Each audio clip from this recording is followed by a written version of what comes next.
All right, just a quick update that our live streams are up. Welcome everyone tuning in on live stream.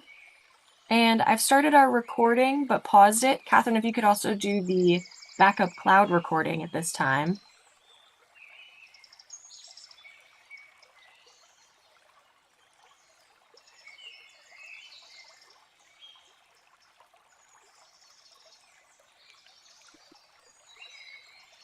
Let me know when you're going to open up the webinar.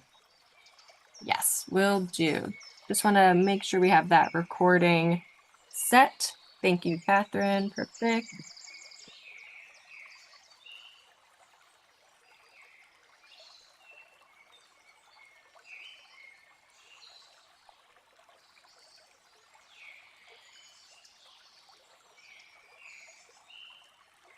All right, so I will open the webinar up now, and we'll give some folks some time to filter in. Perfect. Thank you so much. Good day to everyone. I hope everyone has a wonderful day. Thank you.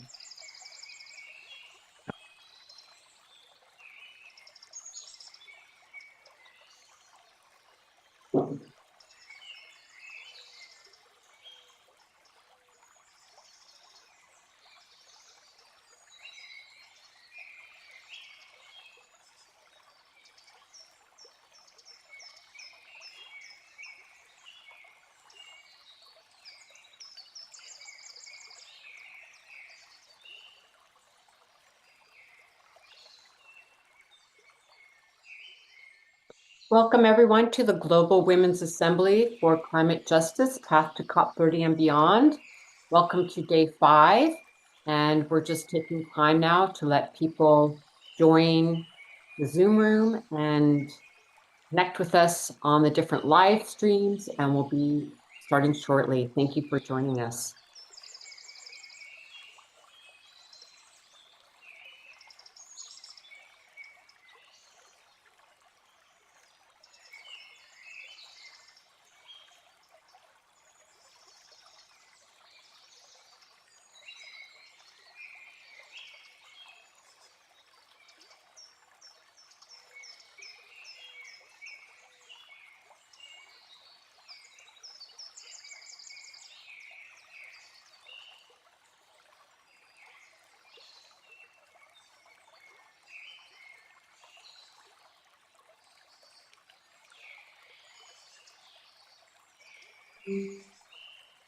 Hi, WECAN team. Just jumping in to say that we are now starting our recording.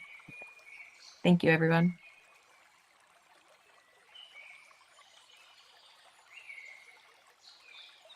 Welcome everyone who's joined us. We're letting people filter in and join the live stream.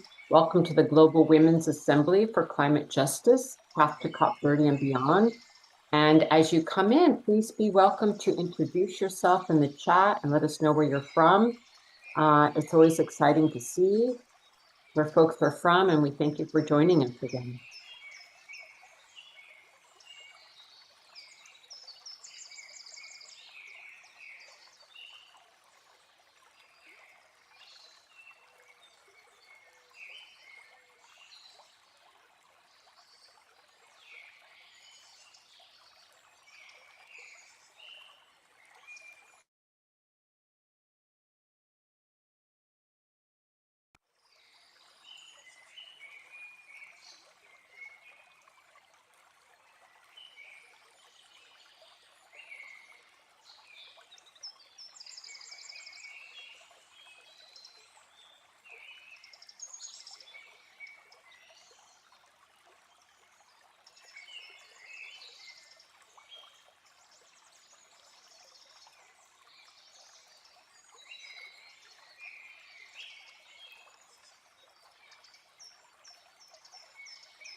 Welcome everyone to the Global Women's Assembly for Climate Justice, Path to COP30 and Beyond. Thank you so much for joining us today.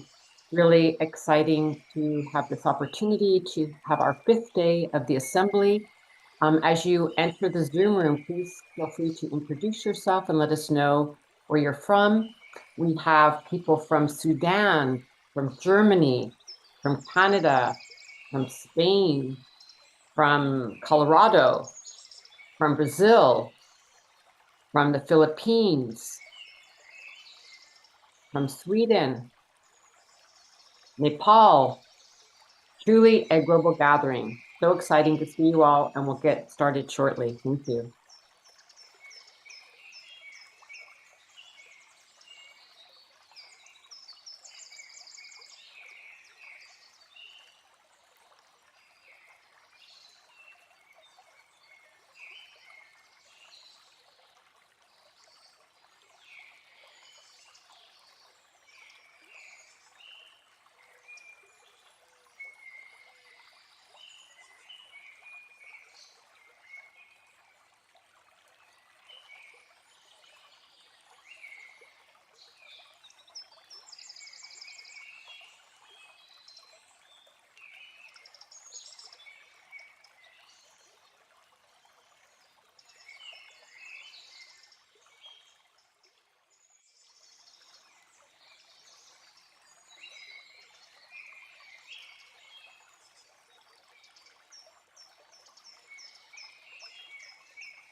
Welcome everyone to the Global Women's Assembly for Climate Justice. This is our 5th day and we starting soon. Please go ahead and keep introducing yourself in the chat. It's really exciting to see. We have people from Mexico, from Florida, from Nigeria, Bolivia, Scotland, Arizona, St. Lucia, Virginia, Canada, Brazil, Germany. Wonderful. We'll be starting soon.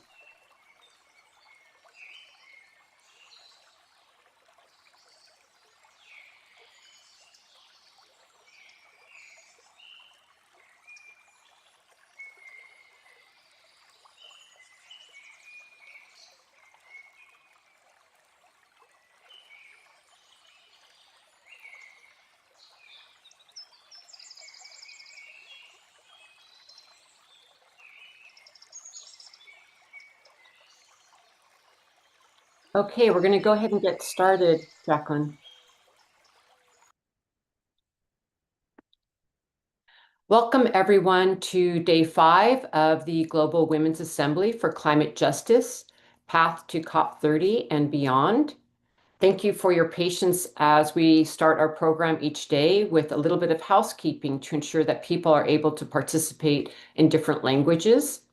So when someone is speaking in a language other than your own, please activate the Zoom interpretation by clicking on the interpretation globe in the lower right side of your screen and choose the language in which you would like to listen. If you're connecting to Zoom through your phone, please touch the 3 dots at the bottom right corner of your screen where it says More and choose Language Interpretation and choose the language in which you would like to listen and then touch Done. And now if the interpreters would kindly give these instructions in Spanish, French, and then Portuguese. Thank you to the translators. Hola, buenas tardes, buenas noches, dependiendo de donde nos estén escuchando. Vamos a tener interpretación simultánea para que puedan escuchar esta reunión en español.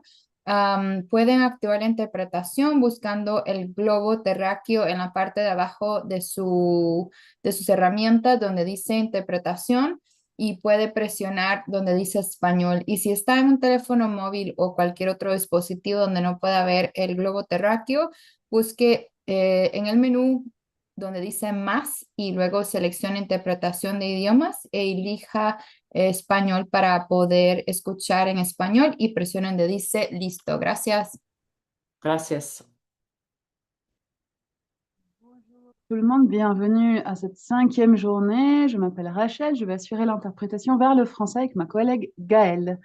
L'interprétation est donc disponible en anglais, en espagnol, en français et en portugais. Pour sélectionner votre canal, si vous êtes sur un ordinateur, vous pouvez cliquer sur l'icône en forme de globe en bas dans la barre d'outils qui dit interprétation. Si vous utilisez l'application Zoom sur votre téléphone ou votre tablette, vous pouvez cliquer sur les 3 petits points ou sur le plus, puis sur interprétation. Vous choisissez français et puis vous cliquez sur terminer. L'interprétation ne sera pas disponible sur les appareils Chromebook ou Linux. Et n'hésitez pas à intervenir en français pour que nous puissions vous interpréter. Si vous rencontrez un problème avec l'interprétation, n'hésitez pas non plus à nous en faire part dans le chat. Merci de nous aider à créer cet espace multilingue. Une belle session à tous, à toutes. And I give back the floor to my Portuguese colleague. Merci.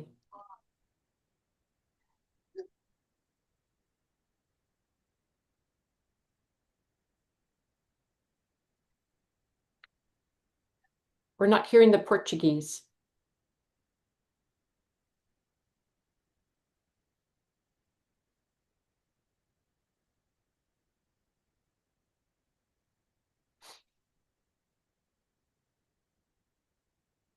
Do we have the Portuguese interpretation?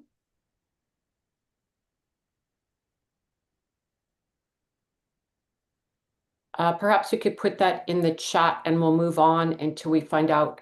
Sounds like there's a technical error. We'll work to come back to that. Okay, we'll move on and let's put the Portuguese information in the chat. Thank you. So welcome everyone to the Global Women's Assembly for Climate Justice. Muito bem-vindas à Go ahead. Do you have the Portuguese translation? Yes, sorry, I didn't realize that I wasn't in the booth. Sorry about that. No worries. Para acessar a interpretação do Zoom, por favor, escolha na parte inferior da sua tela, onde tem 3 pontinhos escrito mais. Se você clicar ali, você vai encontrar o globo, onde você pode escolher a interpretação em português. Se você estiver participando de um celular, na parte inferior do seu Zoom, você desliza para a direita e você vai também encontrar essa opção dos 3 pontinhos para acessar a interpretação. O nosso evento é um evento multilingüe, então fique à vontade para usar essa função. E caso você tenha algum problema, por favor, não hesite em colocar suas dúvidas no chat, que eu, Camila, ou a minha colega Patricia poderemos te ajudar. Obrigada. Thank you. Thank you. Thank you. No worries. So welcome everyone to the Global Women's Assembly for Climate Justice, Path to COP30 and Beyond. My name is Osprey Oriole Lake, and I'm the Executive Director of the Women's Earth and Climate Action Network, or WECAN, and I'm living on Coast Miwok lands in the San Francisco Bay Area in California. As we open this gathering, please continue to introduce yourselves in the chat with your name and where you're from. We have people from all over the world. It's been really exciting to see all the different names and countries pop up this morning. For those of you participating through various live streams, we welcome you from far and wide. And if you would like to hear all of the sessions in your preferred language and also participate in the live chat, which has been very lively, please be welcome to join us in the Zoom. The registration link is on our website and across our social media channels. We're excited to learn that so far there have been over 100,000 people at least tuning in and viewing the assembly across the live streams and Zoom. So it's been really wonderful to see the participation. And with that, on a not logistical note, I wanted to take also a moment to acknowledge this very challenging time and welcome you all to a space for us to be together from around the world. Please know that WECAN is here for you and that you're not alone. It's so important that we're in community right now, and we send you our love and well-being. This global assembly is taking place during the 2nd week of the climate talks in Bonn, Germany, where the continued struggle by our movements is underway, challenging governments to fight for climate justice, keeping fossil fuels in the ground, the 1.5-degree guardrail, centering gender in the UNFCCC negotiations, climate finance, the just transition, and so much more. Our assembly is timed to create a bridge with the vital advocacy work that is happening in Bonn. And since there have been 4 prior days of the assembly, I would encourage those of you perhaps joining for the first time today to take the opportunity to watch some of the earlier sessions on our YouTube channel, because each day has been building upon the next. And especially for people who want to learn why we are focusing on the leadership of women in all of their diversity and a feminist and climate justice analysis. Much of the framing for that, for the assembly, was discussed on those earlier panels, so you might want to tune into those. Also, before our first panel of the day, I want to remind everyone that as part of this assembly, we are releasing a powerful call to action to governments and financial institutions globally. We want them to hear from us, and we've actually gotten some responses since we released it. And this has been a collectively written call to action, which will be delivered at the UN General Assembly in September and at COP30 in November. And you can see the call to action with our demands at the link in the chat. And there's still time to sign the document and take action with us. And we welcome organizational sign-on. So thank you for participating with that. And my last announcement is that WECAN is also soft launching a WhatsApp networking platform so that conversations generated at this assembly can carry on into action going forward. The WhatsApp group is a place where you can connect with each other, share your climate justice related work, research, projects, campaigns, and find collaboration partners. And again, you can find that link in the chat, and there's been lots of folks joining, so we're really excited about that. So with that, I want to welcome an outstanding group of parliamentarians who are presenting on this first panel of the day, Women Parliamentarians for a Fossil Fuel Non-Proliferation Treaty. And I want to thank you all for your incredibly important work and leadership. This panel is being co-hosted by Parliamentarians for a Fossil Fuel-Free Future and the Fossil Fuel Non-Proliferation Treaty and WECAN, and we're really honored by this partnership. I'm also very thankful to serve on the steering committee for the Fossil Fuel Non-Proliferation Treaty, and also to have with us today my dear friend and colleague, Tzeporah Berman, who will be moderating this panel. Tzeporah is the chair of the Fossil Fuel Treaty, and she has generated enormous momentum and vision to achieve the goals of this crucial initiative worldwide. It was through discussions with Tzeporah that we wanted to collaborate to bring women parliamentarians together at this assembly who are advocating for the treaty. And I just thank you so much, Tzeporah, for your amazing leadership and sharing with us what this initiative is all about and for moderating this conversation. Please take the floor. Thank you, Tzeporah. Thank you so much, Osprey. It's such a joy to be here with all of you. I'm so excited to be in the WECAN community together. I am going to give you a little overview of the Fossil Fuel Treaty and where it's at, and we're going to hear from some amazing parliamentarians from around the world. But I'm actually going to jump that intro right now to go directly to one of our senators who unfortunately has to leave very quickly to get on an airplane to do her incredible work. So allow me just to go directly to introducing to you the Honorable Cecilia Isabel Requena Zarate, the National Senator and President of the Commission on Land and Territory, Natural Resources and the Environment Chamber of Senators in the Plurinational Legislative Assembly of Bolivia. Senator, the floor is yours. Thank you, Sephora, and thank you, Osprey, and thank you for the invitation.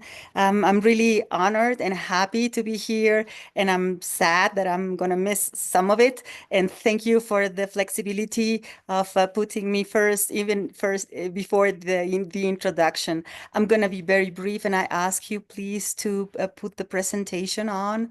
It's going to be very, very brief. Okay. I'm part of the Parliamentarians Call for a Fossil-Free Future, which, as has been said, is partnering with with the treaty and WECAN. As part of that purpose, that common purpose, which is global, I'm advancing draft legislation trying to protect the Amazonas region from Bolivia. Yes, we have an Amazonas region, as does Peru and Ecuador and Colombia. We sometimes think Amazonas region is just Brazil. Where the rivers start, those are in the mountains, and that's where we are. And we also have a very extensive area of forest. So it is very important now to try to avoid the worst impacts of hydrocarbon exploration and exploitation in the Amazonas region, also in Bolivia. And that's the idea of this law for the protection of biodiversity and environmental services, which means forests and other ecosystems in the Bolivian Amazonas through the restriction of hydrocarbon activities. Next, please. Well, there's the international regulatory framework. We are part, of course, of the Paris Agreement, but also of the Convention on Biological Diversity, the Ramsar Convention, the Letitia Pact, and also the ESCAZU agreement, which is a regional agreement on, people who fight for the environment and trying to protect them, and also access to information. So next, please. Next. Okay, the purpose of this particular legislation we are advancing in Bolivia is to regulate, restrict, and prohibit the expansion of hydrocarbon activities in the Bolivian Amazonas in order to preserve biodiversity and environmental services of the Amazonas against climate change, for instance, but also, water resources laws and everything that is connected. Protect the rights of indigenous people and vulnerable communities, contribute to climate change mitigation, and promote sustainable development models. Next, please. That's the Amazonas region. Unfortunately, you cannot locate Bolivia in the center of South America. Next, please. But I'm going to show you, okay. We are defining different areas, the total exclusion zone in the Amazonas region that shouldn't include absolutely any hydrocarbon activities. These total exclusion zone includes protected areas, Ramsar wetlands, uncontacted indigenous territories, watershed headwaters, and there should be an absolute ban on hydrocarbon activities in this total exclusion zone. The severe restriction zone, only continuation of activities which acquired rights without extensions and renewals. There are some of them in Bolivia.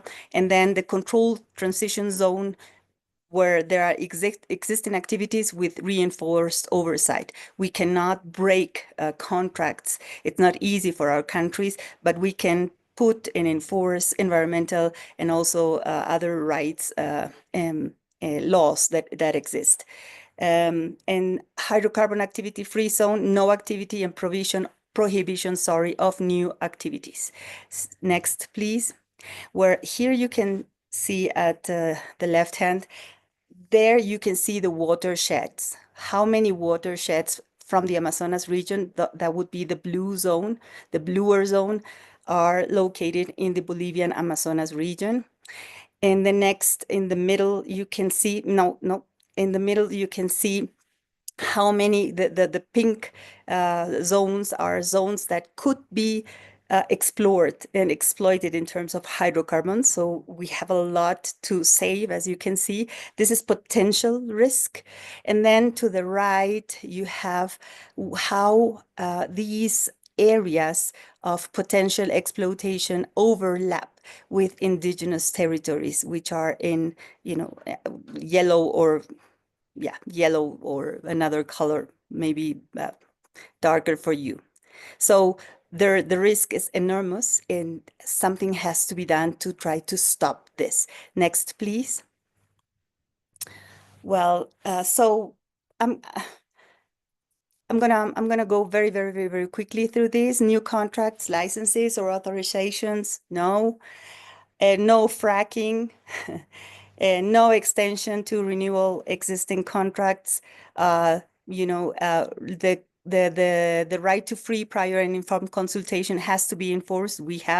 Luckily, well, not luckily because of social struggles, we have that laws that, and even our constitution provide those rights to our indigenous peoples, and territorial autonomy and participation of this in decision making of indigenous peoples, and protection against forced displacement, which occurs in, not only because of hydrocarbons. Hydrocarbons is not very present in the Amazonas region in Bolivia, but mining, yes, and also agricultural activities. But hydrocarbons could add to this already very serious crisis. Next, please. Okay. Remediation of environmental liabilities and promoting economic transition. We understand that countries like Bolivia need to improve their living quality and income and everything. So we are proposing some measures. I'm not going to go through all of them. I cannot because of the timing. But as you can see, we are also trying to have a broader scope that provides alternatives for people in the Amazonas region and the country. Next, please. That's it. So thank you for your attention. Thank you for the flexibility. I hope to have been able, in spite of being really in a hurry, to give you a glimpse of what we are trying to do, and contributing also from this part of the Amazonas region, which is so important for things like climate change, phenomena like climate change. So thank you for your attention. Thank you for the invitation. And okay, let's continue. Thank you. Thank you so much, Senator Zari, and for taking the time. I know out of a very busy schedule, your work in Bolivia is very inspiring and so consistent with the work for a fossil-free Amazon that we're seeing from Indigenous leadership and civil society. I put the link to that campaign in the chat as well. We wish you safe travels.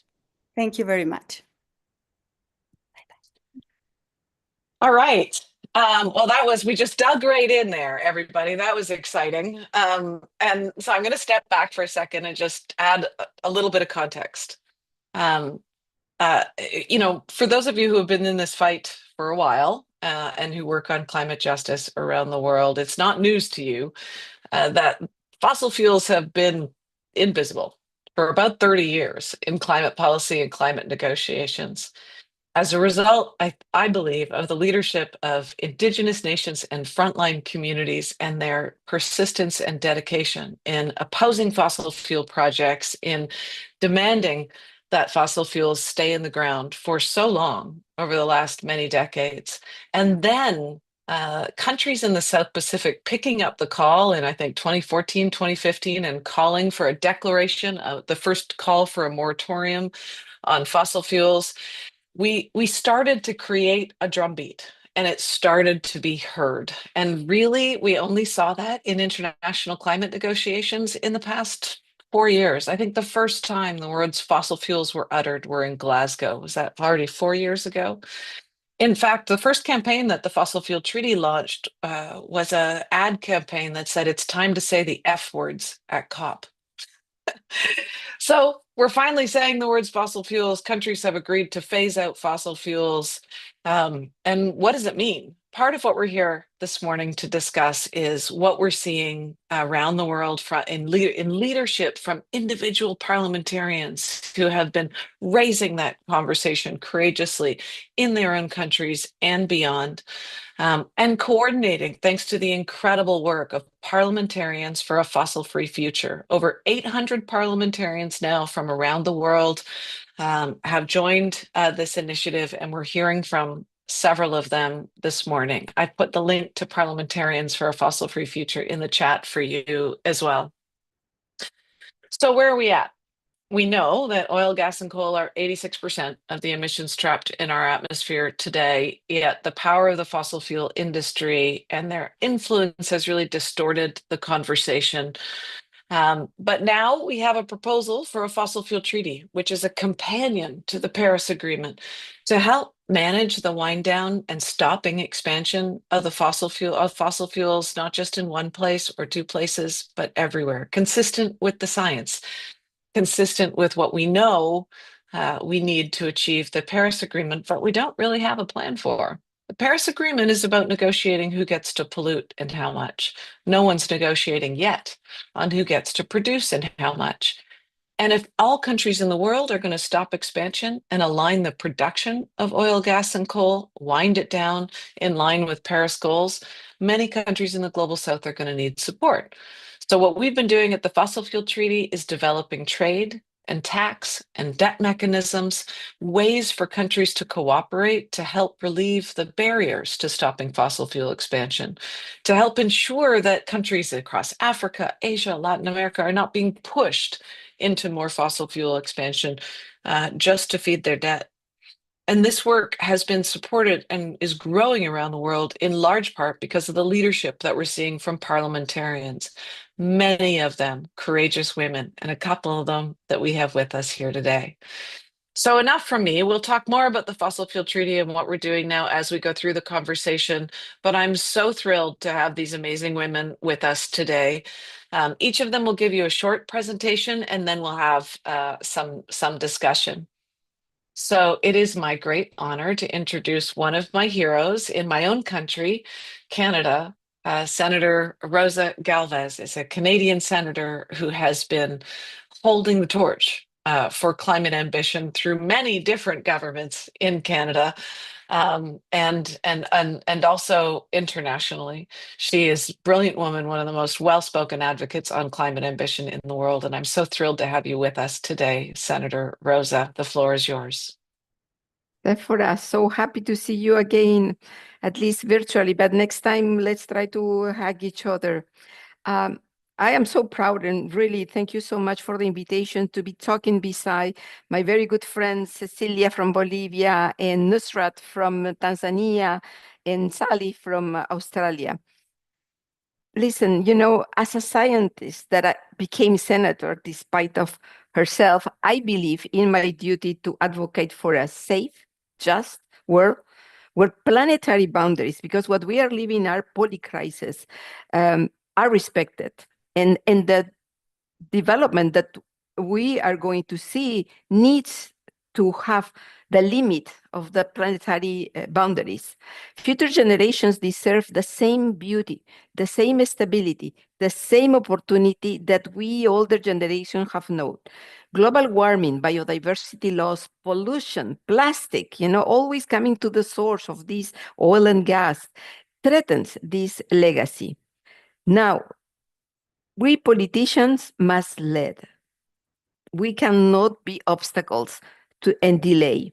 We cannot increase the struggles that global warming is doing into the world.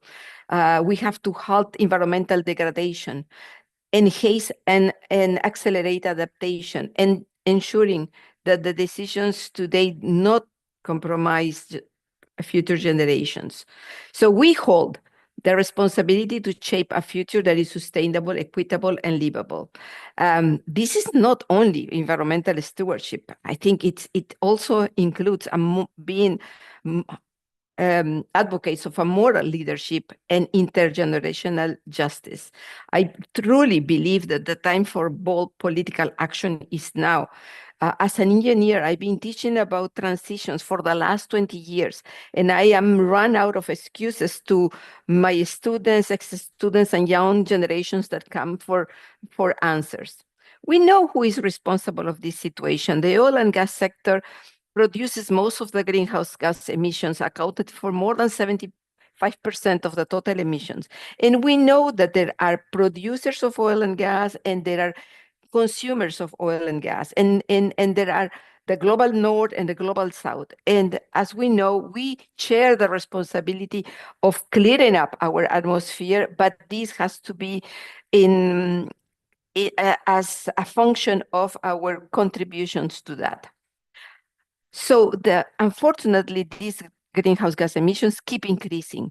And some sectors, like for example, I come from Quebec, and I know that our hydroelectricity, we are 90% using renewable energy. And I know that other sectors, manufacturing or agriculture, are doing some effort, but our efforts are completely erased by the oil and gas sector, which holds a lot of political power here in Canada.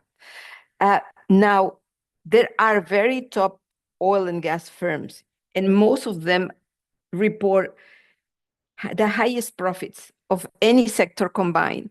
And unfortunately, they are helped by the finance actor, especially the banks. So we have in Canada 5 banks that keep, replacing whatever this investment is done by whatever other finance actor is trying to do, endowments from universities or religious organizations, or even us ourselves individually. All of this effort of this investment, it's being overcome by the dollars that the banks are putting in the pension plans. So we have to change this. We have to shift the cash flow from oil and gas to renewable energy. Why? Because, renewable energy is the growing sector. We might be angry with China for being the leader on this, but we cannot change this. We cannot stop this transition. This transition is happening because it's becoming cheaper, cleaner, safer to use renewable energy. It's more competitive. It allows for energy security. People in many parts of Canada, the support for more action in global warming and the other polycrisis, it starts at 60% and it goes as high as 80%, like for example here in Quebec. And we have to stop thinking that civilization left the Stone Age because of a lack of stones. We left that because there are so much more better ways of doing development, and this development should be sustainable. So we gather with all these friends from all these countries, parliamentarians, and we are like-minded people, and we see, and we are pragmatic, and we are logical. And at this point, I want to say that I admire the work that is being done, the progress that is done by the treaty. And while in our chart, we don't mention the treaty specifically, it is clear that the principles and the values and the goals are all the same. So we are all doing and going in the same path of decarbonizing our economy and bringing social justice while we transition to a low carbon energy, but also in the ecological transition. So in 2021, COP26, 19 parliamentarians from 10 different countries, in which I count myself, launched this parliamentarians' call for a fossil-free future. Today, we are almost 1,000 parliamentarians of 95 countries, and it's keep growing. The call aims to encourage many other parliamentarians that think exactly the same, because we see, for example, in Canada, wildfires are choking the atmosphere with this smoke. And this smoke is not anymore just in Canada. It goes down as south in Florida, and it crosses the Atlantic to Europe. And I think it's just a matter of time that international, we are going to start feeling the pressure, as I heard when I was in US saying, what Canada is doing to stop the wildfires. And these are increasing. And they are becoming ferocious, and they are becoming expensive. Last year, extreme weather event cost Canadians $9 billion. We are in June, and already we have the costs are as high as $5 billion, and we are just half in the year. So this is absolutely impacting the economy of every nation. So we need to walk our talk, and we need to keep the ambition high, but we are at COP30, and we don't see yet implementation, and we don't see yet the reduction of emissions. So there is something that is missing. And I know we have a very strong oil and gas lobbying, and I know that corporation finance sector is not doing the catalyzing role of helping this transition. So I think that voluntary disclosures on climate risk are not working, and taxonomy are not green enough to ensure that we are transitioning in a peaceful and just manner. So there is a lot of work to do. And if you want to know more about it, please, my office is open. Check my website, and I'm active in the media. We need all the support that we can get. Thank you so much. Thank you so much, Senator Galvez. So many incredible points. It's always such an honor to hear you in the way that you weave together so many things, from planetary boundaries to decarbonizing the economy to local action. You know, it was interesting to hear you use the term decarbonizing the economy right now. A lot of people ask me about the role of the big players, Canada and the US, for example. Of course, also Saudi Arabia, Australia, others who are producing and expanding fossil fuel production in a fossil fuel treaty.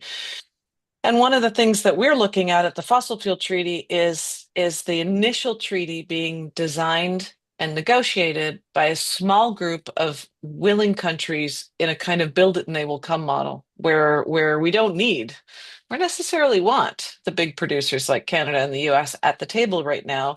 They weren't necessary in the landmine, for example, or even the beginning of the chemical weapons ban negotiations, because these are negotiations designed by voting rules for a high ambition. And so that's the answer to people's question of, do we need Canada and the US? But I did want to ask you one question about the context in Canada right now, especially on the decarbonization front.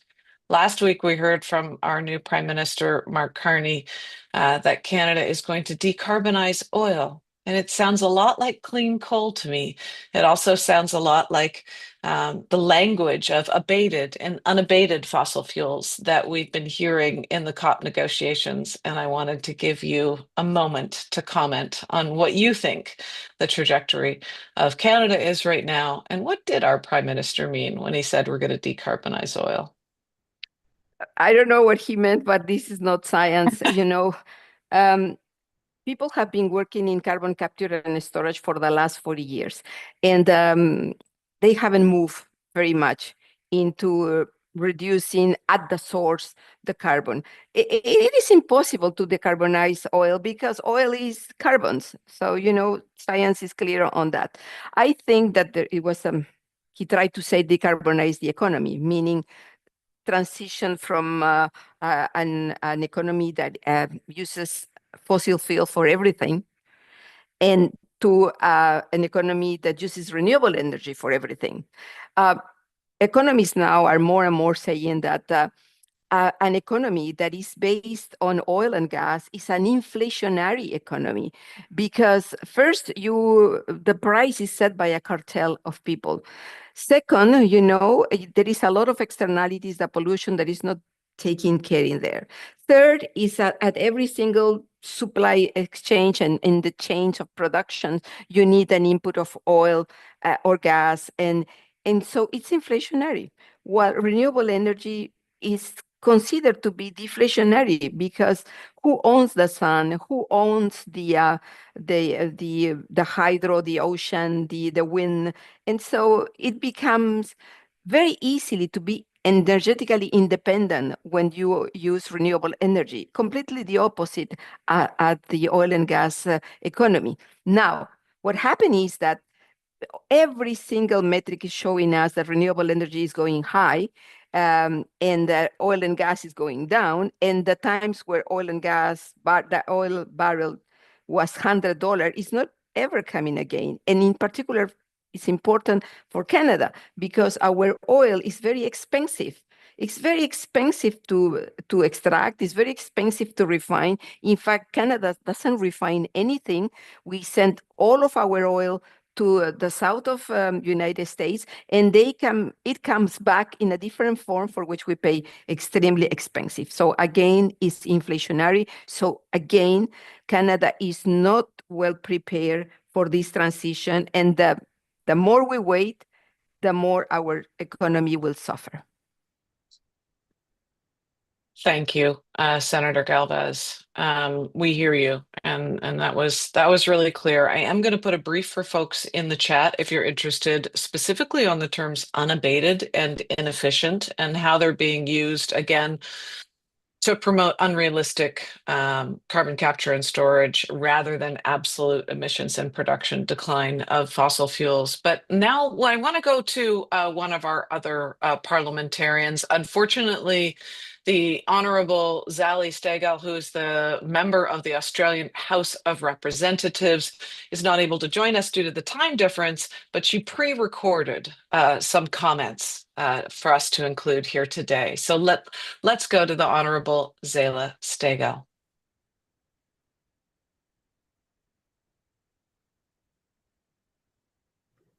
Hi, everyone. Thank you to the Women's Earth and Climate Action Network for this powerful global gathering.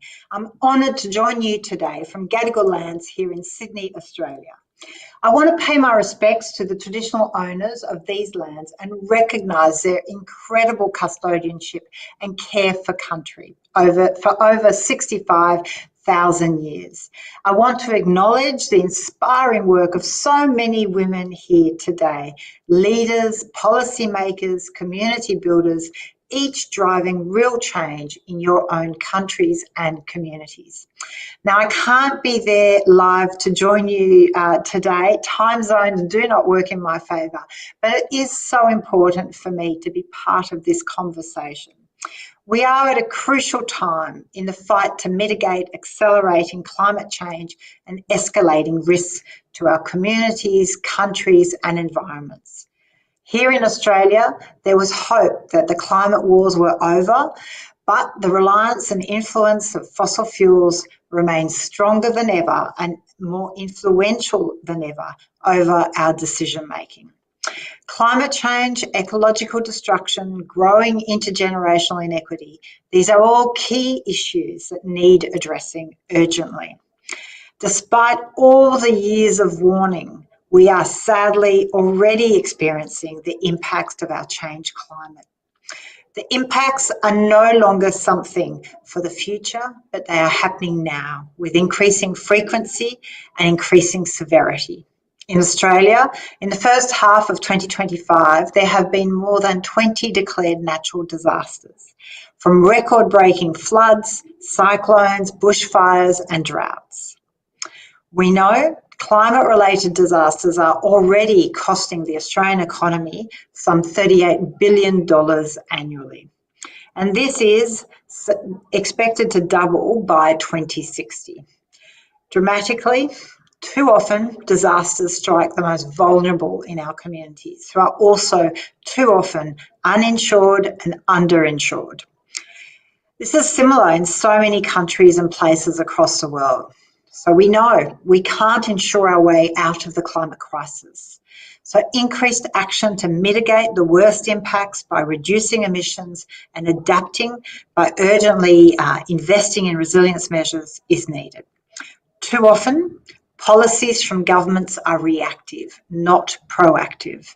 Disaster funding flows after the fact, but little is invested in adaptation or risk reduction beforehand. Climate leadership requires political courage. It means doing the hard things, making the hard decisions, facing down entrenched fossil fuel interests, building in climate resilience across all areas of the economy. Now, Australia has a unique role to play in helping the world decarbonise. As a major exporter of fossil fuels, we bear great responsibility. Australia also has the opportunity for global leadership.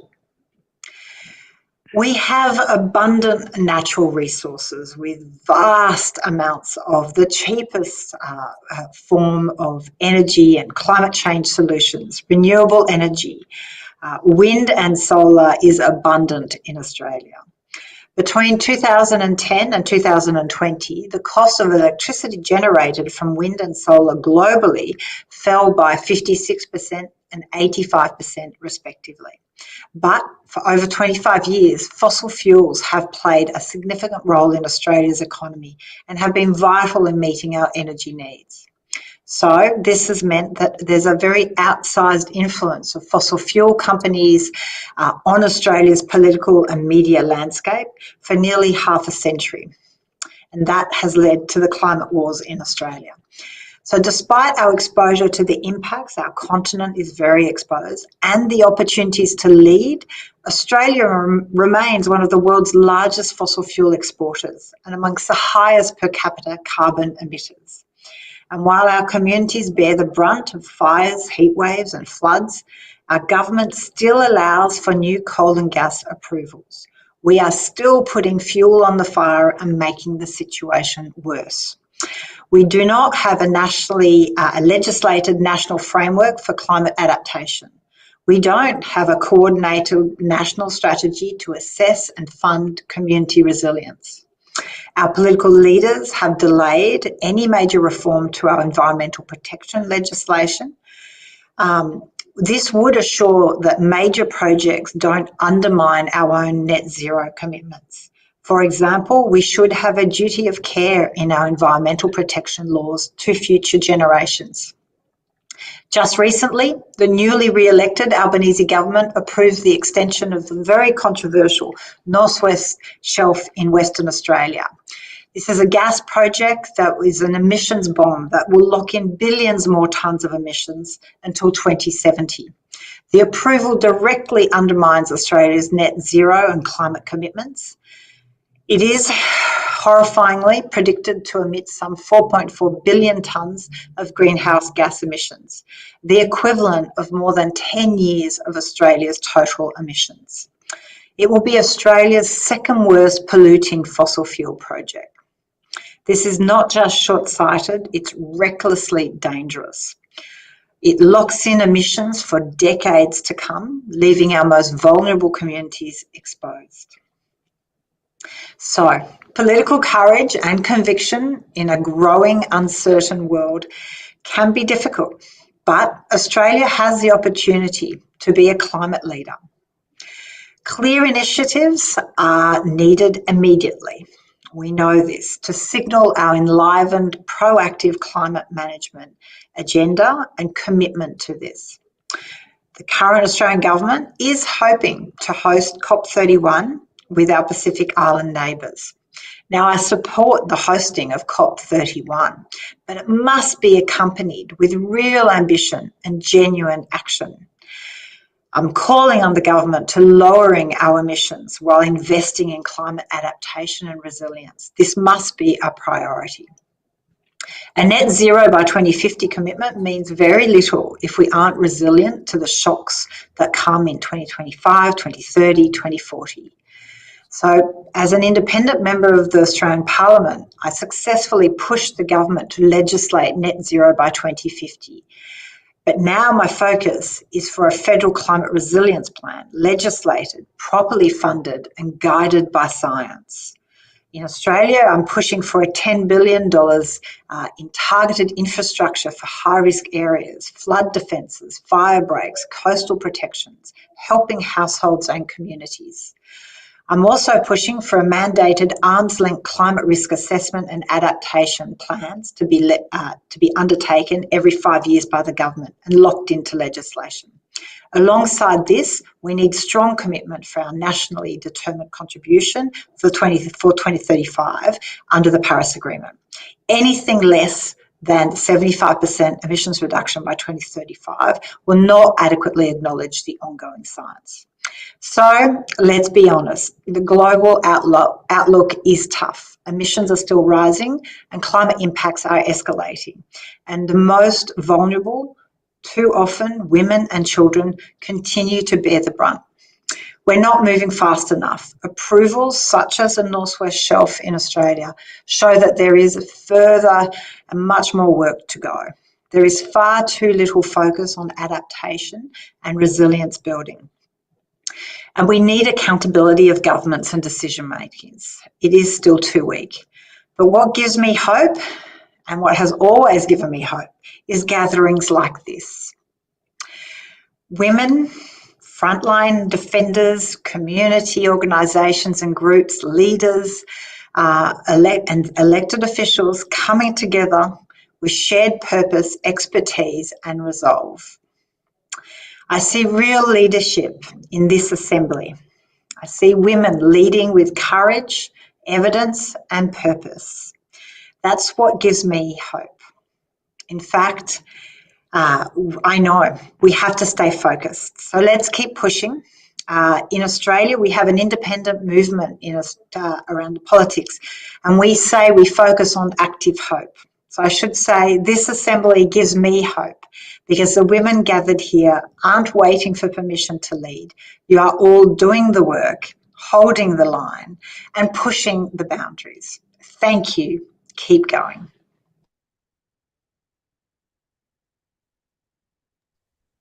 Wow, that was beautiful.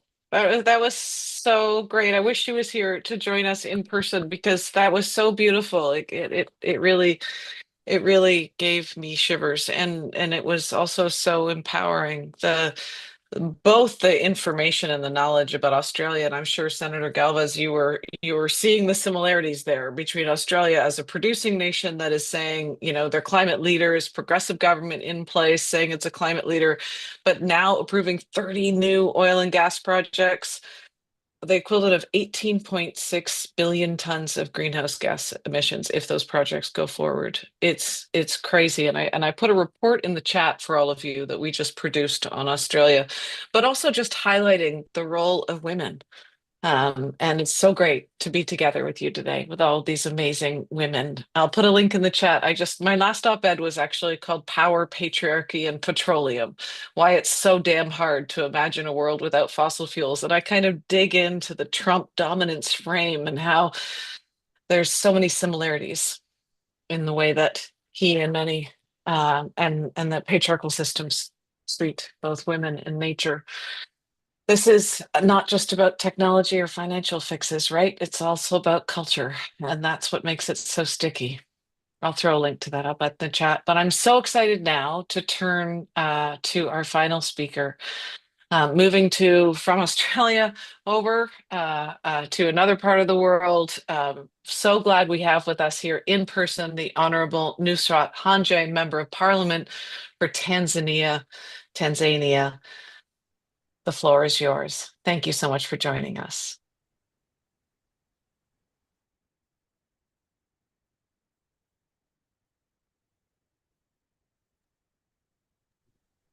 Do we have, oh, there she is. Good. Welcome. Okay. Hello, everyone. Honorable Cecilia, if I'm Honorable Rosa. Okay, Honorable Rosa, nice to see you. Tzeporah and everyone. Unfortunately, I thought our meeting with the president will end early, so but then I managed to go and find a place where I can join. Hello, everyone. Good morning, or good afternoon, or good evening, wherever you are in the world. In Tanzania, this is good evening. And my name is Nusrat Hanje, a member of parliament from United Republic of Tanzania. I'm also one of the parliamentarians for Fossil Fuel Free Future, representing Africa, the continent, with other MPs from other countries. And this discussion on fossil fuel, it has been a major discussion when we are talking about parliamentarians for Fossil Fuel Free Future.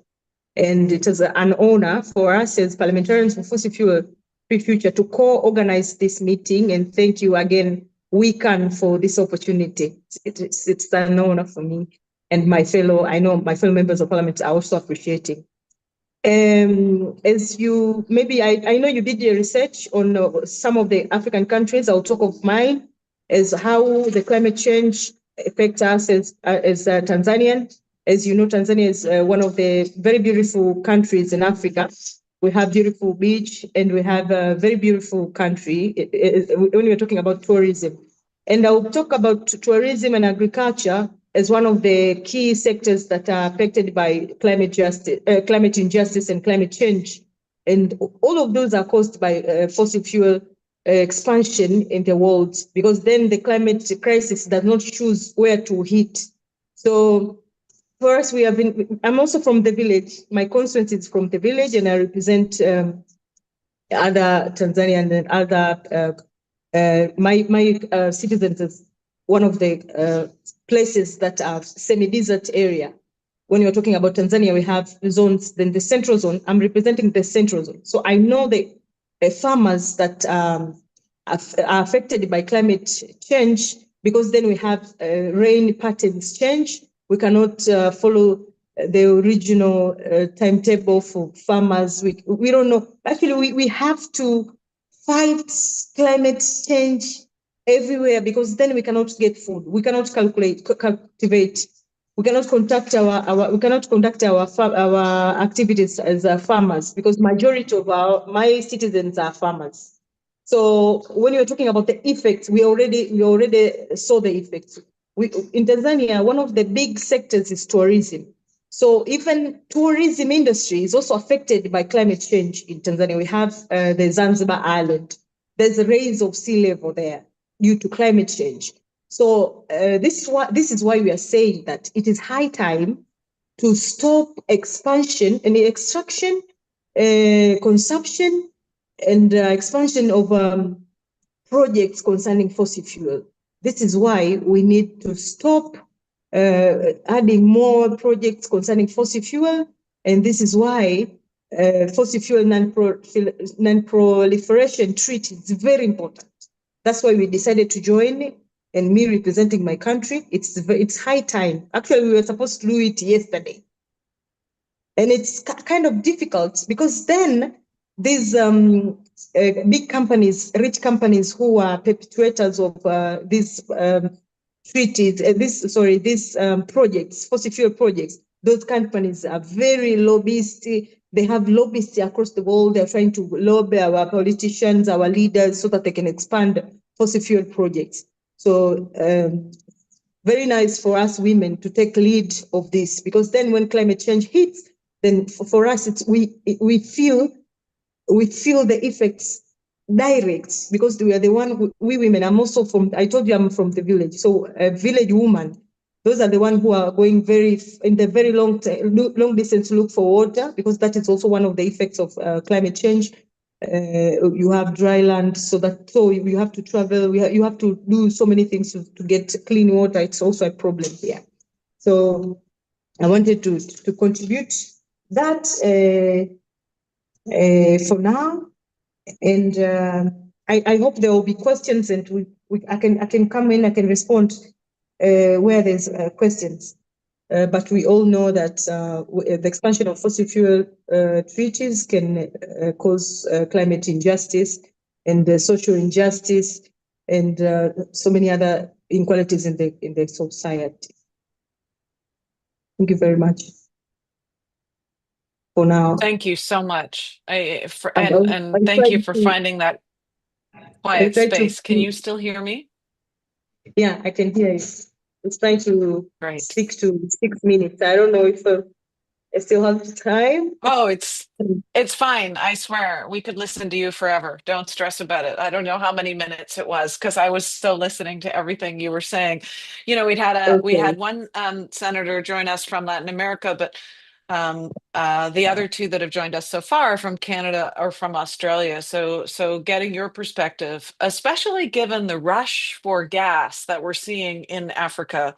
And the push from fossil fuel companies for more fossil fuel expansion across the continent of Africa.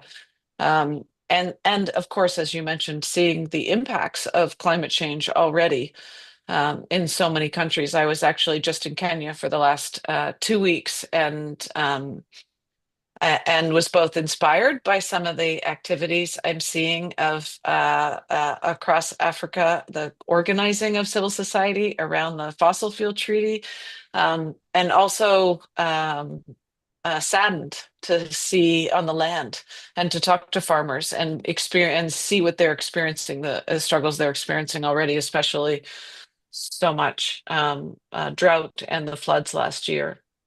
I want to ask you a couple of questions if I may. I was really inspired to see faith leaders and many leaders from the Maasai, different Maasai nations, coming out to endorse the fossil fuel treaty and call on countries in Africa to endorse the fossil fuel treaty. We're now seeing a new artist initiative emerge across Africa with artists who are starting to join up and call for the fossil fuel treaty through their poetry and through their song, which is exciting. And I'm just wondering, knowing your home, what do you think we can do to build further political support with governments across Africa for the fossil fuel treaty? Because the table is set. Negotiations will likely begin as early as next year, and I'll talk about that in a bit. But we really can't have that happen without African nations at the table to build this from the ground up.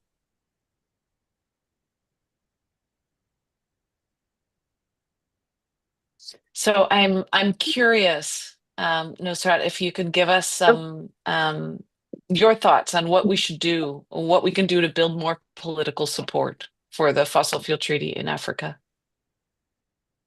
Okay, so I think we need large voice. We need so many MPs. As the matter of engaging the parliament, you need to engage MPs so that they can open their chapters in their respective countries. As I will give an example of the organization that we have. It's one of the one of the parliamentary caucuses we have. So we have the Fossil Fuel Free Future caucus in the parliament. That is one of the chapters that we use as parliamentarians to come together and discuss. When the government, you know how government works. Then you have parliament, and then sometimes you have majority members of parliament that are from the ruling party, and that is the party agenda. That is another problem that I don't think we have time to discuss about that now. But at least when you have MPs that understand a problem on its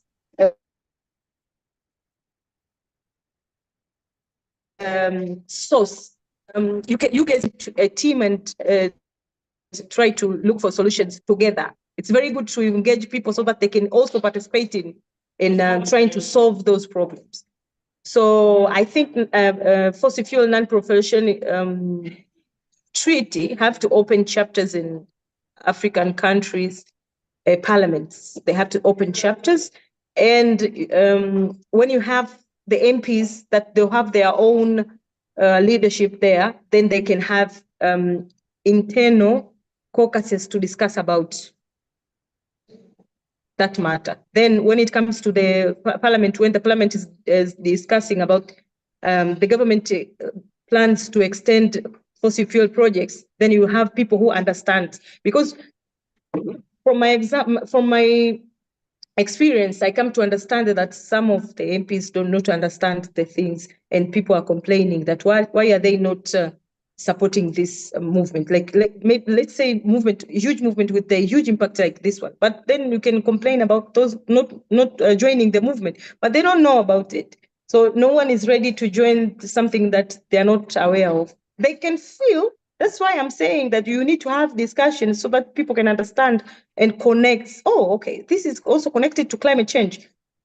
This is also connected to, and that is also connected to climate change. Then they can have a talk, and they can talk from examples, maybe from other countries, from other part of the world. Yeah, I don't know if you already have the parliamentary chapters. I don't know. Do you have in Africa? I don't know. Sorry, what was the question? I was thinking. Do you have parliamentary chapters in Africa for fossil fuel? For parliamentaries for fossil free future, I think they do, and I'm gonna check. We also at Fossil Fuel Treaty we have an African director and a couple of African staff now who are doing organizing as a distributed network campaign model. And so I'm going to talk to them about connecting with the parliamentarians who have endorsed and see if that can help expand. Because, part of it always comes down to capacity, right? And that's why the Secretariat of Fossil Fuel Treaty is quite small. But we are trying to function as a distributed network campaign so that we can bring information, all the reports that we do and the resources and the briefing for policymakers, and just open source it. I feel like real movement building at this critical moment in history is just all about letting go and constantly giving the information out to people and asking them to use it how they will, and not trying to control it, but trying to plant the seeds and then let the wind take them where they go in some ways. I want to bring Rosa back into this conversation as well. Whoever's doing that magic behind the scenes, if you can bring Rosa, let's bring all three of us forward, please. I may Oh, okay. Well, I offline hope we anytime. don't lose. I hope we don't lose you, Nusrat. I wanted to ask you a question that I expect both of you is on a lot of people's minds. Is in part a personal question and a professional one. Both of you seem to balance your domestic work at home and the hard work that we need to do on domestic policy with having an international voice and finding that balance. We get a lot of questions about that. How do you find that balance? Because it does seem critical, obviously, because no one country can solve this alone, but at the same time, the issues at home are so intense. So I wanted to ask you a question about balance domestic and internationally, but also balance in your lives. You're such powerful forces and you keep on keeping on for so many years. And so just want to give you that opening to reflect both on the issues, but also personally on balance. Senator Galvez. Yes, thank you so much for this insightful question. Listen, by moments, it could be very depressing. Myself, I've been in this area for all my life, my adult life. And so I see hope when I talk to young people because they are so resilient and creative and have so much energy. So when I get sad for what I see in the parliament in Canada, and I see this counter logic decision of more pipelines, more oil, more pollution. Can you imagine to construct new pipelines across Canada in the belt where exactly wildfires are being increased in frequency and where zombie fires, these overwinter fires, stay in the ground? And I talk to my engineers friends and they tell me that there is no new way of install pipelines in order to protect them against these wildfires. So that's really illogical. That's really crazy. And that can get me depressed very quickly and very fast. So it does seem insane. It really does. Yes, it's insane. And when you tell them, because I have the opportunity to tell them, is their silence that make me realize that they do understand, but it's like they don't have the courage or the will or the strength to go against logic. And they accept things, like with this C5 bill that will open up for nation building projects, but we don't know exactly what are nation building projects. But many of them believe that it's again oil pipelines from one corner of the country to the other corner of the country. So what I do in these cases is, it's like, act locally, think globally.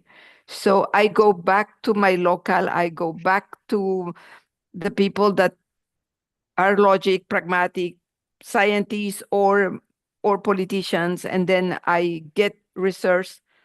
I get reassured that my vision is still, balanced, that it's still the right one. When you export raw material, even the critical minerals that we are needing, when you export raw material, you don't add any value, any engineering, any technological thing. You just standard it raw. You are taking from future generations because this will never come back. This will never come back. So, for example, in Quebec, where I have friends that think like me, we work on the recycling of aluminum. the recycling of copper, the recycling of steel. So So we important. reduce, so a circular economy. Yeah, absolutely. So little by little, you explain some things to some people and then they change their mind. And so I find that that gives me balance because I see, the aluminum industry in Quebec realizes that they can move in circular instead of linear. Yeah, thank you, Senator Galvez. And there's such an important piece in there around trying to set some objectives for ourselves that are achievable, and then taking the moment to celebrate what we have achieved in order to keep going, in order to find that balance. And that's such a practical, tangible thing that a woman would say. I just have to say, and I think it is so important because this work is hard.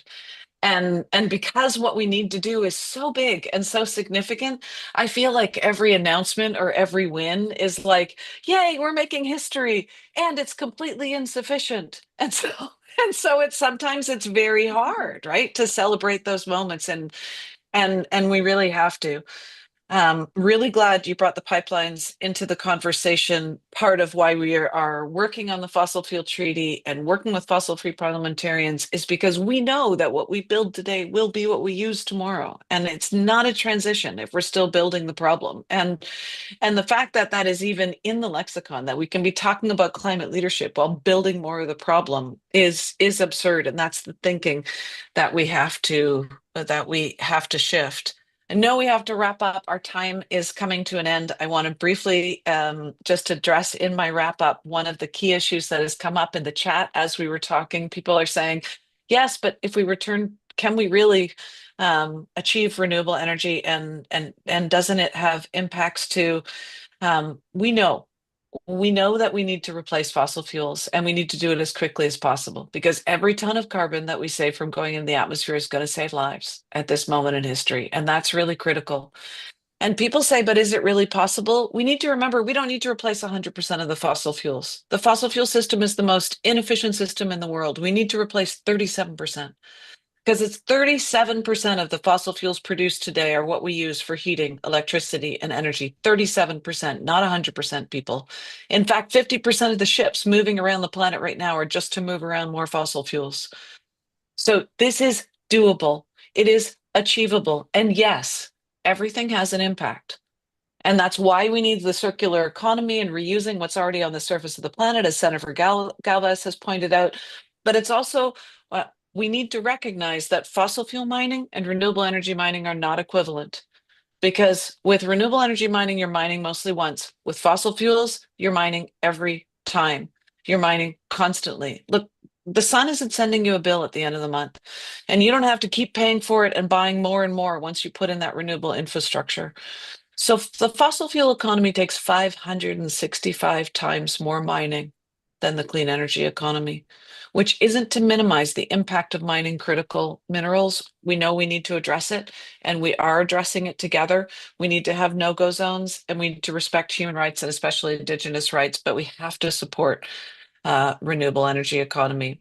I know we're over time. I just wanted to let people know that we have some big news. A new country just joined the Fossil Fuel Treaty. We now have 17 countries who have joined the Fossil Fuel Treaty. And today at London Climate Week, Colombia announced our next big move. Country of Colombia announced that they will host next year the first ever global conference on fossil fuel phase out. This will be a standalone convention on fossil fuel phase out, where the negotiations for a fossil fuel treaty will begin. And I think it's a really historic moment. So glad to share it with the WECAN community. The fossil fuel treaty wouldn't exist without you. And thank you so much for all of your work around the world. And thank you so much to these parliamentarians, these amazing, courageous women who have joined us and shared their wisdom with us today.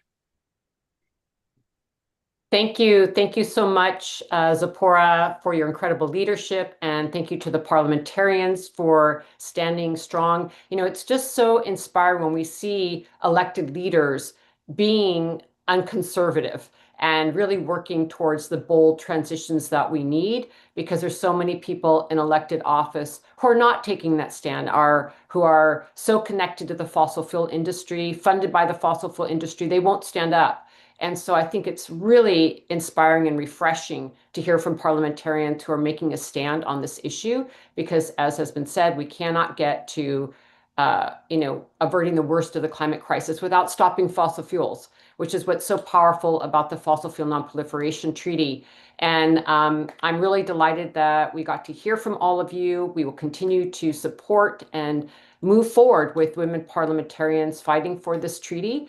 And again, Tzeporah, congratulations on your the new news that just came out about another country joining. And just to say also the last piece, and we'll move to our next conversation, is that I think one of the things that's really exciting is when you see parliamentarians in countries signing on to the treaty who are fossil fuel producers. It really says that there's an appetite for change, and that's what we need. So thank you so much. We have put links in the chat to all the parliamentarians and their very important work. We thank you for your time. We know how precious it is. And also we've put links in to learn more about the treaty itself. There's a role for everyone. It's coming at many levels. So it's grassroots levels, ways of participating, supporting your government leaders to push forward on the treaty. So I just wanted to mention we were focusing on government leadership here because it's so essential, but there's an avenue to participate in the treaty and its campaigns, and you can find that information in the chat. So with that, thank you so much for joining us today for a really extraordinary panel. And we're going to transition to our next session. And thank you so much for joining us. So now we're going to another amazing group of leaders, a really group of remarkable women who are presenting on this next panel, implementing the ESCAZU agreement, protecting women land defenders and the defense of nature in Latin America and the Caribbean region. Thank you to all of the leaders who have done critical work in this effort for this incredibly important multilateral agreement. And I wanted to say that this topic has come up over the last days of the Assembly around the fact of frontline leaders, frontline land defenders, and particularly women in all of their diversity standing up for water, for forests, to stop mining, to stop deforestation, to stop fossil fuel projects, and the threats that come from that. As many of you may know, Latin America is one of the deadliest regions in the world for land defenders, and attacks and criminalization of women protecting their territories and communities is very specific, as you will hear about on this panel. Yet these same women and gender diverse leaders are central to solutions. In 2023, Global Witness reported that at least 166 land and environmental defenders were killed in Latin America, with Colombia remaining the deadliest country. Indigenous communities are disproportionately targeted, representing 43% of those killed globally in 2023. Tragically, impunity for perpetrators remains a major problem. So in this assembly, we are clearly calling to defend the defenders, and this is also in our call to action. We must all stand to defend the defenders of the land. We are also highlighting that many studies have shown that the most effective way to protect biodiverse regions, such as the Amazon rainforest, which is central in the fight to mitigate the worst impacts of the climate crisis, is to protect the rights and sovereignty of Indigenous peoples and local communities.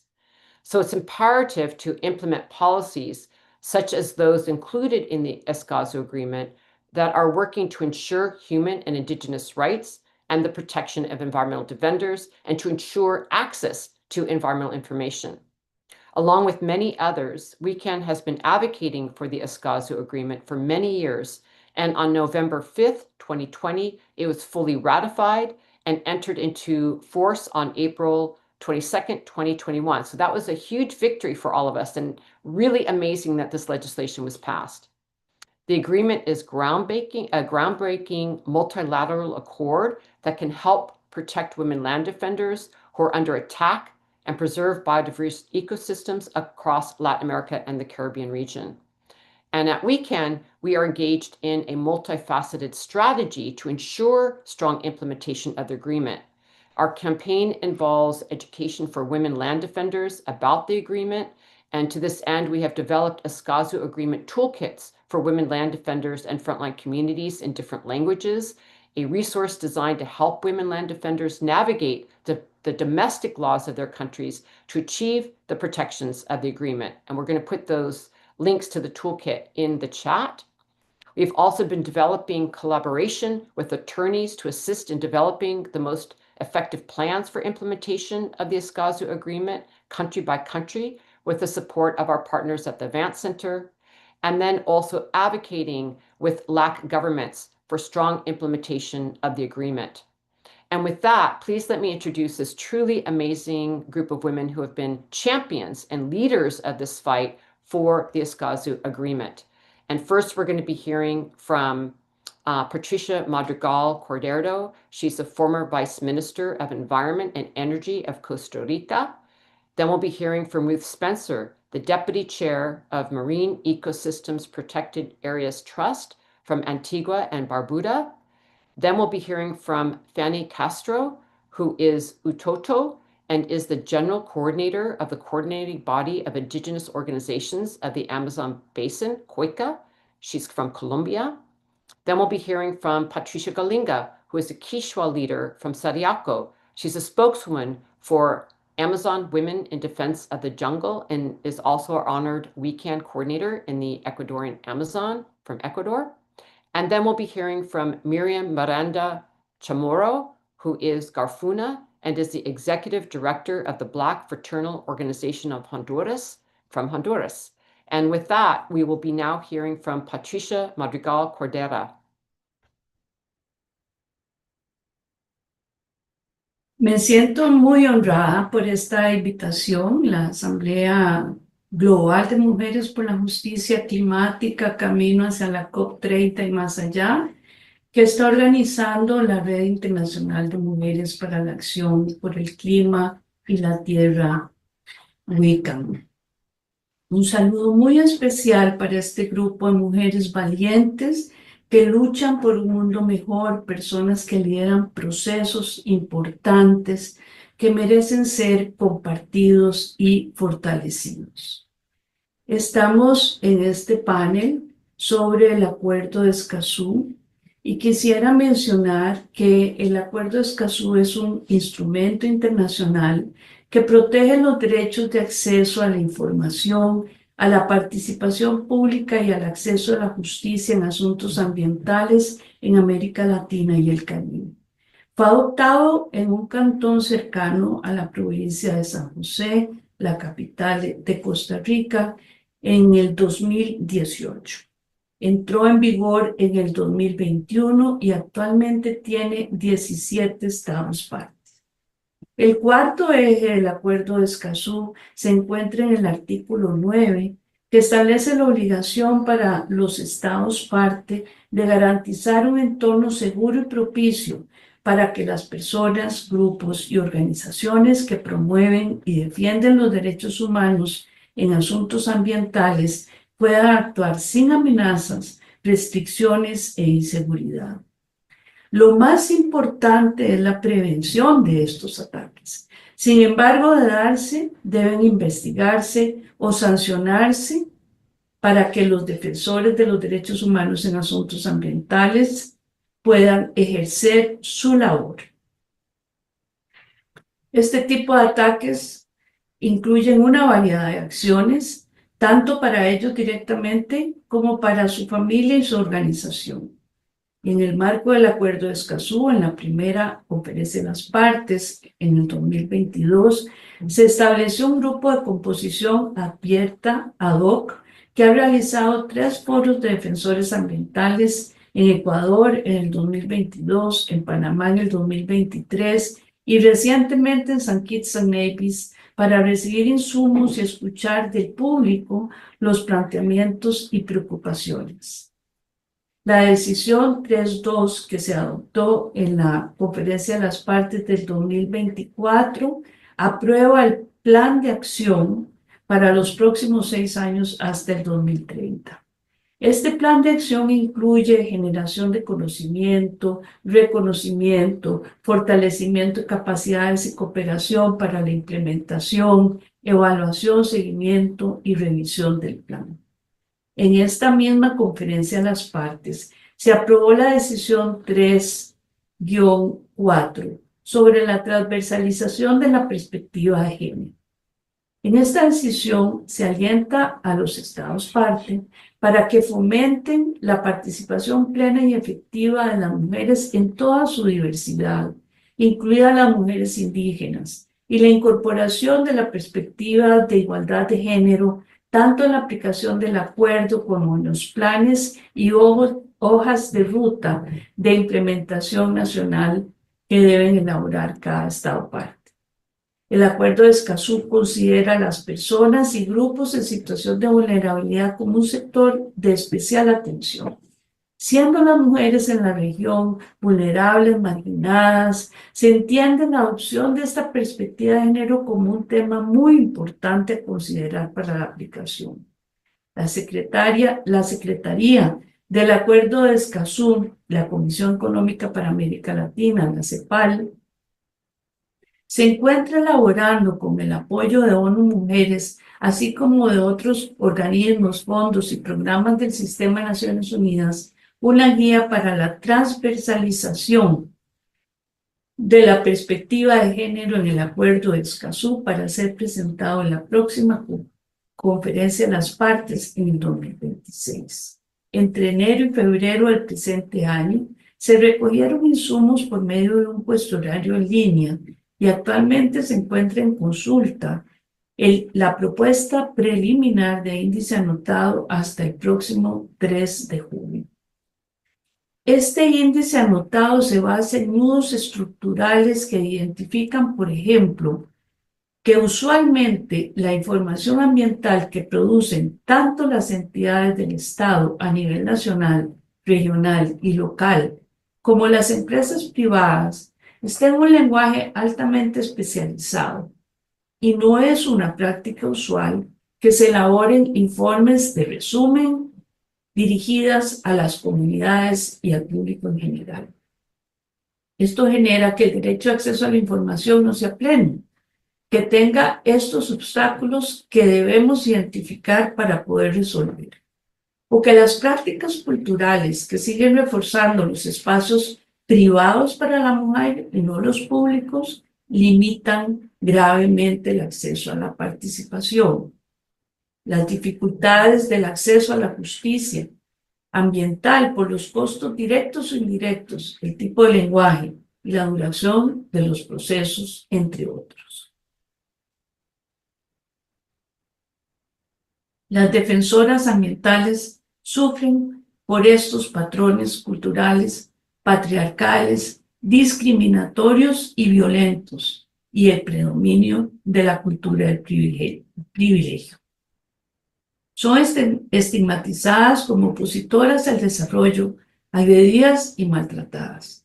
Por ello, los planes de implementación del Acuerdo de ESCAZU deben buscar formas para solventar estos obstáculos y que se permita el ejercicio y goce de estos derechos plenamente en la región. La consideración de la perspectiva de género en la elección de los órganos subsidiarios del acuerdo, lo que se conoce como la gobernanza del acuerdo, han sido considerados.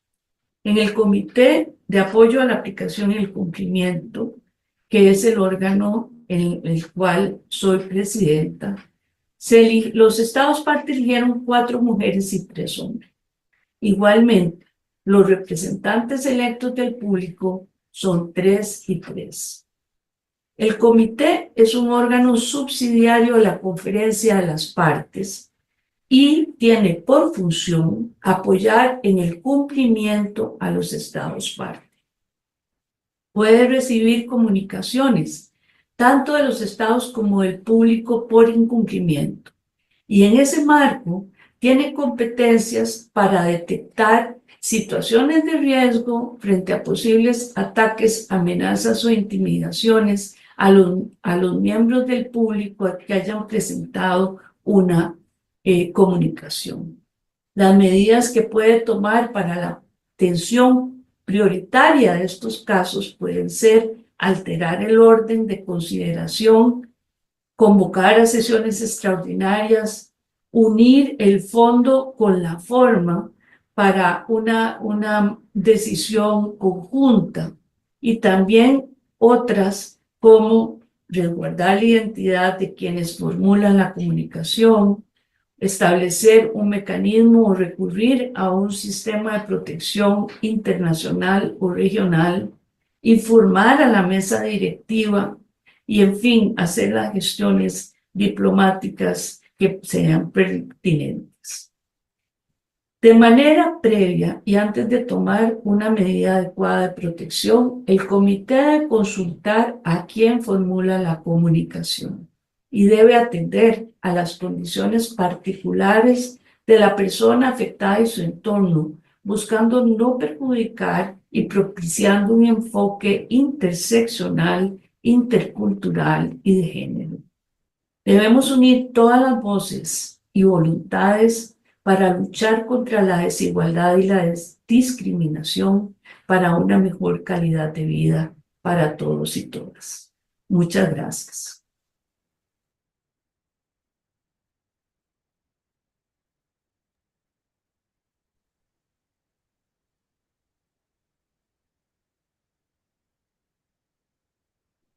So important. So glad to hear from Patricia Cordero.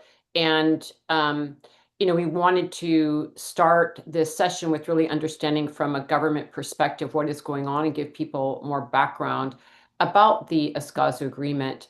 And so we're really thankful for that presentation. And now I would love to bring Ruth Spencer into the conversation to share what is going on in your country and the work that you've been doing on the agreement and how this is really serving women land defenders. Thank you, Ruth, for joining us. Thank you, Osprey. Thanks for the invitation, and it's good to give me a voice in this process. I'm representing local community groups, and the ESCAZU agreement gives us power. It hands the power back to the people. So we have to keep our governments accountable when they have ratified the agreement, so that all the benefits, all the principles that are in place can be transferred to us, the people. I'd like to pay respect to the many human rights defenders that have been killed all over the world. It's so sad to know that when they stand up to protect our environment, the health of people, our ecosystems, that they are killed for these actions. But the next side of the coin is that after the destruction has taken place, we have the governments at these global forums asking for money, asking for finance, asking for technical resources to restore these same things that these environmental defenders were killed for. It's not fair. We cannot afford to keep losing lives that are protecting what is God has blessed us with. So we have to ensure that as CSOs, as citizens, as local people, we hold the governments accountable. I am from Antigua and I've been privileged to have been attending and participating in many of the negotiations for the ESCAZU agreement. And I've been attending also implementation roadmaps. In the Eastern Caribbean, all the small islands of the Caribbean have ratified, and we have gone through processes looking at the legal regulations to ensure that they conform with the principles of the ESCAZU agreement. In some countries, we have had to put new laws in place. But I went to the rolled out in Belize. I went to the one in Grenada. A few weeks ago, I attended the one in St. Kitts. And what we see is that the governments, they realize that they alone cannot make all these environmental decisions. They need the people. And this is why the ESCAZU agreement came into place, because after the Rio 1992 convention, government said they couldn't do it alone, but it has taken so many years for the ESCAZU agreement to come into force. And now that we have it in force, we have to use it. Many times I write to development banks, I write to agencies, and I get no response. But I always use the ESCAZU agreement. And soon after I get a response, the ESCAZU is powerful. It brings power to the people. And with the global situation now in chaos, governments are returning to the local groups to get our ecosystems back in place. I just came from Colombia last week with the Global Land Forum, where the Colombian government is giving back their ancestral lands to the indigenous people, to the Afro descendants. Many land titles are now put in place. And this is revealing, it's telling us that the change is taking place. The transformational change that we have long desired is taking place. But we as CSOs, local community groups, indigenous people, we have to push our governments, keep at them, let them know that they have ratified and they owe it to the people to put the principles and the procedures in place. For the human rights defenders, governments are adopting new legislation to protect the people.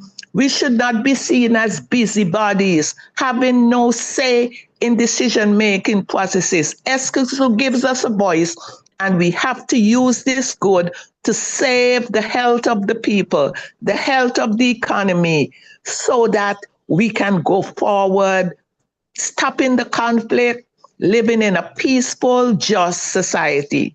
Thank you, thank you, Aspi, for allowing me to have a voice. Thank you.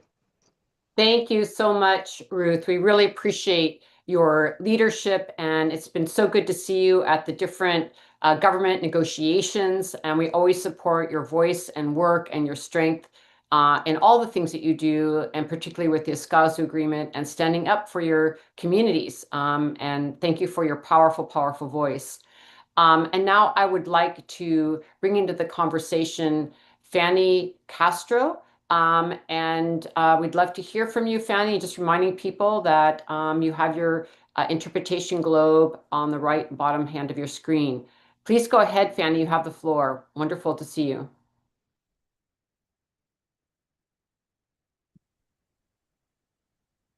Gracias, Osprey, de verdad agradecida siempre de su lucha incansable por visibilizar lo que hacemos las mujeres, la defensa de los derechos, la defensa de la biodiversidad, de los territorios, apoyarnos en todo este proceso de lucha.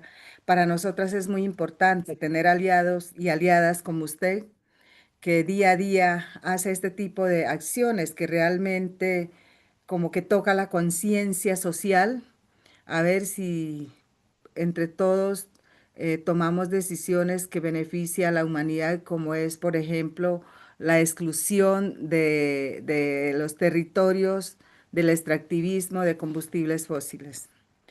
Muchas gracias por eso. Bueno, también agradecer a mis dos compañeras que antecedieron, especialmente a la compañera que inició, Patricia, que bueno, ya dio conocimiento de la génesis y el objetivo del acuerdo de ESCAZU.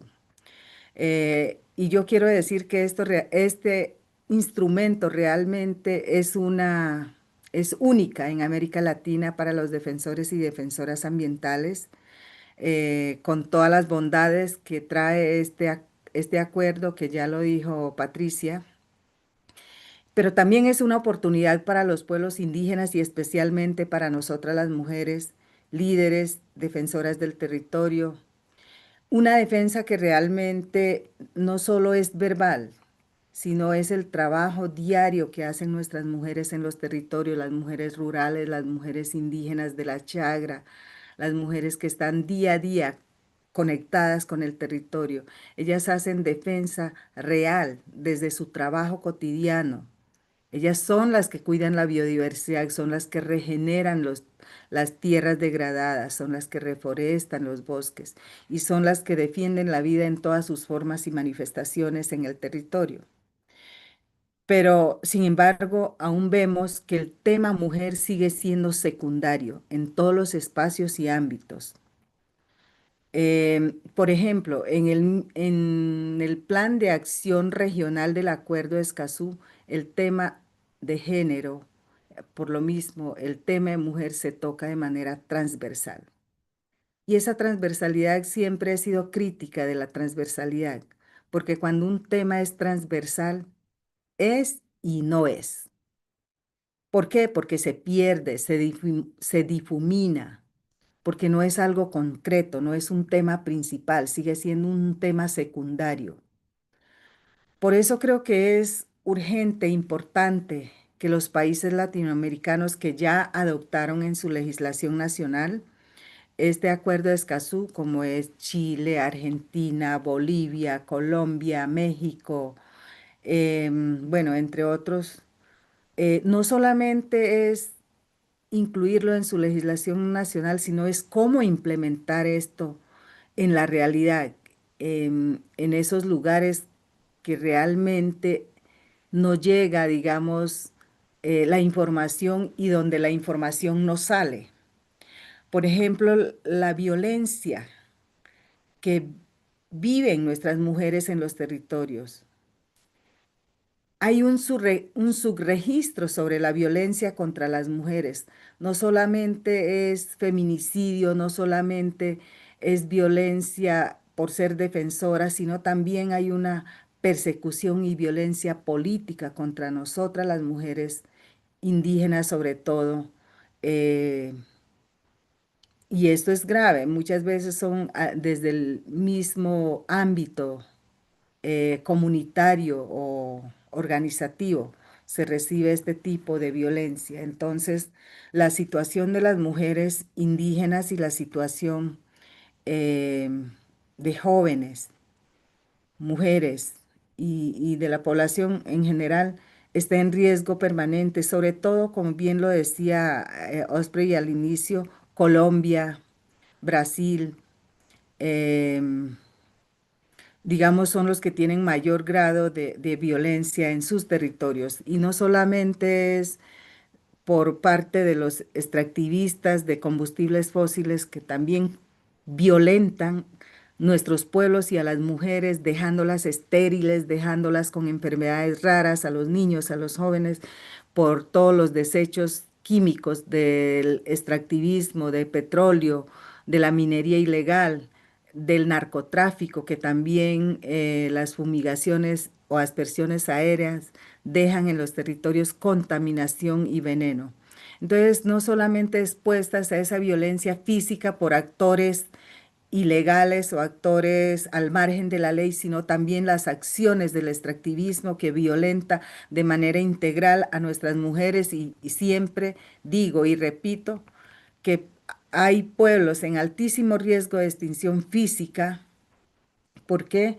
Porque todo esto, este envenenamiento afecta la autonomía alimentaria de los pueblos indígenas y su salud integral. Y las mujeres, algunas se quedan estériles, no pueden tener hijos, y esto para mí es un genocidio silencioso que hay que ponerle cuidado porque así pueblos indígenas se pueden desaparecer y nadie se da cuenta. Entonces hay un subregistro de violencia, feminicidio y de todas las formas. En- em, eh, Aunque a veces también hay datos, hay sistemas de información oficial, nadie hace nada. Nadie hace nada. Es como que el tema mujer, la violencia contra la mujer fuera un tema que no le interesa a nadie. Por eso es tan importante estas luchas de WECAN y estas luchas de nosotras las mujeres desde los territorios. Es importante porque podemos visibilizar esta situación. Más allá de esto, sin embargo, las mujeres somos luchadoras y tenemos muchas expectativas. Por ejemplo, Ahorita quiero ir para la COP30 que se va a llevar a cabo en Belén do Pará. Hay mucha expectativa desde las mujeres. Hoy las mujeres están preparándose desde su sentir y desde su hacer como mujeres, como las voces primarias, las voces territoriales, quieren que sus demandas sean atendidas y principalmente lo que tiene que ver con los efectos del cambio climático que afecta la vida, la biodiversidad en los territorios e incluso afecta lo que es el líquido vital. Se carece, aunque es la Amazonía, se carece muchas veces del líquido vital que es el agua por efectos del cambio climático. Entonces quieren ser actoras políticas, actoras principales, llevando su voz desde la realidad del territorio a este espacio. Esperemos que nuestras compañeras estén presentes y acompañémoslas a ellas para que realmente se conozca ese rol principal que tienen ellas de ser depositarias y transmisoras de los conocimientos ancestrales, que hoy también piden ser escuchadas y atendidas en los espacios de toma de decisiones, en las discusiones y negociaciones que se hacen al interior de este espacio de la COP30 de cambio climático que se avecina. Y bueno, y en todos los escenarios que se requiera, queremos estar ahí como mujeres. Muchísimas gracias, Osprey. Thank you very much, Fanny, for your incredible leadership. For those of you who are not familiar, COICA is a major formation in Latin America. And it's speaking of women's role, it's very courageous and powerful that Fanny is in that position, which is not easy for her. And so we really respect your leadership and thank you for your courage and standing up. And yeah, I think it's just so important to recognize and just take a moment to really imagine what it's like to be some of these women who are on the front lines of protecting their territories with their bodies.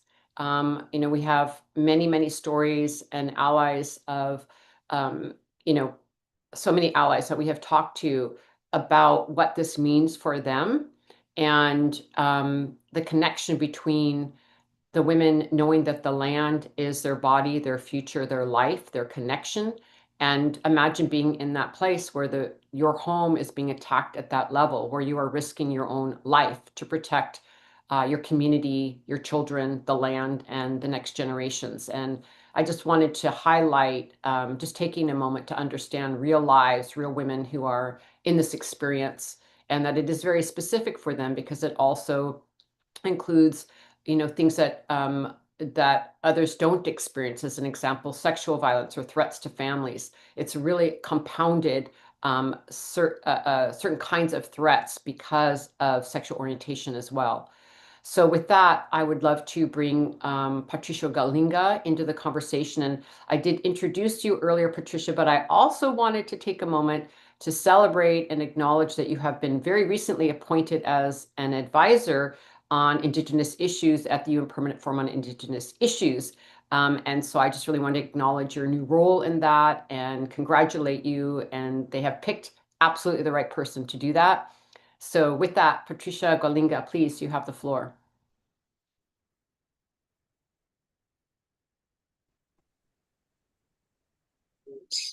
Buenas tardes. Gracias, Osprey, por siempre dar la voz a través de WECAN a las mujeres que trabajamos en primera línea. Realmente la situación del bioma amazónico es preocupante y tiene que ver mucho con el acuerdo de ESCAZU. Es preocupante porque no se ha podido lograr detener el extractivismo que se da en los territorios amazónicos. Extractivismo minero, que puede ser lo que llaman la minería ilegal, pero también extractivismo petrolero y el extractivismo minero que los gobiernos le denominan legal, pero que es a cielo abierto. Ante este contexto, hay muchas mujeres que han empezado a alzar la voz, pero que hemos sido criminalizadas, hemos sido perseguidas, hemos sido amenazadas de muerte. yo quiero retomar de que aparte de ser defensoras, somos defensoras indígenas y por lo tanto tenemos múltiples estigmatizaciones. Uno por ser mujer, otro por ser indígena y por haberse atrevido a alzar la voz. Estigmatización que puede ser desde una sociedad o desde gobiernos extractivistas o de empresas, pero también muchas veces desde las propias organizaciones que no dan el valor que se merece una mujer. Y eso realmente es preocupante. Ecuador es signatario de múltiples acuerdos, entre ellos el acuerdo de ESCAZU. Y eso es muy bueno, porque nos permite tener herramientas de lucha ante las cosas que estamos llevando, las mujeres.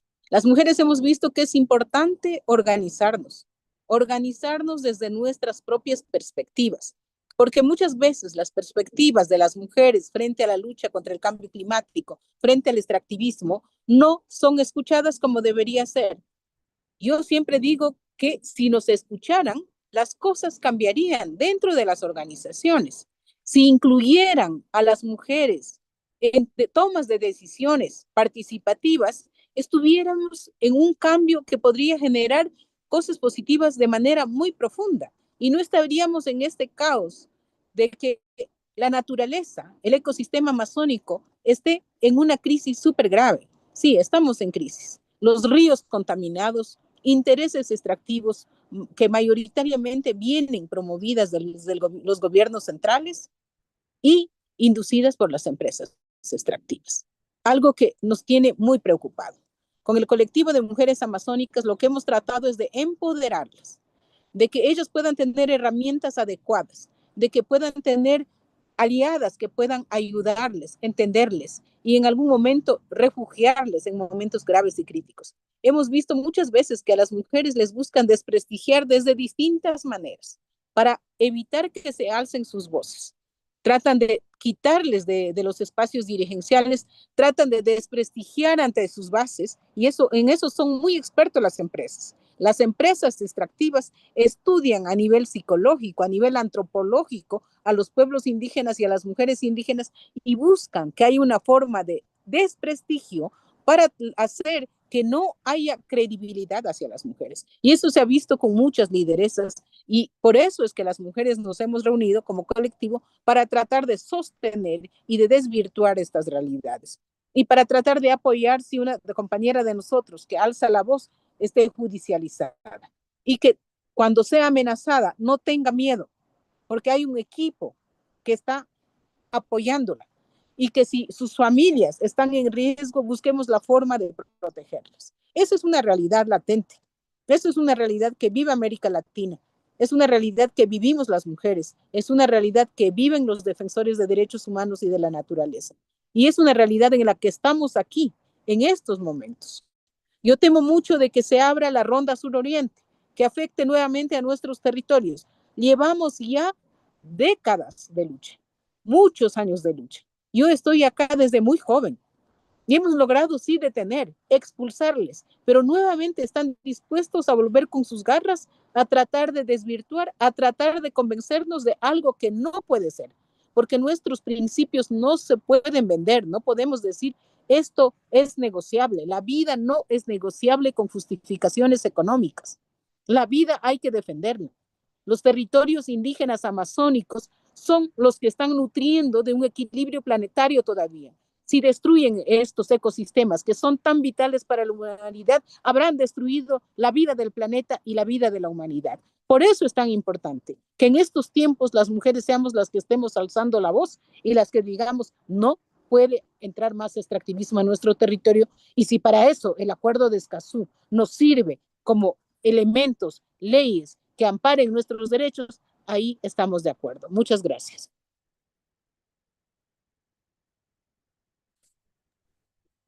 Thank you so much, Patty. Really appreciate the hard work that you're doing and all the work of the women at Sariaco and also Mujeres Amazonica, which is a group that Patricia leads.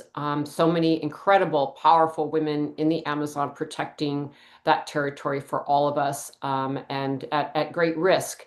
And so it's very important that we support all of the women who've spoken today in their leadership, standing up for their communities, and also to understand the role of the ESCAZU agreement and why we need to keep having more and more regulations and laws to protect the land defenders. And this is something that we're very concerned about at WECAN for the LAC region, and we have this opportunity with the ESCAZU agreement, but also all over the world, here in the United States, all over the world, people standing up to live life, to protect nature, to protect their communities, to protect water, to protect forests, to stop mining, to stop deforestation, to stop harms.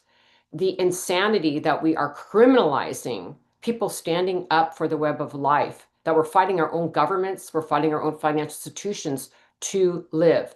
This is, I know no other way to say it, but this is absolutely insane. And it's one of the reasons we are having this assembly and people around the world doing so much work in collaboration, is that we have to stop this frame of reference, these policies, this ideology of destruction to the planet. And it also reflects deeply in a historical relationship of violence against the land and violence against women. And this is part of the patriarchal ideology and idea of supremacy that we are working so hard to shift. So we need these practical policies that can help us make these shifts while we support the frontline women who are on the ground doing the work and risking it all. And I wanted to take a moment to show a website page that we have so that people listening in, especially a lot of the land defenders we know who are on this call and listening on the live streams, we're going to take a moment and show the toolkits that we have so people can actually see them. We're going to do a little screen share here, and then we're going to go back to our panelists to hear more from them. But we wanted just to take a moment, if you could scroll down a little bit. These are the different toolkits from different countries. And you can see from Brazil, from Colombia, from Ecuador, and you can see how, and from Peru, different countries, how each of these toolkits, when you open them up, they are in the home language of that country. And it really goes through explaining what is the ESCAZU agreement and how can you use this mechanism if you are a land defender. Who can you reach out to for pro bono legal services? Because of course, if you're going to be represented and you're under threat, you also need to be represented most likely by an attorney to follow up on your case. And so it really, the reports really walk you through an explanation of what is the ESCAZU agreement, how it also relates to your country's laws, because of course, each country has its own unique laws, but how does the ESCAZU agreement fit into your local country laws? And then again, how to reach out for support if you're under threat. So I just wanted to share that, a very practical tool. I have an opportunity with this global audience to ensure that we actually have mechanisms and methodologies and tools to implement the ESCAZU agreement. Okay, thank you for sharing that. Now I would like to go through and give each of the presenters an opportunity to comment further about the ESCAZU agreement, now that you might have had some reflections from some of the other speakers. I'd like to go back to you, Ruth Spencer, and give you the floor for any closing comments for this panel. Thank you so much for being with us, Ruth. Did we lose Ruth? I don't think I see her online here. Okay, let's move to Fanny. Fanny, would you like to have the floor again so that we could hear from you before we close out the panel?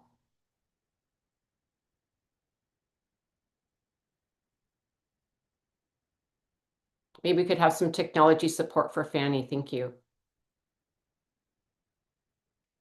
I can see that she's still online with us.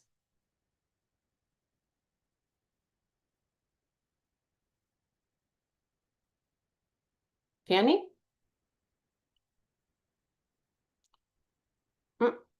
She must have some technical problems. So I'm going to hand the floor back to you,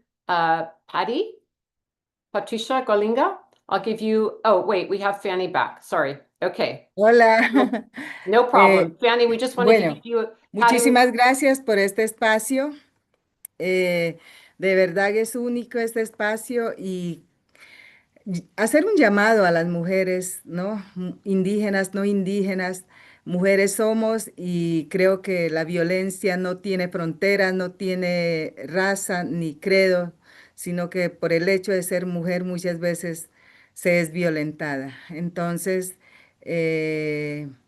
unir esfuerzos, defender la vida ante todo y continuar adelante con este tipo de actividades que es muy importante. Creo que este evento está programado camino hacia la COP30 Belém do Pará, Brasil, y es importante que las mujeres hagan presencia allá, alcen su voz y estén en los espacios de toma de decisiones, participando de manera efectiva y no de manera simbólica, porque nosotras somos las mensajeras del bien, nosotras somos las mensajeras de la armonía, de la maternidad, así como cuidamos la vida, desde la maternidad y cuidamos la vida en todas sus formas y manifestaciones, y agradecer a todas ustedes, Patricia especialmente, felicitarla también por su nuevo cargo en el foro permanente. Ahí estuvimos para respaldarla, para que llegue allá. Me alegro muchísimo que haya llegado. Y bueno, queremos más mujeres en todos los espacios, ¿no?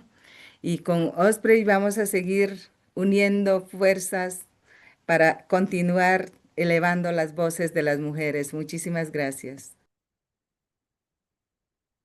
Thank you so much, Fanny. And I'm really glad that you brought up, the ESCAZU agreement in relationship to COP30, because to be sure, this is going to be part of the conversation. It's part of our call to action. It's part of the work we need to do with the Gender Action Plan that is part of the UNFCCC process now, that we ensure that gender equity, protection of women land defenders is part of this process. We're going to be in Belém, Brazil. We're going to be talking about the Amazon. We're going to be in Amazonian region. It would be so inappropriate, disgraceful, and wrong if we did not talk about the land defenders when we are in the LAC region, in the Latin America, Caribbean region. And so I couldn't agree more that I think we all need to really collect together and make sure that the ESCAZU agreement has a central role at COP30, and that we elevate land defenders and the attacks against land defenders and how that must be stopped, and that we stop the criminalization and threats to women during COP30. I think it's an amazing opportunity that we all need to continue to prepare for, have sessions on, make sure that there are events highlighting this important issue. And I look forward to collaborating and working with you all on that. And we have time, Patricia Galinga, for a closing comment from you. And we're just so glad we have this opportunity to be with you. Thank you, Patty. You have the floor.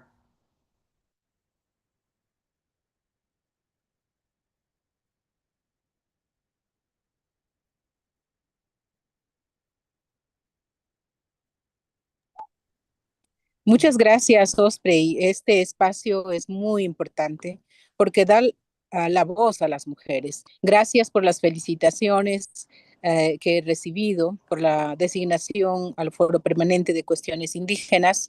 Creo que desde los espacios que nos toque estar, tenemos que hacer la diferencia para que más mujeres puedan estar en estos espacios, para que las mujeres que están luchando en primera línea puedan seguir luchando y dar aquellos elementos que puedan seguir fortaleciendo a más jóvenes, a más mujeres, porque yo pienso que el mundo, para cambiar a bien, necesita la fuerza de la mujer. El mundo está así porque es un mundo que ha sido manejado por gobiernos patriarcales, porque han relegado la energía de la mujer.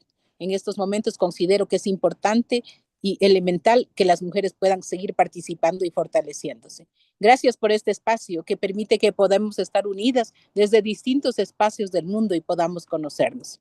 Pienso que en la COP30 de Brasil habremos delegaciones de mujeres tratando de incidir para que haya más participación de mujeres y más vocería de mujeres. Muchas gracias.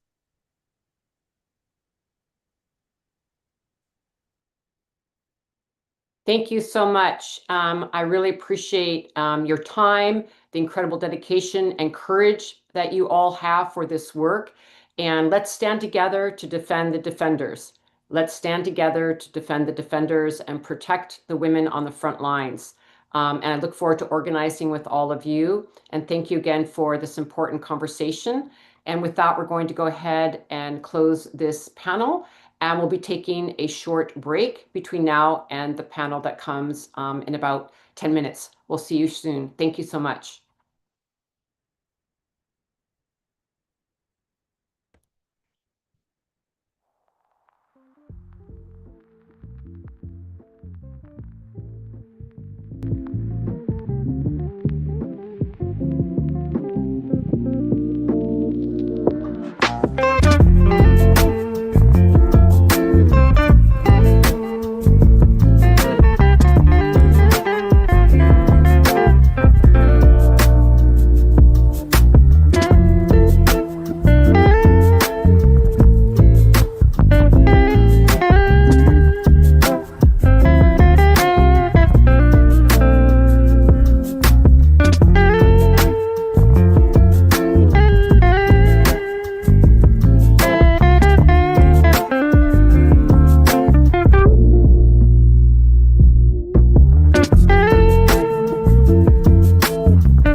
Okay, we're going to go ahead and get started.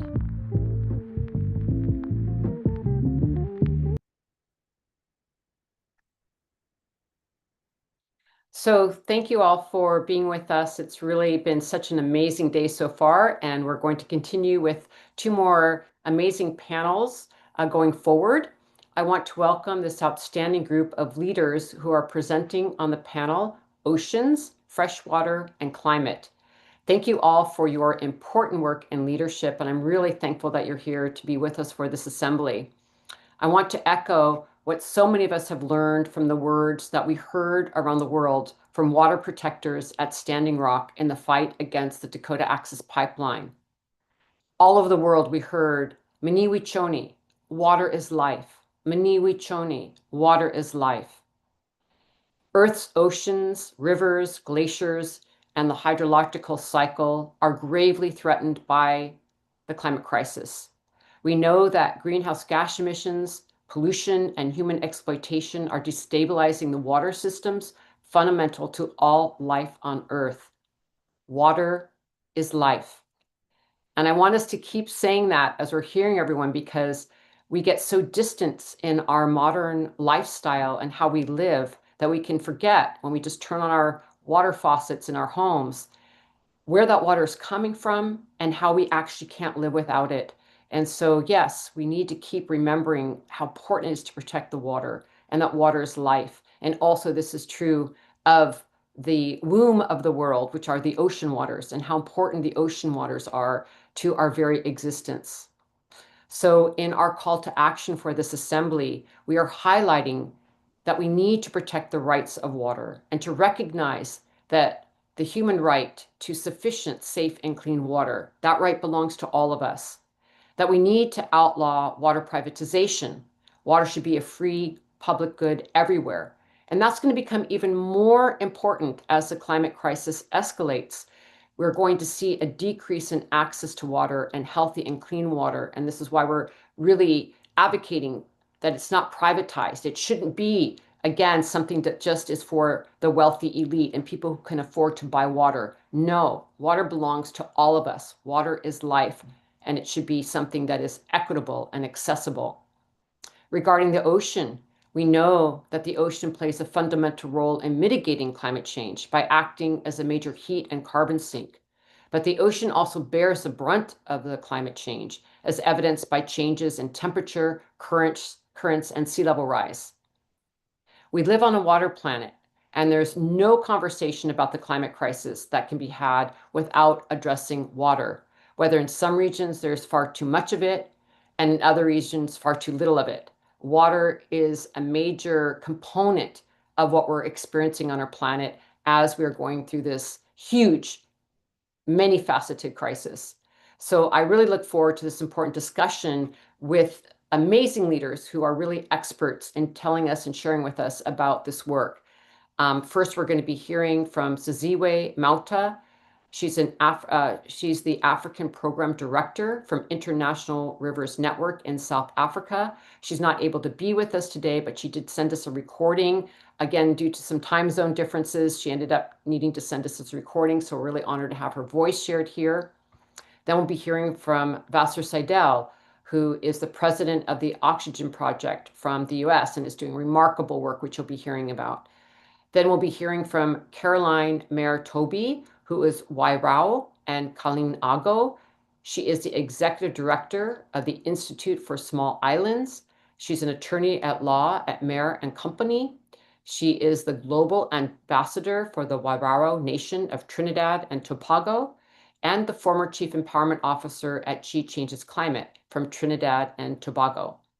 Then we'll be hearing from Panganga Pungowiyi. She is the IEN Climate Geoengineering Organizer from Indigenous Environmental Network from Turtle Island. So this is quite a group of leaders that we have here to walk us through this really important discussion about water and climate in many different forms. And with that, let's go ahead and hear from Cecilia Mauta. Thank you.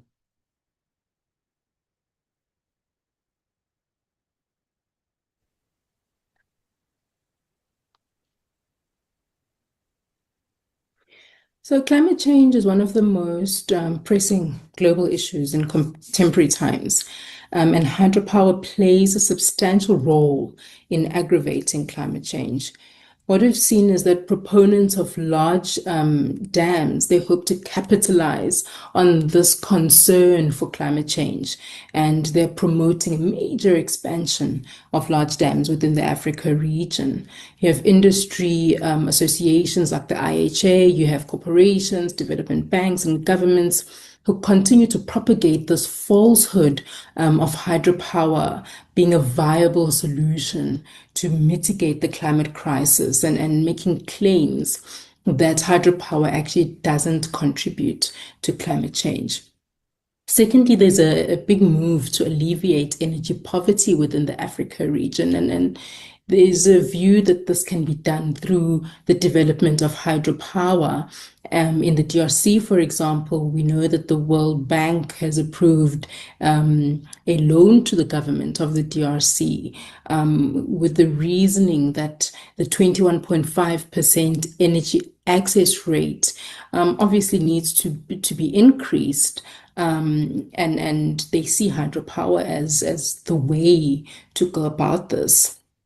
However, in our view, large dams are an entirely wrong response to both of these pressing issues, because, as we know, dams or large hydropower has a very long and troubled history, both within the African continent, but globally as well. We have seen that hydropower has contributed to the destruction of river ecosystems and the change of how a river should naturally flow, leading to the extinction of many fish and other aquatic species, a loss of forest, a loss of farmland, and a multitude of other impacts that are faced as a result of hydropower.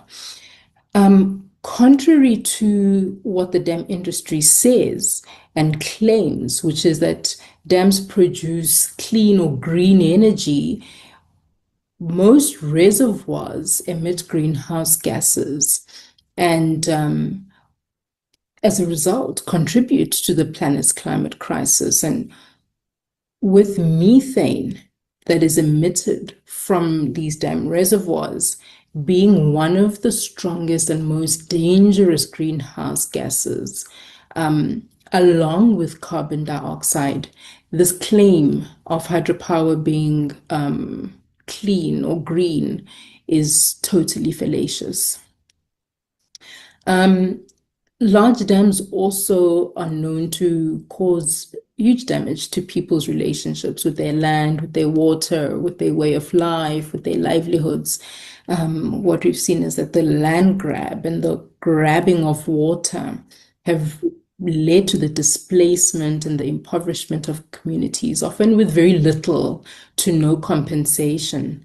And this forced removal, in a sense, leaving people or taking people away from their ancestral lands, away from their sacred sites and from their homes, is really a cause for great hardship and totally unnecessary hardships for these people, for such people.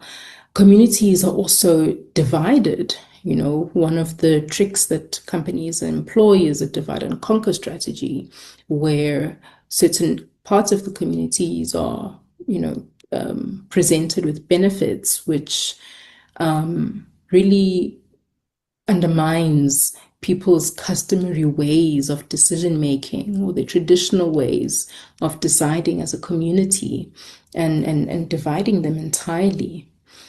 The promises that are made, in addition to that, where housing, schooling, and roads infrastructure are promised, and electricity access, being assured to communities often don't materialize. And what we've seen with job access, for example, is often communities are left with the more menial, low-paid, low-skilled jobs, and you have people coming in from the outside and taking up the positions within the companies, and communities being left without decent work, without access to their land anymore, and and generally without access to their livelihoods. Hydropower is also very expensive and to build, and it takes a long time to complete. So it's very common to have these long delays, which cause a rise in the original cost, and this is termed as these cost overruns. And what we have is countries that sign up for these big, huge loans to finance the feasibility studies, the construction, to finance the transmission lines. And these big loans end up being a big debt trap for governments. And instead of prioritizing, essential services like schooling and healthcare, etc., they have to pay interests on these debts, which is a huge trap. So what we would like to see is a development model that protects livelihoods and improves the quality of life for poor people, where people's water and energy needs are met without harming nature, where people have a right to participate, a right to free, prior, informed consent as regards to decisions that affect them, where there's transparency and accountability, where the rivers in Africa are valued and they are protected. And in addition to all of that, we know that hydropower project construction timelines span over a decade with these cost overruns. However, studies have shown that solar and wind can be installed quickly, flexibly, and a much lesser monetary cost, and a much lesser cost to the environment, to the people, and to the climate.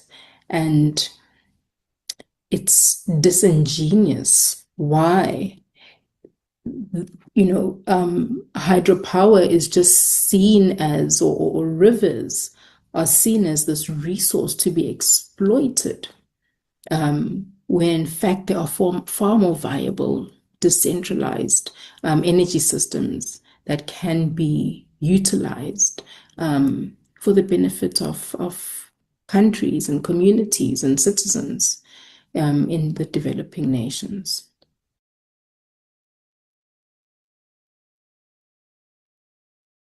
Thank you so much for those comments. And it's so important. Again, we're seeing this view of nature as a place to extract and exploit, and not as a living system that we are part and particle of. And I think it's really important also to hark back to some of our earlier discussions in the Assembly about false solutions. And I think it's also important to realize that where we get our power from and how we conduct ourselves in this transition absolutely matters. Not everything that is claimed to be renewable energy is safe and just for people or planet. So I think it's really important to listen to what our colleague Cecilia is saying about what is happening to the rivers. And with that, we are now going to hear about oceans from Vassar Steggall. I'm so honored to see you here, Vassar, and thank you so much for joining us today.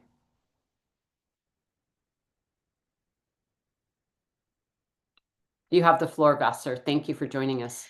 Osprey, thank you so much. And thank you, WECAN, for having me back. Just a few years ago, I was speaking on a very similar panel, sharing with one of the things I'll be talking about today, which is deep sea mining. And it's just interesting how things have evolved and shaped. And as we all know, where we are in the world with climate and with a lot of issues that are intersectional to climate.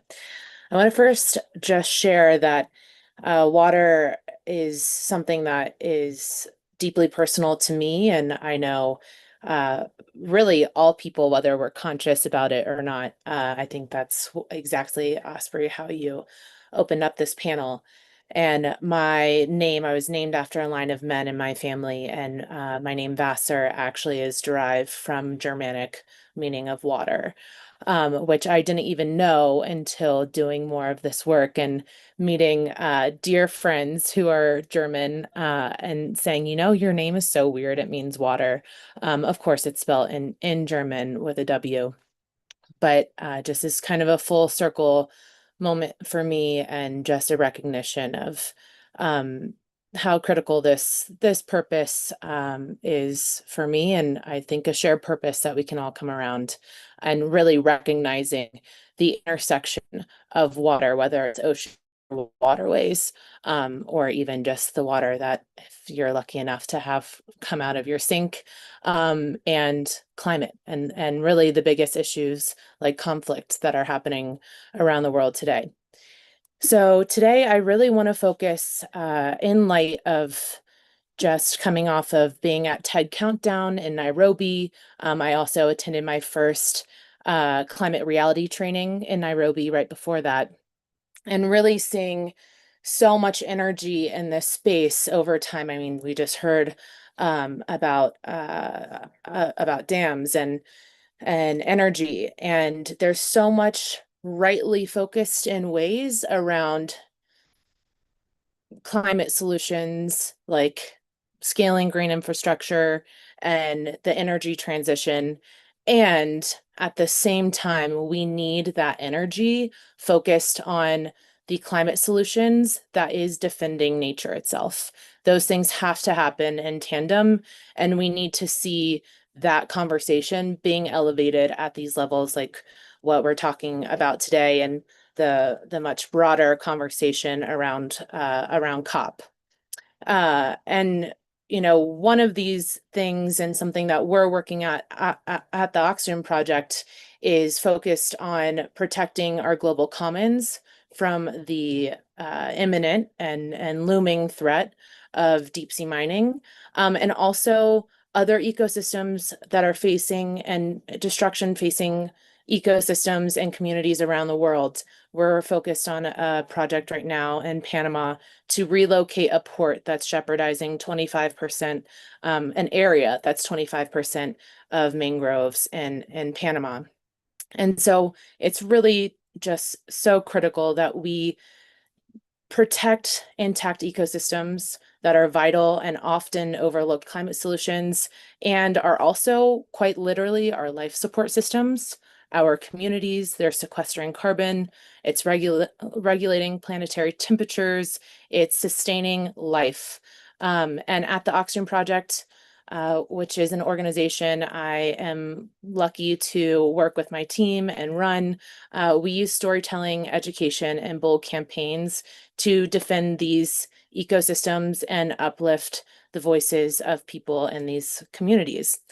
And so the first thing I would like to talk about is deep sea mining. And if you were with us 2 years ago, I shared a little bit of this, and I'll just give a high level understanding of deep sea mining, since most of the world, or it's a little bit more of a hot topic now than it was then.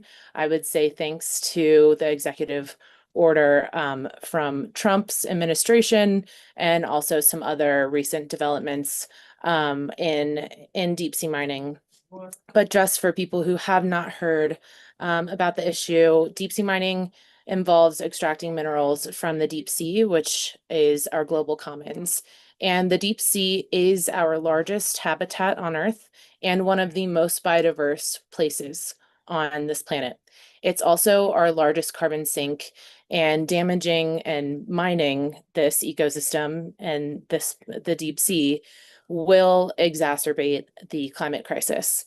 So there's a few different types of mining, but I'm just going to talk about polymetallic nodule mining very quickly, because this is kind of the most energetic form of mining that's actually being tried to be pushed for this rush to mining the deep sea. And polymetallic nodules themselves both fix and store carbon in the deep sea, in the seabed, and they also regulate trace metals in the water column. So they're not just rocks sitting on the seafloor just waiting to be plucked up. It's also a very extractive process to mine them. And they also take over 13 million years to form. So it's quite literally not a renewable resource, and is really just trading one form of extraction of oil for another form of extraction for a non-renewable resource. And scientists agree the damage will be irreversible, and we don't even fully understand at this point what all is at stake. So I just want to also touch really quickly that it is talked about, since it is harvesting rare earth minerals, that it can fall in this narrative that it's necessary for the green energy transition, but this is a false choice. First of all, it quite literally, a healthy ocean underpins a healthy planet. We would not have the climate we enjoy and rely on for survival today without a healthy ocean. And as most of us know here, the ocean is already experiencing major threats, increased acidification, increased deoxygenation of the waters, etc. And we do have alternatives. We must be recycling batteries, and it's a great form of recycling. And there's also innovative technologies that are metal-free batteries, replacing metals, and other innovative technologies like harvesting lithium from the seawater. And really, deep sea mining extends this extractive colonial model into new depths and under the guise of climate progress. So we just have to ask ourselves questions. Why do we need these minerals? Do we even need these minerals? Who is this energy transition for and why? And what happens in the future? So right now we're in a current moment of urgency.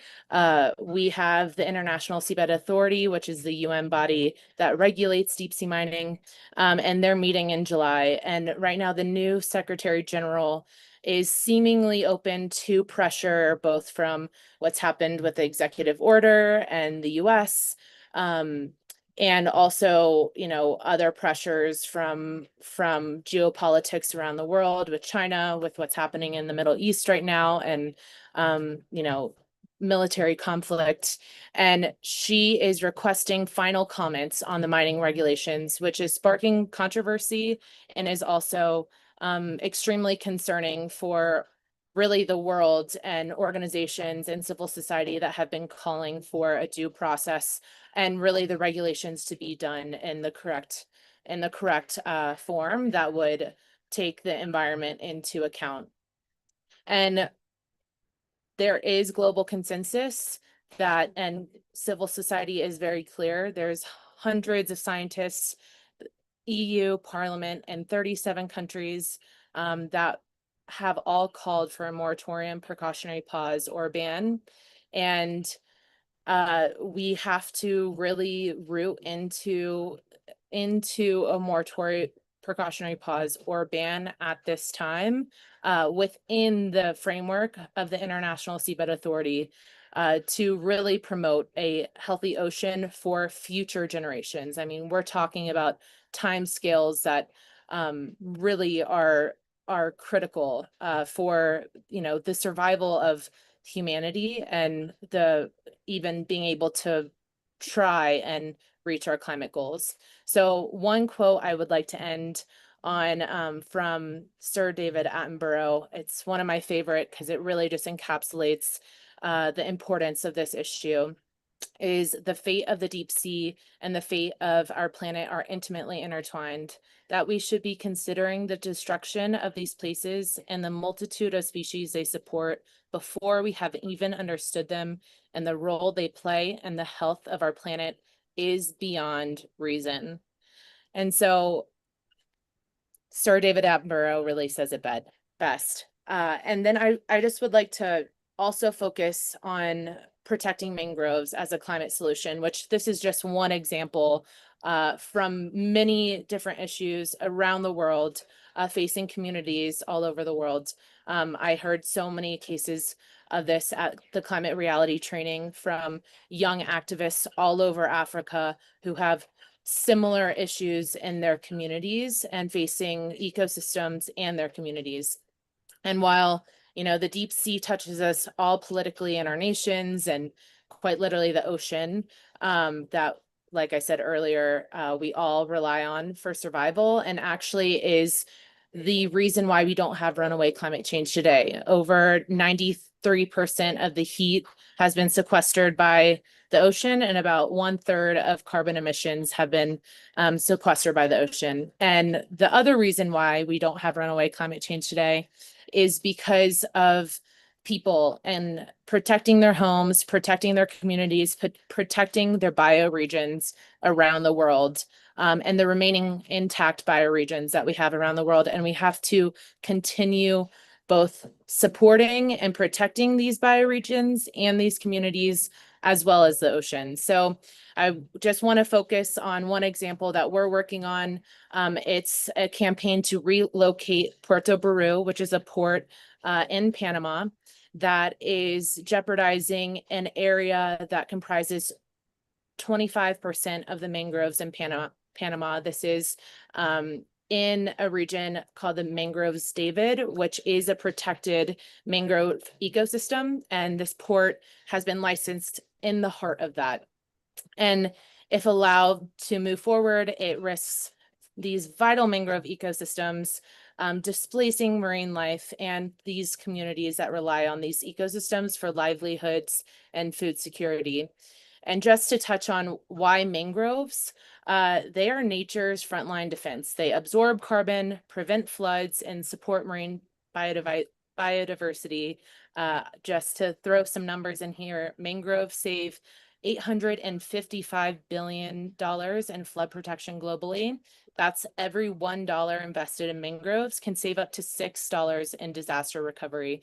And this is just me talking about mangroves. But when we boil down the economics of just being preventative about climate and nature in our communities, it's not just the right thing to do.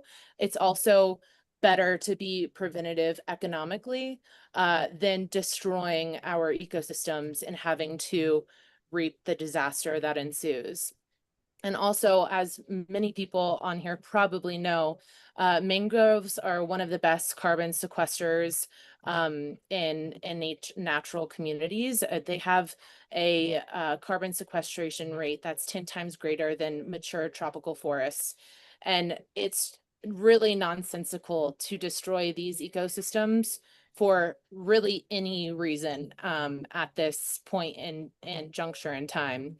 And so when we're seeing carbon removal technologies not only sink billions of dollars and be failing really all over the world, it really is our responsibility to recognize nature as a critical climate solution that needs investment and support, and also scalability.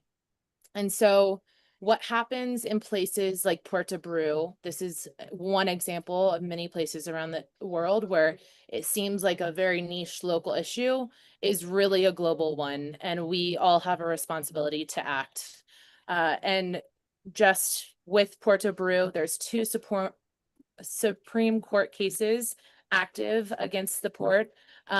One questioning the environmental assessment that helped it obtain its licenses, but also that's questioning the right for nature law that really protects nature in Panama. So I know I might be up, I see Osprey, I might be up at my 10 minutes, but I just want to end with one. There is a call to action that you can support today. I will put a link in the chat to sign our petition for Puerto Baru. And I want to end with one more quote from one of my favorite quotes that I think is just so critical, and I've been holding in this time of quite honestly a little bit of overwhelm of the onslaught of issues we're facing, from Buckminster Fuller.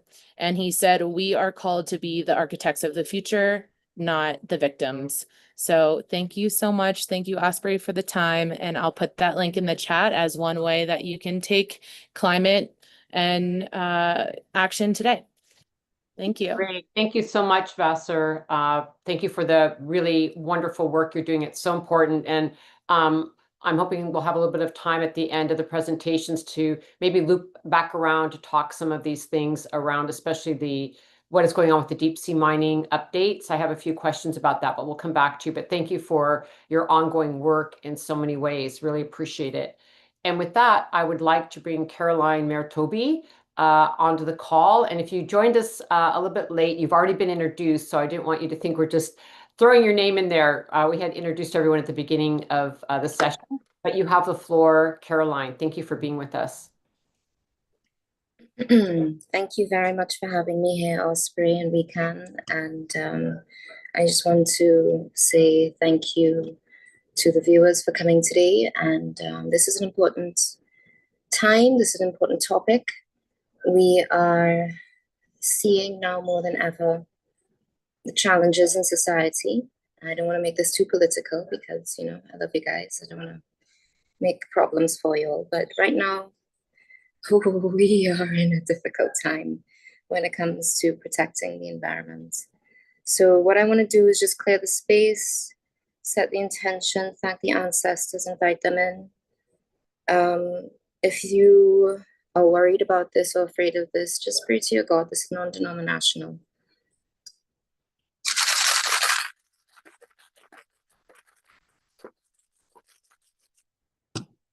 I call in ancestors from the north, from the south, from the east, from the west. Thank you for grounding us today. Thank you for setting the intention. Thank you for letting us hold a space for peace and justice. And I just want to I'm going to give a little couple of seconds to peace right now. So if you could just hold that in your hearts and lift it up.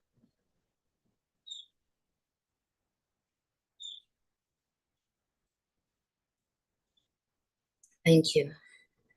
Bring yourself back, open your eyes, and I want you to feel warmth and connection to your fellow viewer, your fellow speaker right now, and spread that out to the world, because right now we need to consciously invoke peace. We need to consciously invoke love, and we need to protect these things right now. So now, we are all one. Right now we are being divided, but we are all one. We are all of this earth. And right now, international law is showing how incredibly fragile it is, but at the same time, incredibly powerful it is for creating international agreements. But beyond international law, we need to reach consensus within ourselves. It can't always be top down. It must be bottom up as well. It must be grassroots. It must be connecting between ourselves, forging ecosystems between ourselves. And I'm so grateful to my sister for talking about the International Seabed Authority and undersea mining. So I don't have to go into that. And as you know, I'm a lawyer, so I have a lot to say about that, and I'm grateful to her for covering those grounds. So I can get very, very woo-woo now. And if this is too woo-woo for you, that's okay. I'm going to bring it back to the realm of the of reality. So ignore my broken glasses. So there is, I'm just going to bring myself back here. I actually did take notes. Usually I never do. Let me know if you can't hear me as well. We can hear you fine. Wonderful. So there is spirit in everything. We are one. There is what our indigenous cousins in Hawaii call mana. Mana is in everything. It is essence, breath of life, chi.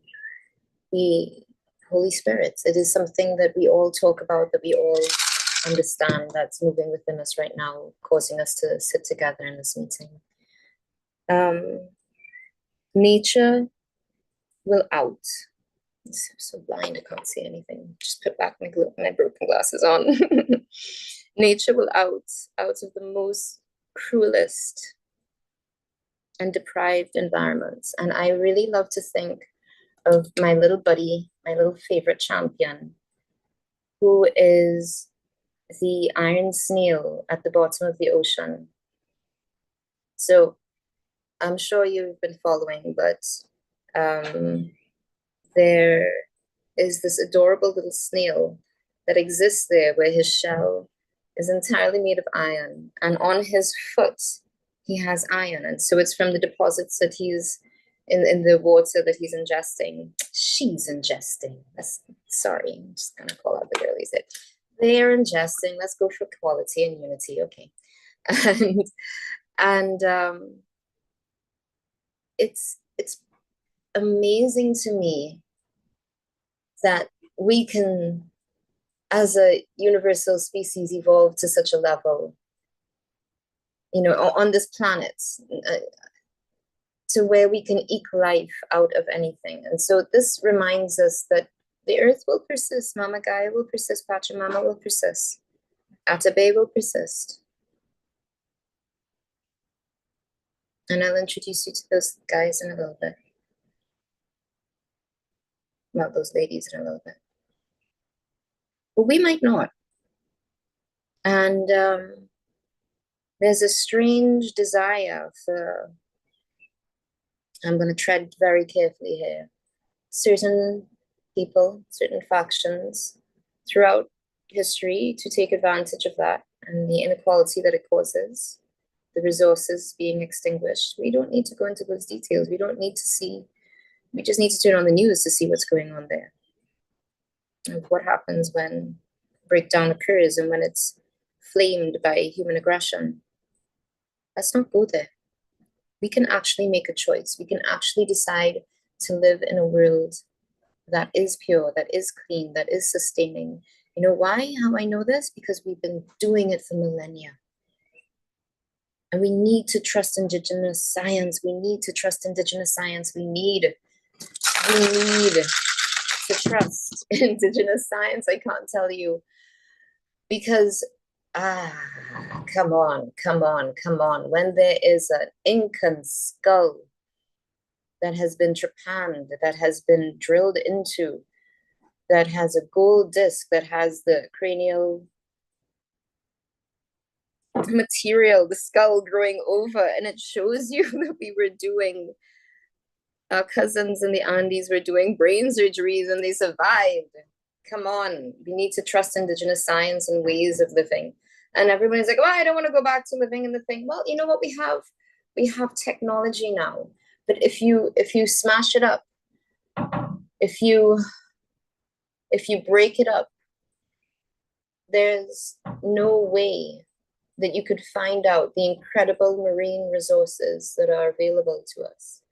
The nodules, this is just my little favorite stone, but it looks like a little bit like a nodule. They emit oxygen.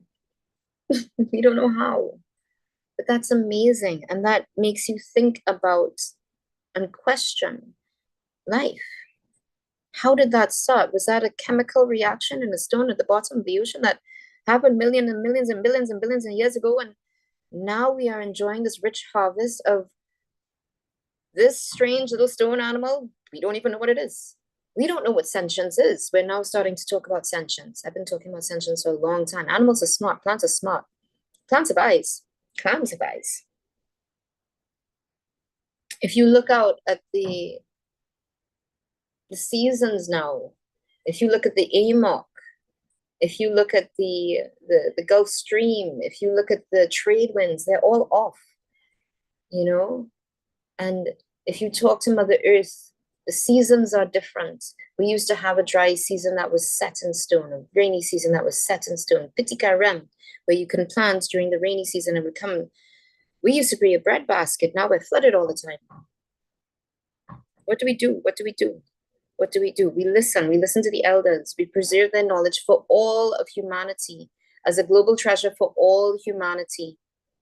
We support them in what is actually an extinction, and I'm using my words carefully, of indigenous knowledge across the globe. We protect them from having their sacred knowledges being destroyed, as they've been being destroyed not for centuries, not since Columbus set upon our shores. And I'm from the third place that his ship stopped at.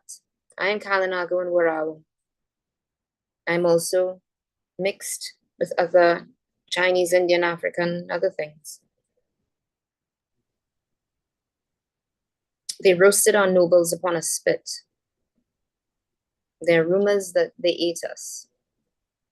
That's not in your history books. But the roasting upon the spit is Bartolome de las Casas. The cruelty that was involved is the same cruelty that we're seeing now.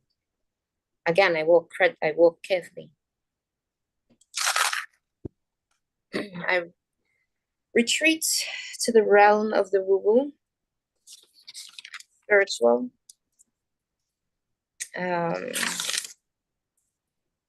Atabe, Huracan. I want to go to indigenous ancestry. How much time do I have? Please? Just about 30 seconds a minute left, but please go ahead. Okay. Atabe in Taino, she is the goddess of cassava and sea, the cycle of moon and life. She's associated with fresh waters, lakes, rivers, and sea, earth, and fertility.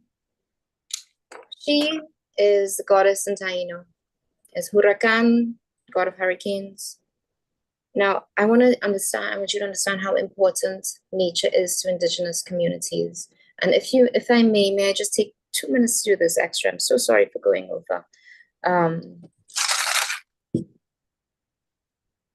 So there's a garden for the fresh water and the sea.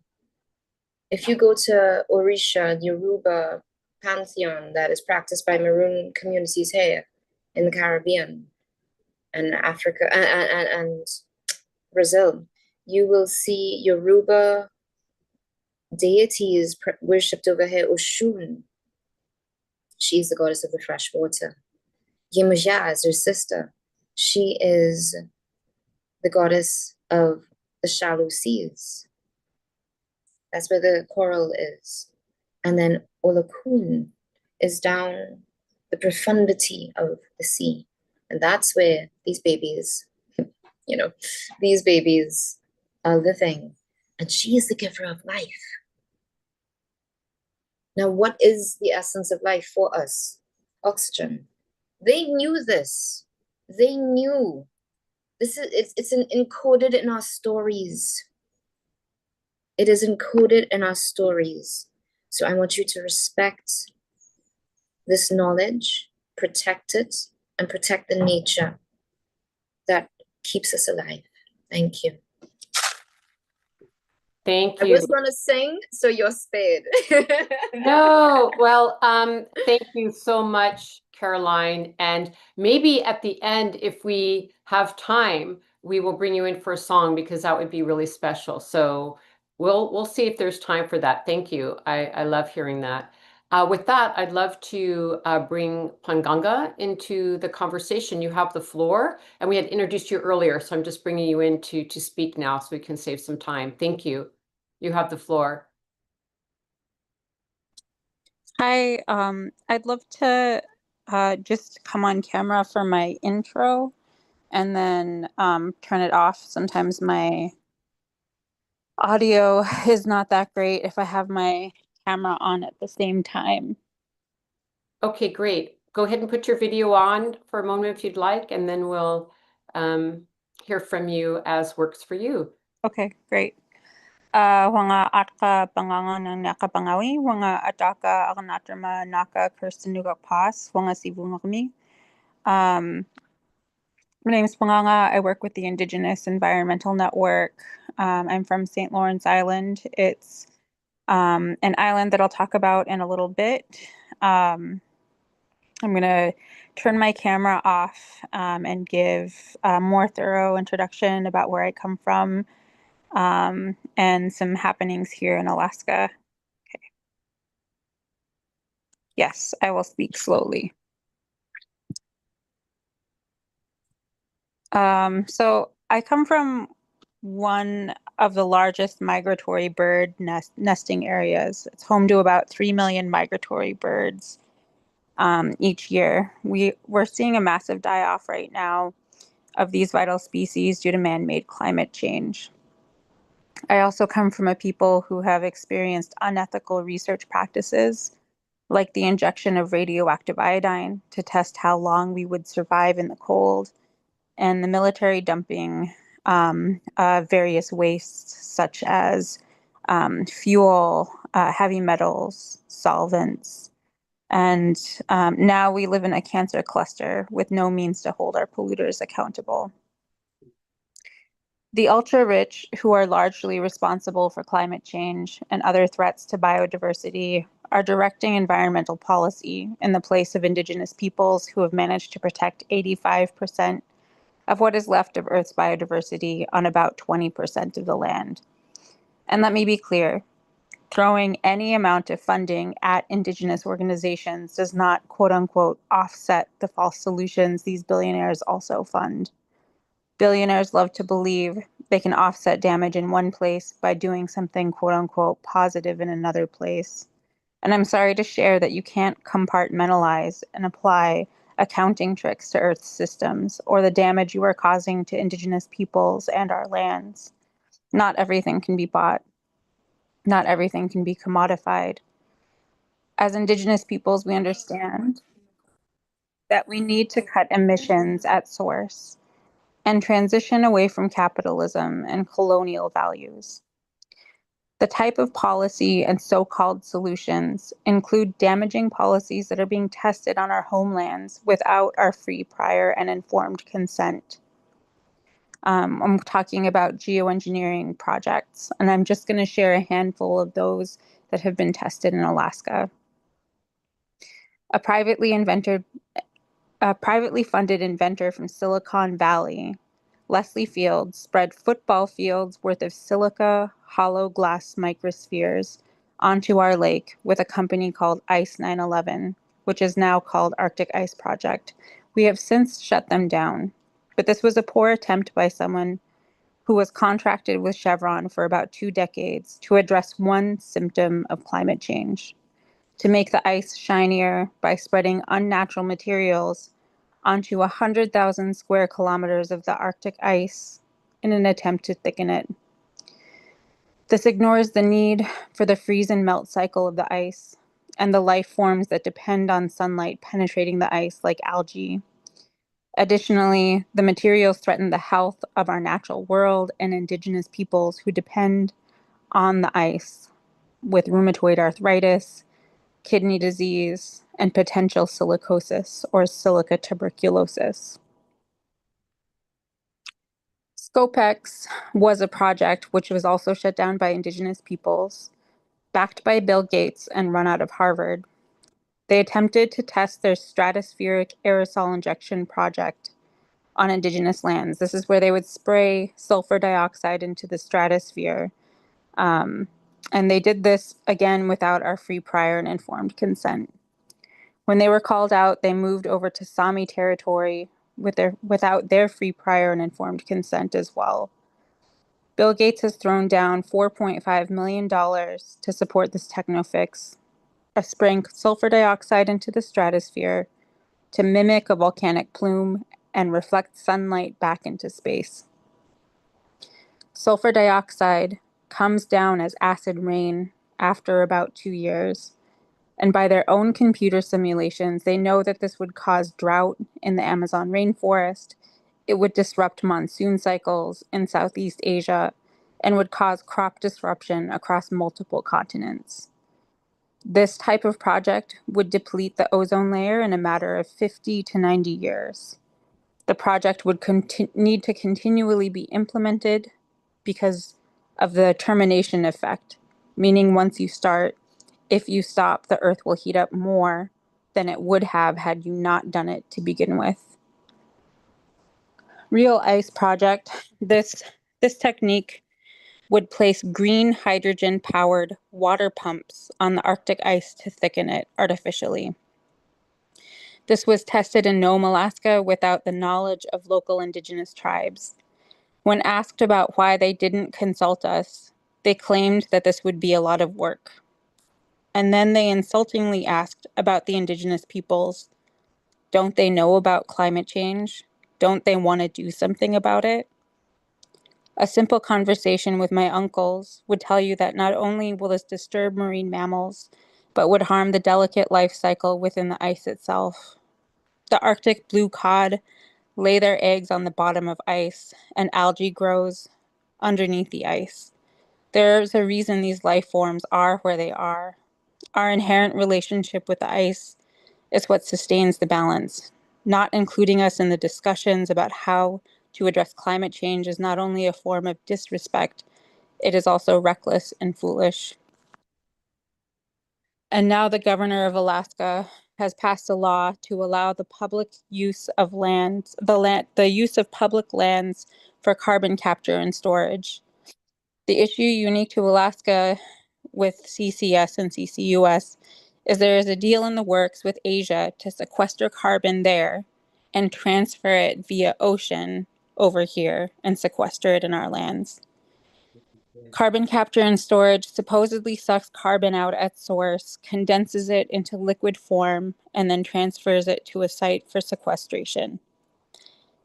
Carbon is extremely corrosive. It only takes a little bit of moisture to help it eat away at whatever container it's supposed to be sequestered in, and when it comes out, it expands into a gas.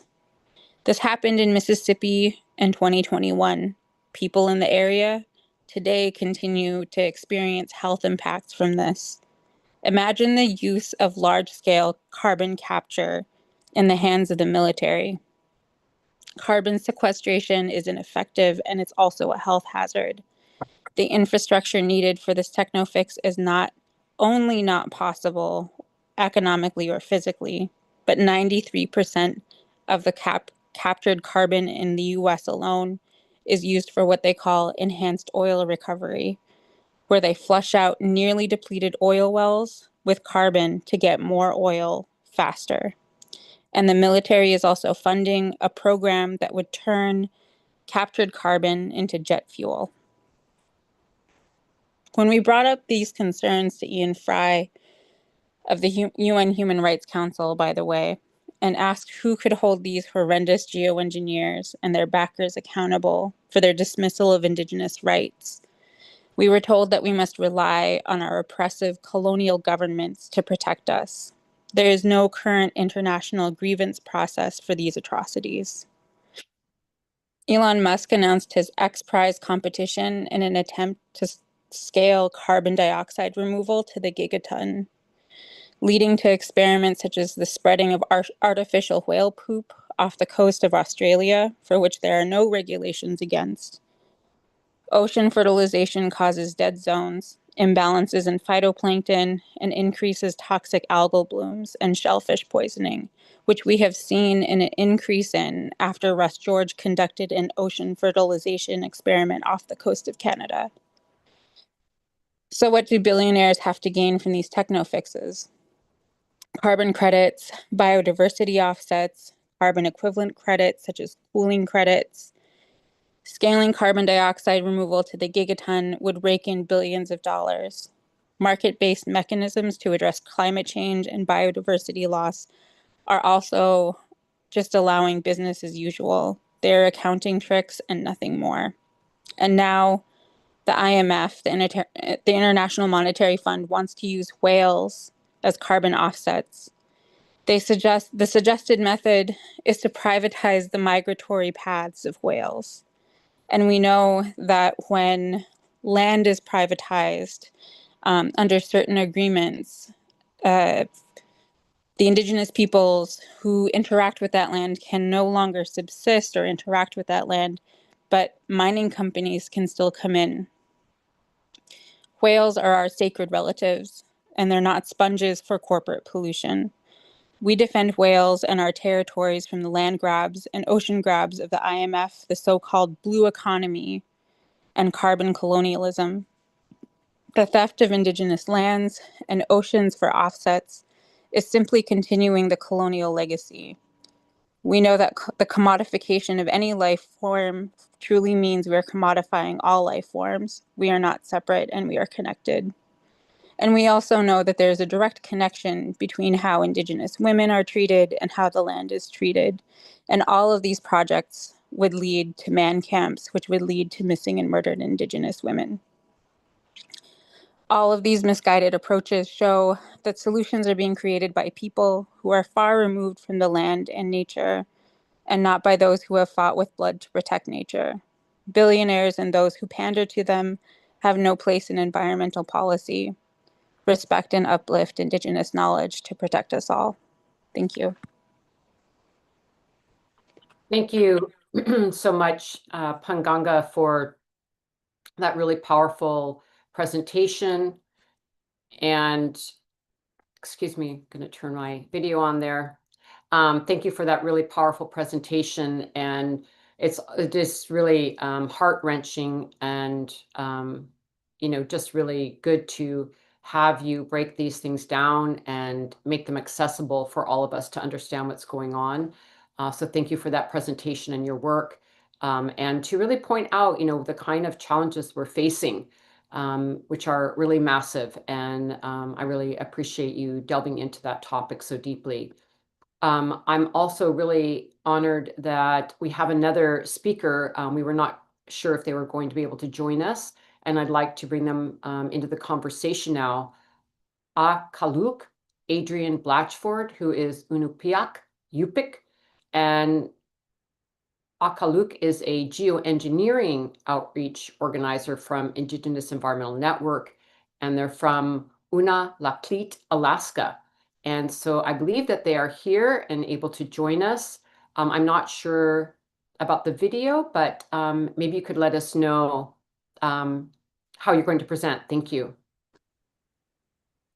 Good afternoon, good morning. Una Notak, where everyone is at. I'm actually going to stay off video today. We have an overload on our small network where there's a few of us on meetings right now. So I want to make sure that my audio is at least working and I'm staying connected. But I'm going to start with a short traditional introduction and then I'll continue in English. My apologies to the translator in advance. Wanga akaluk wala klirmiwa angay kang maktaklu Charlie Jr. anaga apuga ang makilaklu anak tiyok asi Charlie Lee asi Jenny Lee lu chinirmiu savariak tunga ay enemy. Good afternoon, everyone. My Inupiaq name is Akaluk. My passport name is Adrian Blatchford. I'm originally from a coastal village right on the heart of the Norton Sound, which is the Arctic Passageway. Its traditional name is Uwalaklik. English name has been given as Unalakleet. It means where the east wind blows. We're a rich land, like Panganga's island, that has been deeply impacted by colonization, in militarization, through the whaling industry, through the churches and the exploitation of our goods, our resources, and without our free, prior, informed consent, and the oppression of many of our people, which continues to happen today. This violation is not only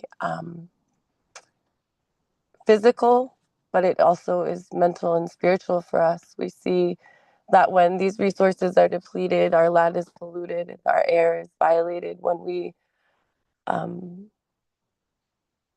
are no longer able to harvest and hunt on our own land because of these pollutants that have been introduced. We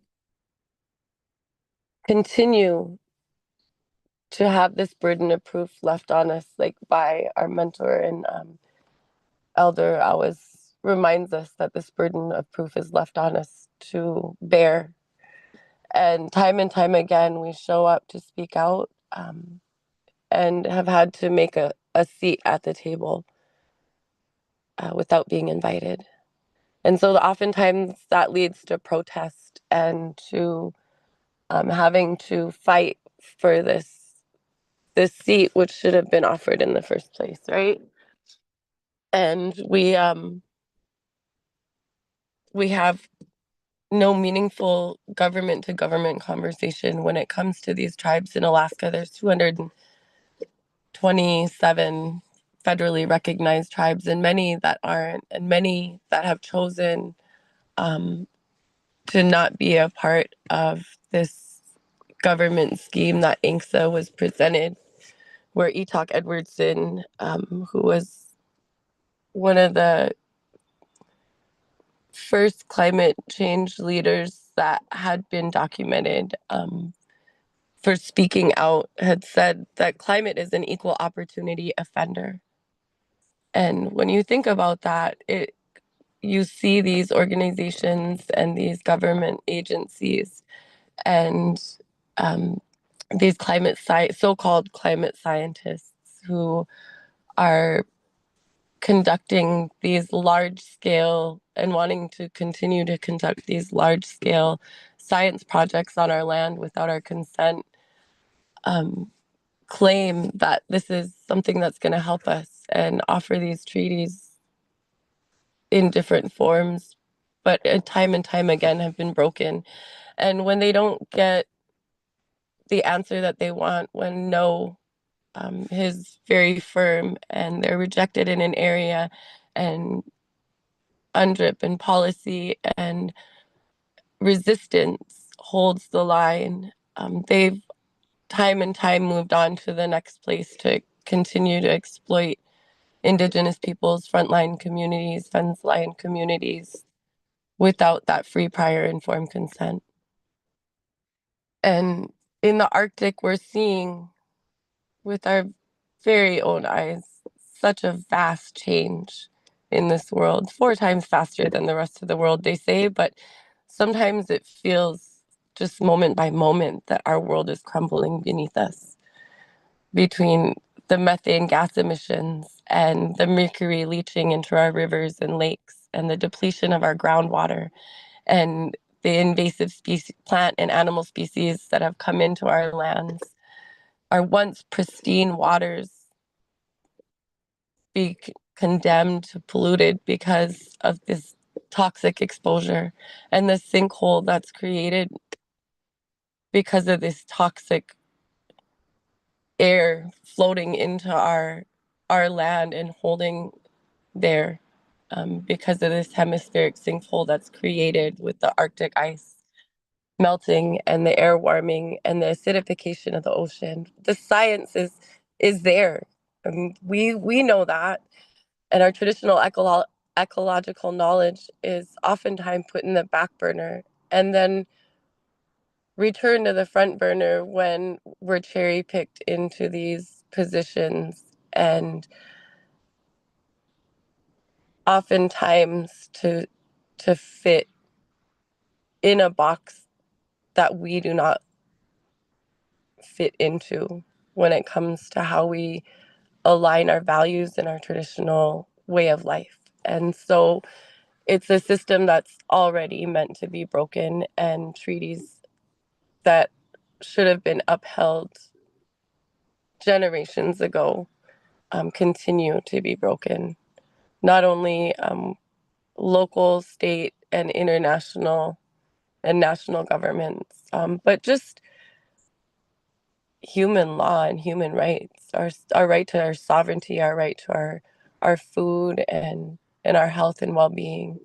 And with that being said, we continue to hold the line, because what we say within our network is our bodies are born on the line. Paganga and our cohort oftentimes remind ourselves that. But with that resistance, oftentimes folks feel like they're standing alone. And I want to remind all of you that have joined us today that you're not in it alone, and that there are resources where people will uphold you and stand in line with you, and that these small, big wins are possible for a better future and a just transition for us to be able to attain healthy well-beings for us all. And so I hope that all of our words today have fallen on the hearts of those that needed to hear them and continue to, excuse me, move forward with the winds of change that we need. And I'll leave it at that and give the rest of my time for questioning. So, Rihanna, Tzeporah.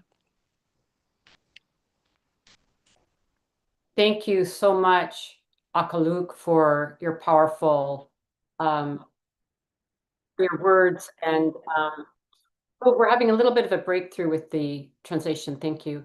Thank you very much for your deeply moving work. Could we do a little tech check? The French is coming through the English box. Thank you. Yeah, it was just so moving to hear your words, and it's really interesting having the last two presenters not on screen. We can actually hear you in a different way. So there's a lot to be said also about having us be in our own heart and mind listening to you. It's really powerful. We thank you so much for your presentations, and bringing us into these realities that are very sobering, and clearly also the courage and hope that you're still conveying under incredibly difficult circumstances that have been going on for generations due to colonization. So thank you so much for sharing with us. And we really are out of time. So I thought what we could do, since the offer had been made from Caroline, is to close this session before we move to our final session of the day with a song. And maybe we could close out with a short song, Caroline. And I think it's just appropriate given the last speakers, and continuing to really hear their words echo in our heart and mind.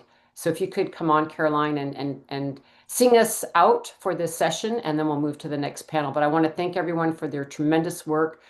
Water is life.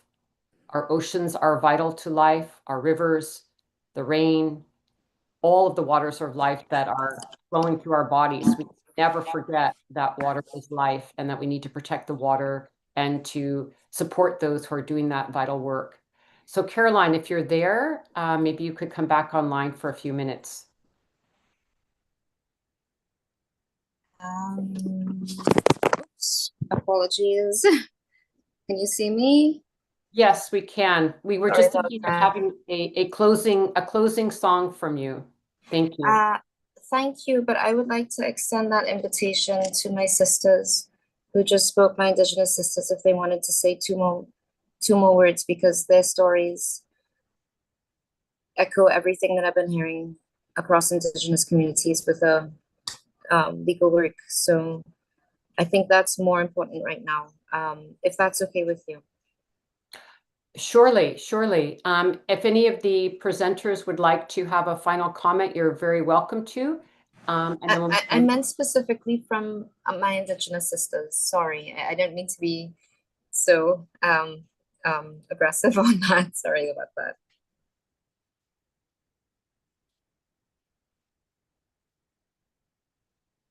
Hanganga and Analuk.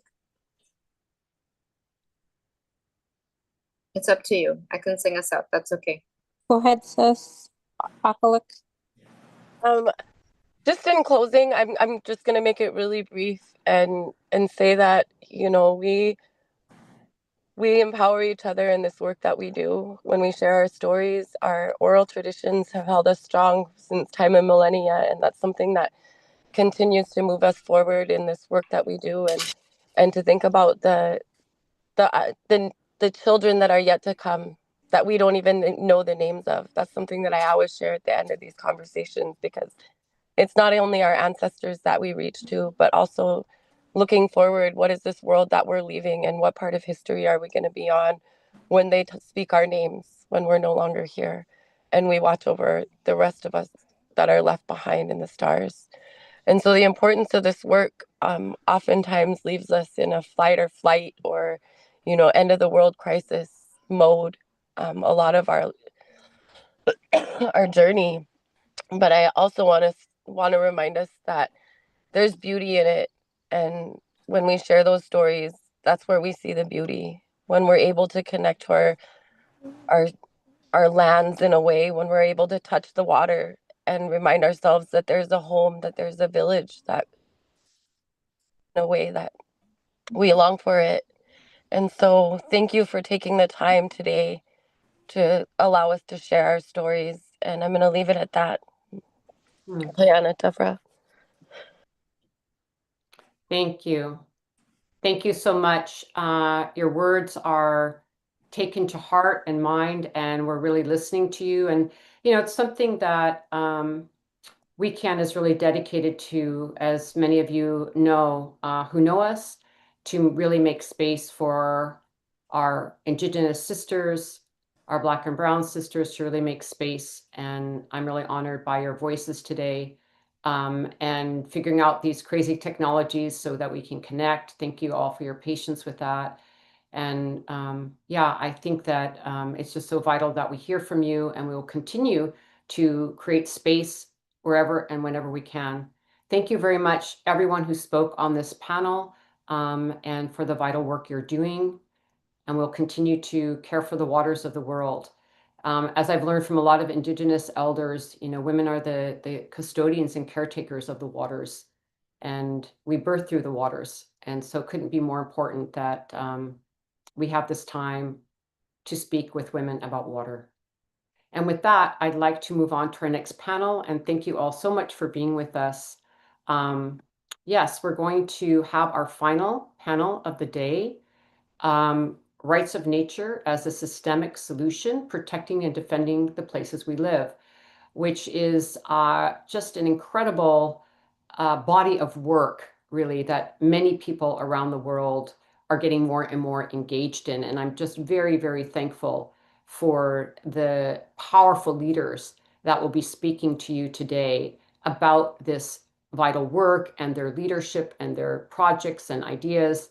But before we start this next panel, I am going to give a little background about rights of nature. Like a lot of the other panels, I think most people are familiar with a lot of the topics, but many people have asked us, well, what is rights of nature? So I need to give a little bit of an introduction so we can have some context for this conversation. And then we'll delve into it with all of the different presenters. I've been very honored to be advocating for rights of nature, sitting on the executive committee for the Global Alliance for Rights of Nature, which you can learn more about in the chat. A really powerful coalition that is working on the rights of nature work.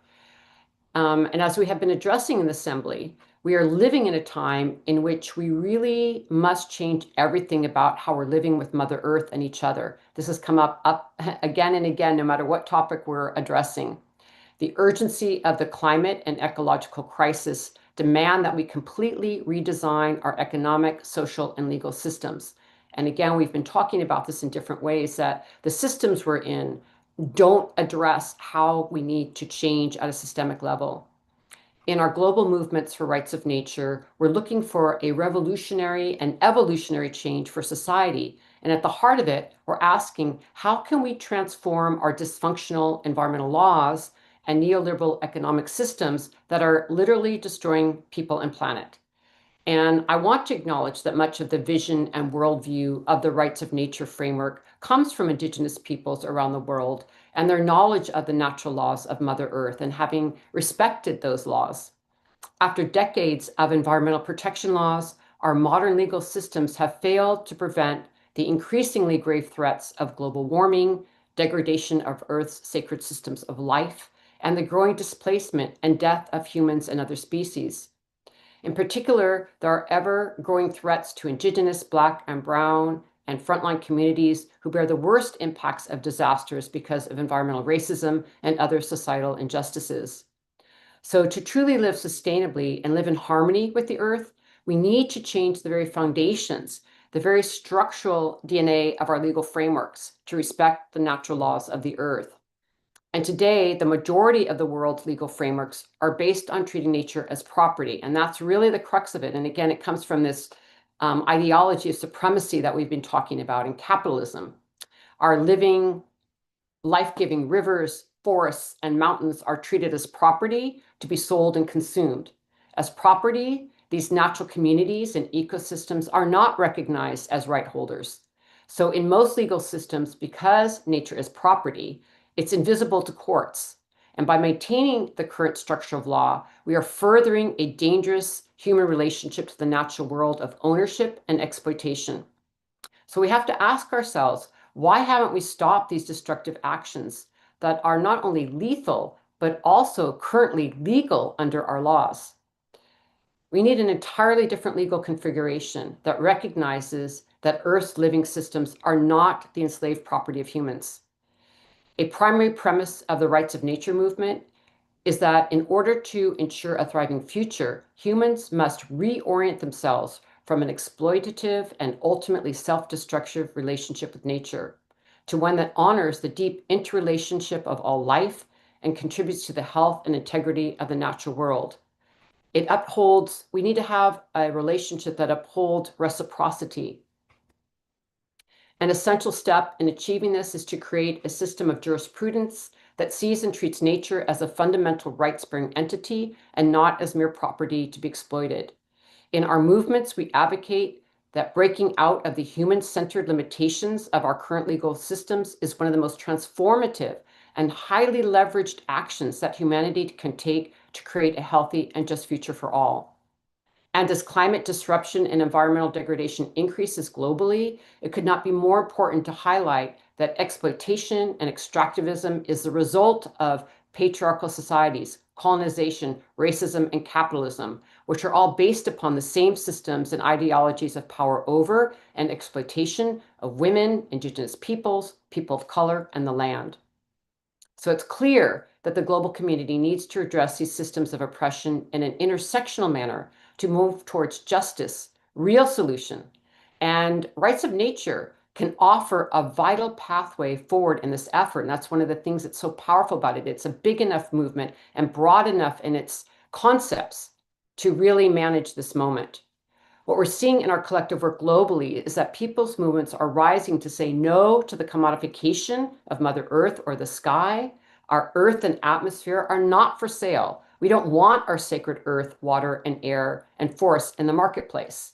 We don't want to see carbon offset programs, carbon credit schemes, ineffective net zero pledges. These are false solutions to the climate crisis.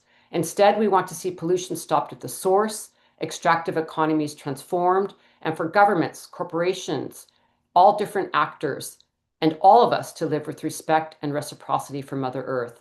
We can't just keep taking and taking, or very simply, we're not going to survive.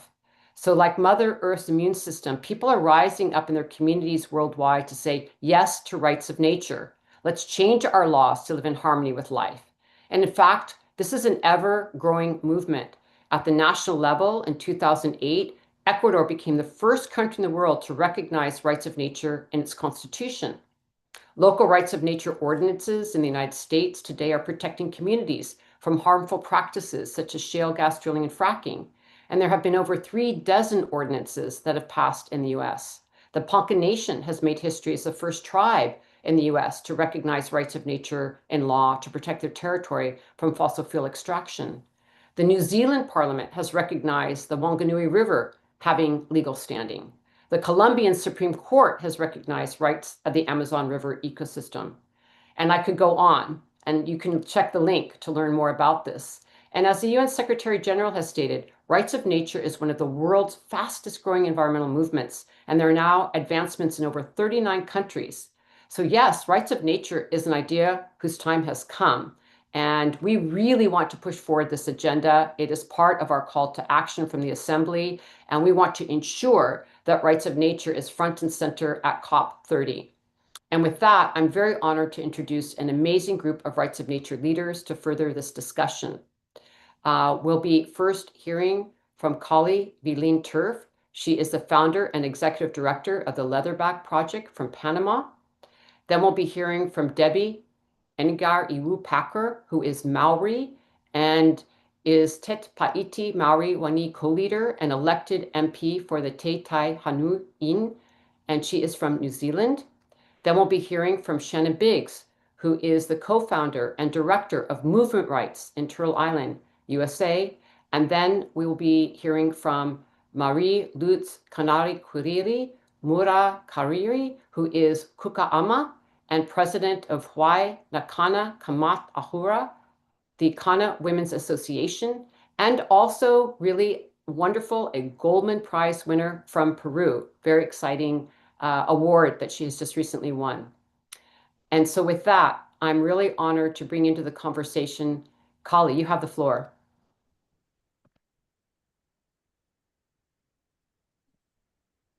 Amazing. Thank you so much, Osprey. Again, my name is Callie Wielenturf.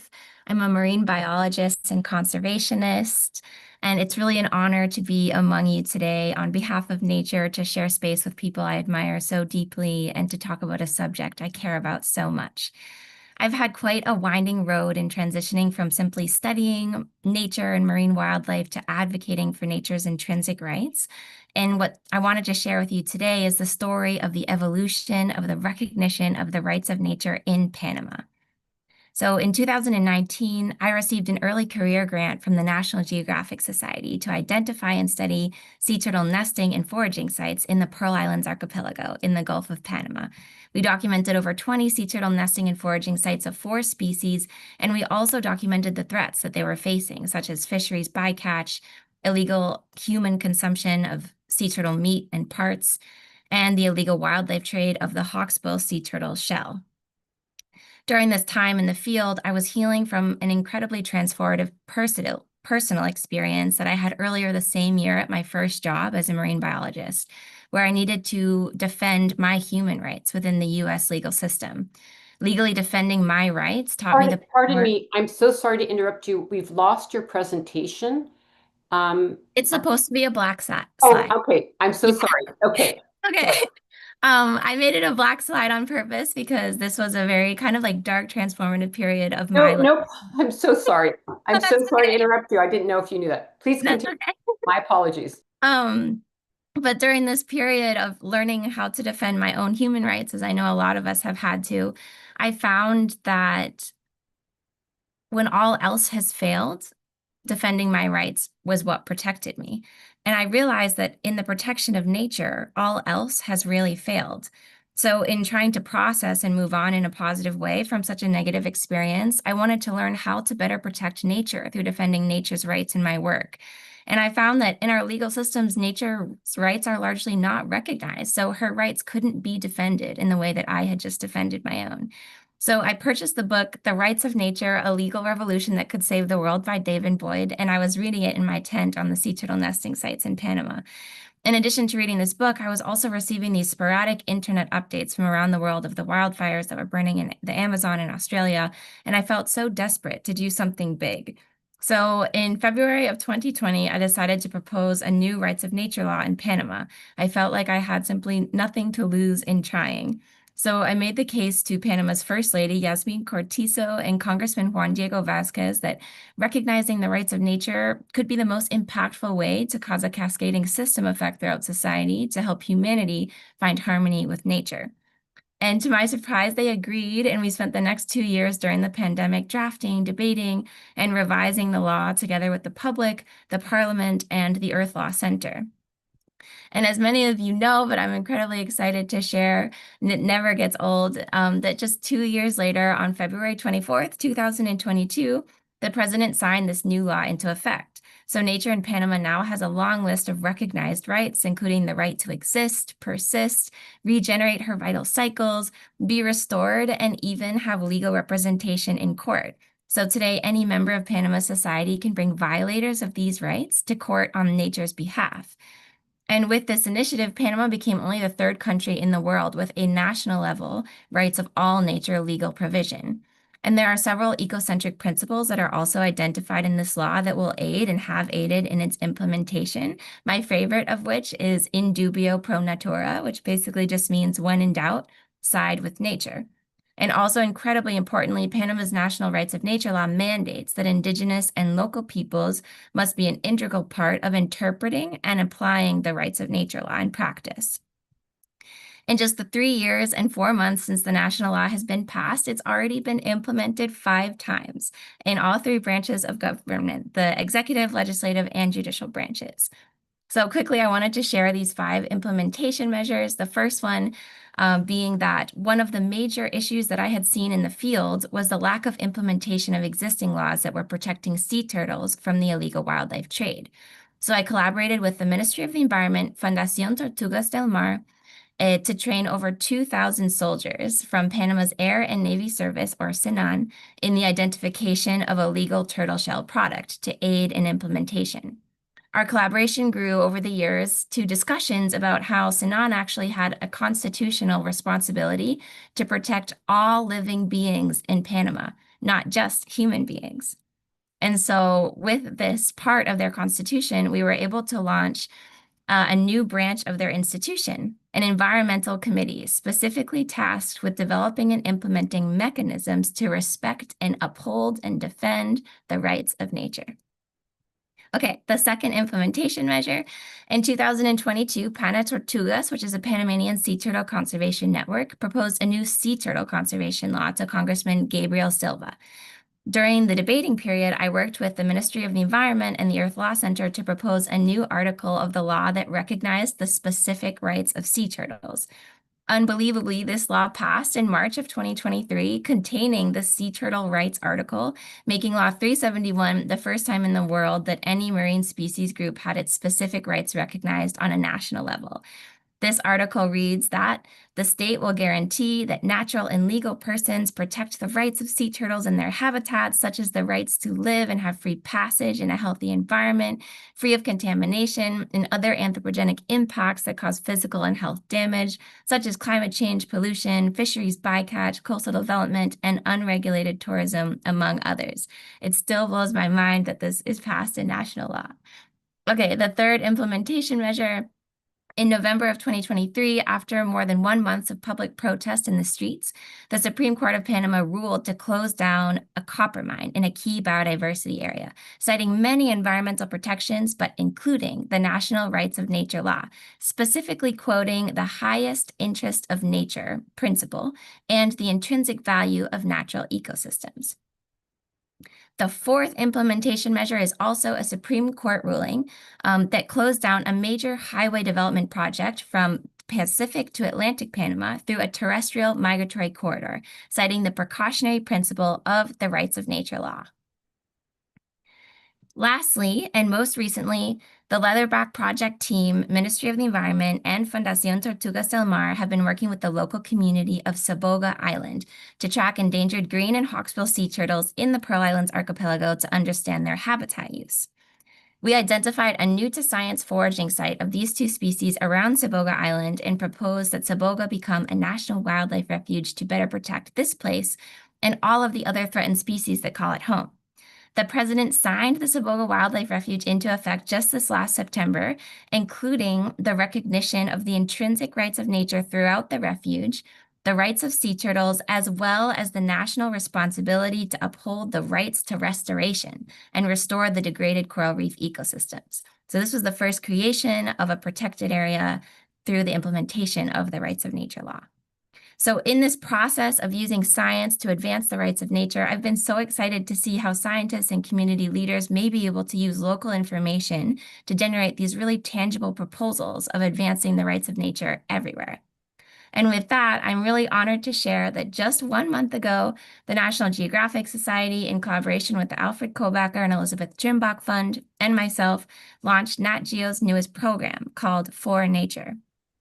The Nat Geo Society has committed to supporting the advancement of the rights of nature worldwide by leveraging their expertise in science, education, and storytelling to bring about the ultimate level of protection for nature. We will be funding at least 15 science-backed rights of nature initiatives in over 10 countries that are yet to be identified. So I'd love to hear from people if you want to apply. I can't wait to collaborate with more scientists and local leaders from around the world to bring about this vital rights of nature system change together. Thank you so much. Thank you. Thank you so much for the incredible work you're doing and all the breakthroughs that you've had. And I know I was with you in New York during the UN Permanent Forum on Indigenous Issues when there was a gathering at the UN around rights of nature work. And I know you gave a presentation there, and I believe won an award as well from the Explorers Club. So you've got a lot of headway in the work you're doing, and just want to congratulate you for your work. And with that, I'd love to hear from Debbie from New Zealand. If you could please bring her onto the panel. Thank you. Tēnā koutou, ko Debbie Ngārewa Peka hau, ko au te co-leader mō te Pāti Māori, ko au he uri o Taranaki, ka noho au ki Aotearoa. Nō reira, tēnā koutou katoa. My name is Debbie Ngārewa Peka, and I am a Māori of Ngāti Runui, Ngārouru, Ngāruihine descent, based in Taranaki on the west coast of the North Island in Aotearoa, you may know as New Zealand. One of the things that I've been asked to speak about is the rights of nature as a systemic solution, and I'm just really humbled and excited to be here amongst you all. As Māori, our whole world view is that land, known as whenua, our whole environment is more than a physical resource.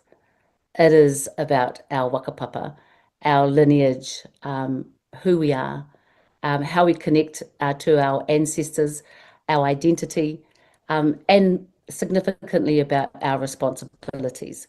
We are raised to believe that we are descendants of nature, of our environment. And through looking after our land, nurturing it for future generations, it teaches us about how we sustain our people, how we sustain ourselves physically, spiritually, and also the role we have as guardians of our whenua. And this relationship is hugely reciprocal. So, for example, we believe that the rights of water, first and foremost, belong to water. Then the second rights of our wai or our water is to sustain us as humans. And the third right is to ensure that it's sustainable. So if you can just capture that worldview that we have, is that the first right of our resources, of our water, of our land, of our maunga, are actually for our water, our land, and our maunga, our mountain. So any land loss or degradation is not just about, for us economically, is actually spiritually, culturally, and also the focus on the generational harm. So, and to go along this path, it also means that for us, whenua carries a deep sense of interconnection. So, and you know, when you give birth and there's an umbilical cord that is connected to placenta, that is the depth of whenua. So when we give birth to our babies, the placenta of that baby goes into the whenua to show that deep spiritual whakapapa genealogical connection. And it is that sustains life, and it is in the womb of earth that sustains life for our future generations. So I guess it's like a lot of other Indigenous peoples, our natural resources, our is seen as a source of life. And the same can be said for the ocean, for the moana, is that, you know, when you rock and you're holding a baby, that is the vibration of the water. When you are impregnated through the semen, and when you are carrying a baby in your womb, that is the water, the way of the ocean. So we are born and we connect to the ocean or to be not having whakapapa and not being able to have the next generation. So I hope that explains that whole connection of life force and Māori and the world that we have as Indigenous peoples. I live here in Taranaki, where we have our mountain, and one of the most significant things about our maunga, Taranaki maunga, is that it's just recently come through a settlement.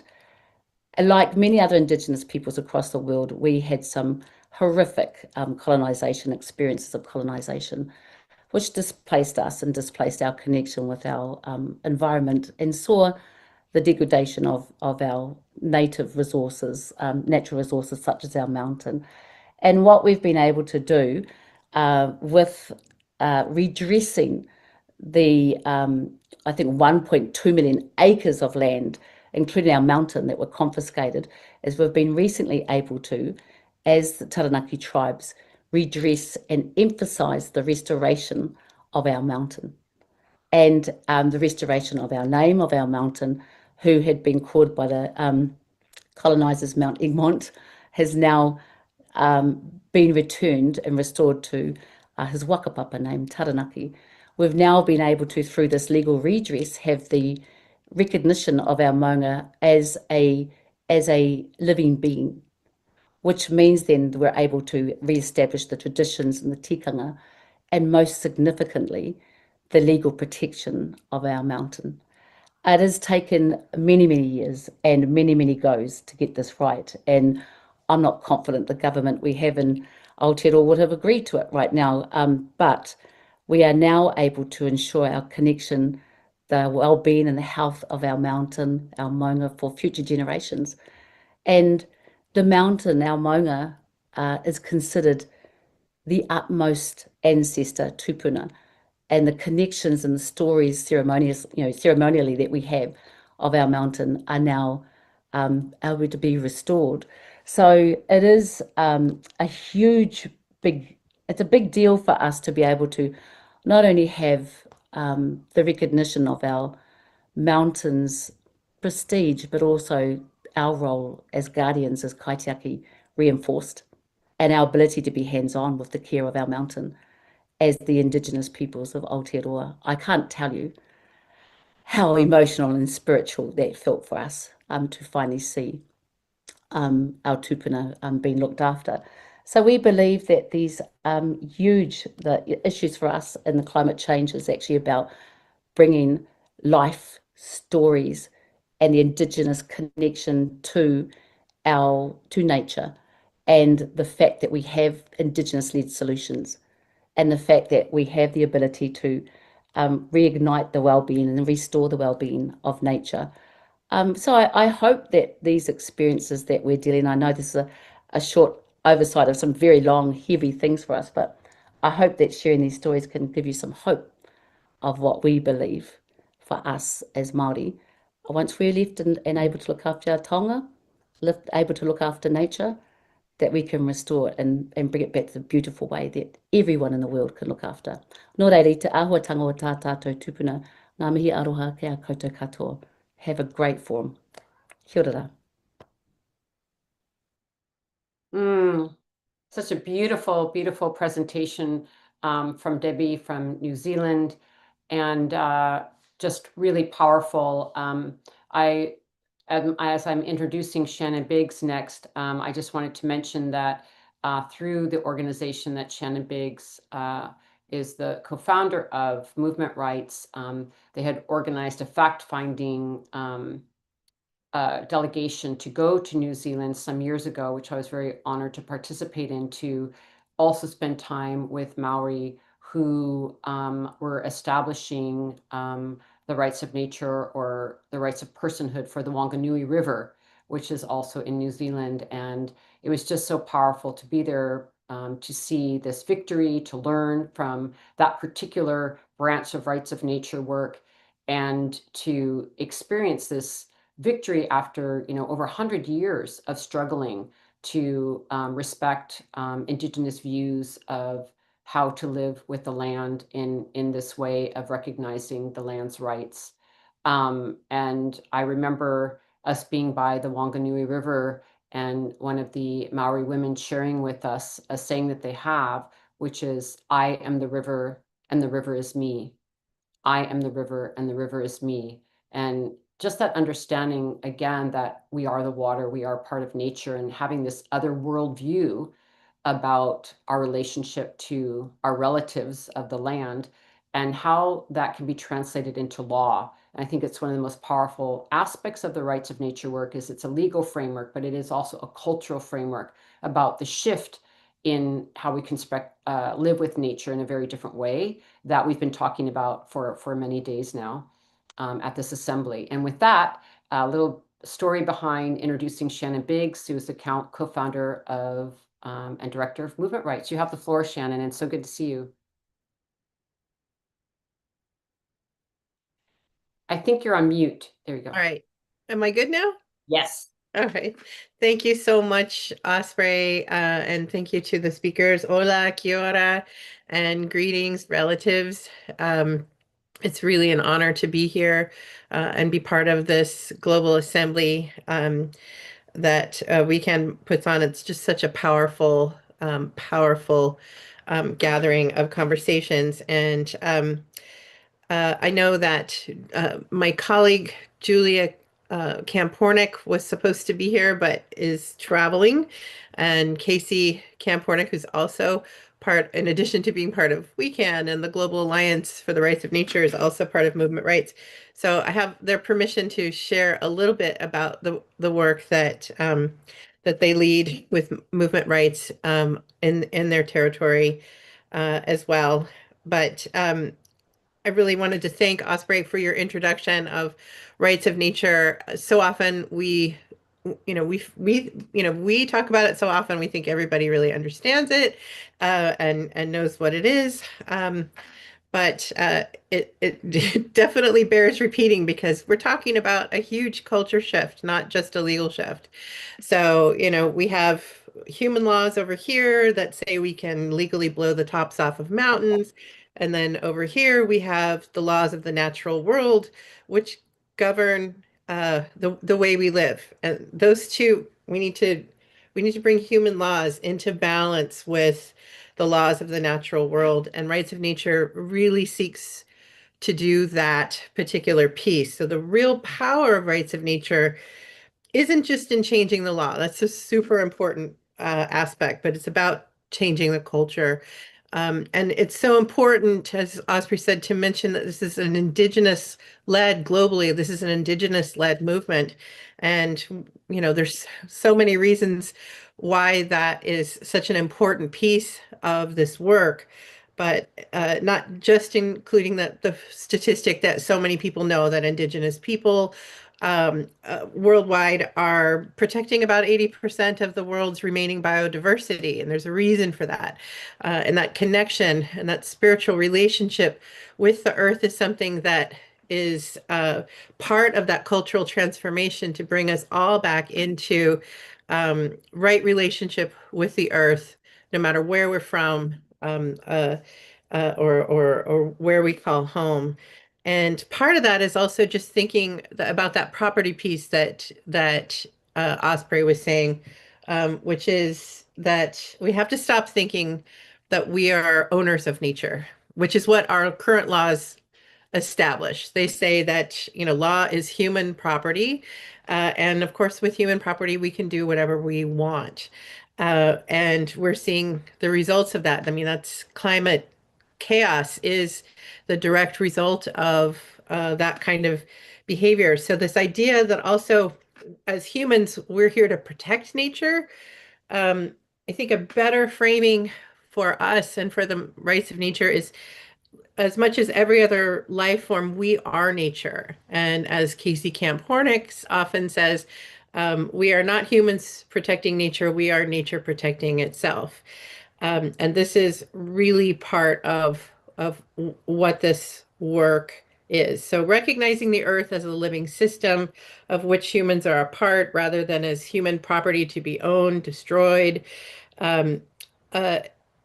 is really fundamental because that property understanding is rooted in everything from our environmental policies, our economic policies, our it's in the DNA of the trade deals and climate negotiations at the United Nations. And as Osprey said, we can't really say it enough. We have to stop treating the earth as if it's something we can buy or purchase and treating and putting a price tag on the processes of what the earth is. We have to start valuing it as, like I said, greetings, relations. We are all connected, not just to each other, but through the water we drink and everything that we eat. We are the earth, and we have to think holistically. about that. And so shifting laws to think holistically is what rights of nature is, where the power really is in this movement. And it is the fastest growing movement in the world. When I started talking about rights of nature in the middle 2000s, when I was, very, I was so young then. Um, I like to say I was 12, which everybody knows is not true. But it was really just a handful of people speaking about it from a legal perspective, and the idea that this was just a legal shift, um, uh, which which in part, which it is, but that it's this larger cultural understanding that has been led by Indigenous people since the beginning of time, and so globally, we're seeing the growth of this movement. There are now, a couple of hundred laws taking, root in, I don't know, over 40 jurisdictions, national jurisdictions from state, national, local level around the world, and it's growing every single day. So this is a really, this is not just something that is like, wouldn't this be a great idea? It's something that's taking root, and I'm really excited that we have such a fantastic example, some such fantastic examples on this panel of what it looks like in action. Because depending on where you live, whether you're in Ecuador or Peru or United States or Aotearoa, it looks really different. So I'm just going to give you a quick snapshot of what it looks like here in the US, where we have a lot further to go, where this movement is really about, we don't have a Supreme Court that's like, rights of nature, yes, let's implement that at the national level. We don't have a constitutional convention coming up where we can bring that in. But what we do have are communities who are pushing this forward, and we have tribes in particular, tribal nations across Turtle Island that are saying, yes, this is how we transform Western law to look like the laws of the natural world and Indigenous understanding of our relationship with nature and with the sacred. So Casey Camp Hornick we worked with her. She's our founding board chair and directs our Indigenous programs, and was the first to lead her tribe in the Ponca Nation of Oklahoma, which is in a fossil fuel epicenter, to recognize the rights of nature and later the rights of rivers in her territory, in the middle of this fossil fuel epicenter, to say, no, not here. We're shifting what that means. And it's not just that we've, passed the law. It's that, we're like, oh, we've written the law and now we're leaving and moving on to the next place. How do we actually bring in Indigenous just transition? How do we actually transform what that looks like with, agroecology and job transformation and everything else that that comes with where we really want to see ourselves in the future. How does rights of nature participate in that? And so that ongoing work that we've been doing, that I'm sorry Julie wasn't here to talk about today, is so important, because the Ponca Nation there are about 2,000 people living in the Ponca Nation. It's very small, but there are 39 tribes throughout the Oklahoma and more throughout the Plains area, the Plains region of Turtle Island. And part of this work is also connecting with all of those other tribes in the area to bring this idea of rights of nature and rights of rivers and the responsibility that we have to protect those ecosystems, and to do that together, because we're going to have to make this transformation together. In North Carolina, we're working with another of our board members, the Okanichi Band of Saponi Nation and Dr. Crystal Cavalier Keck to write legislation that is currently in the State House in North Carolina. There's also legislation for rights of nature in happening in New York. So if we, it's not just at the level, we're starting to push up at the state and to the federal levels. Our emerging leadership program is working with youth in the Mashpee Wampanoag tribe of Massachusetts, who before we connected with them, had recognized the rights of herring, their keystone species, and are working with state and federal not just legislators but agencies to ensure that using the principles of the rights of nature, they can protect the ability of the herring to really reemerge and to come back.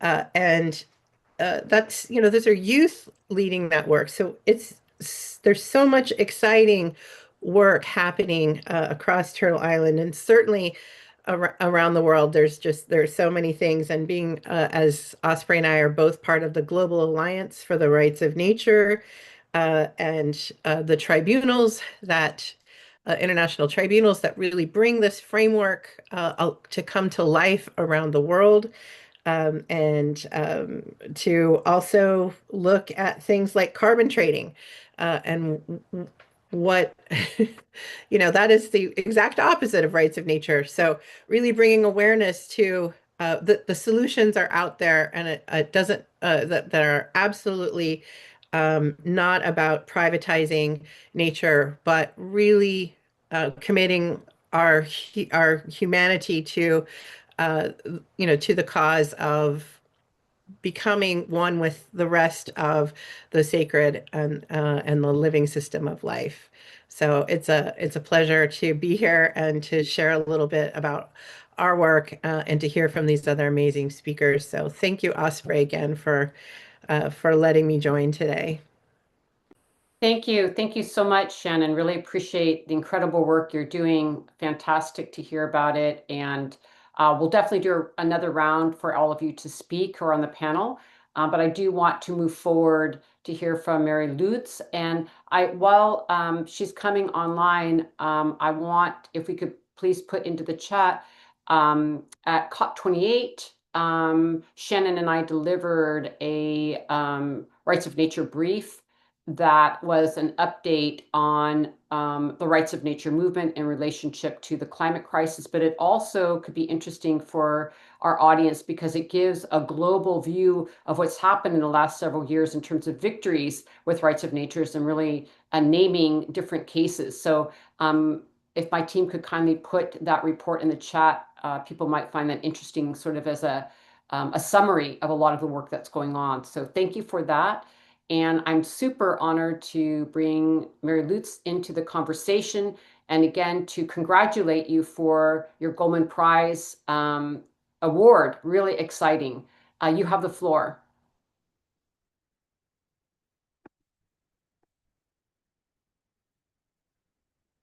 Do we have Mary Lutz here?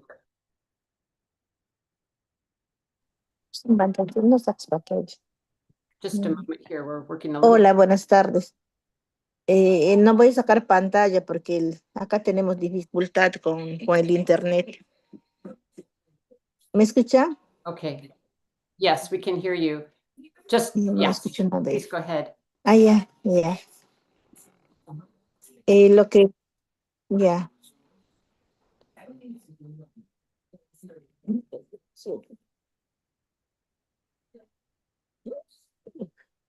Les voy a compartir un poco de mi experiencia, cómo hemos venido trabajando como organización de mujeres en más de 50 años de explotación petrolera, y la contaminación al río, al territorio, y nosotras nos organizamos para poder proteger nuestros ríos nuestro territorio como pueblos originarios, pidiendo el respeto, ¿no? Y luego frenar, ¿no? Hemos hecho muchas movilizaciones, paros, ¿no? Protestas aquí en nuestra zona, hemos cerrado nuestros ríos por los constantes derrames de petróleo. Acá en el río Marañón, estoy en la Amazonía peruana, y, eh, y nunca hemos podido lograr, nunca nos han atendido y estamos viviendo hasta ahora igual, ¿no? En más de 50 años no tenemos los servicios básicos hasta ahora. La población en general se enferma de diferentes enfermedades que no tenemos también el acceso a tener una buena atención médica. Y igual estamos en la educación y casi ya no tenemos los peces para el consumo humano, ¿no? Porque también se declaró nuestro río Marañón no apto para consumo humano, pero igual seguimos consumiendo el agua de nuestro río porque no tenemos otra fuente más y como pueblos originarios, nuestros ríos son muy sagrados, fundamentales, porque de ellos vivimos y el agua tomamos todos y todas y también es un derecho humano y todos los seres de la tierra, plantas, consumimos agua. Y entonces, y nosotros hemos tomado una decisión para poder frenar toda esta contaminación. Hemos presentado una demanda de amparo con el apoyo de abogados de IDL y hemos hecho muchas incidencias, presentamos y nos dieron la razón en la primera instancia. Luego nos apelaron, nos demandaron el gobierno, pero nosotras de igual hemos pedido la segunda instancia, entonces nos dieron la razón en la segunda instancia también. Entonces ahora se ha declarado el río Marañón como sujeto de derecho, como una persona, pero también hemos tenido que sustentar, ¿no? Como pueblos originarios, con nuestra cosmovisión, Cucama, Cucamiria, ¿no? Para nosotras, el río tiene espíritu de gente, la madre que es la Puraba que decimos, la boa más grande de la Amazonía, y entonces, y otros seres más, y también decimos que nuestra cosmovisión y que es una realidad, no es un cuento, un mito, sino es una realidad. Tenemos una cercanía con el agua, ¿no? Con los ríos, nuestras pochas, porque tenemos seres familiares que viven debajo del agua. Nosotras llamamos caroar a otros seres como nosotros, pero igual hay gente que también han ido a vivir con ellos, no con esos seres que viven ahí. Y por eso nosotras lo consideramos eh, como nuestro mundo que está aquí, también el mundo debajo del agua.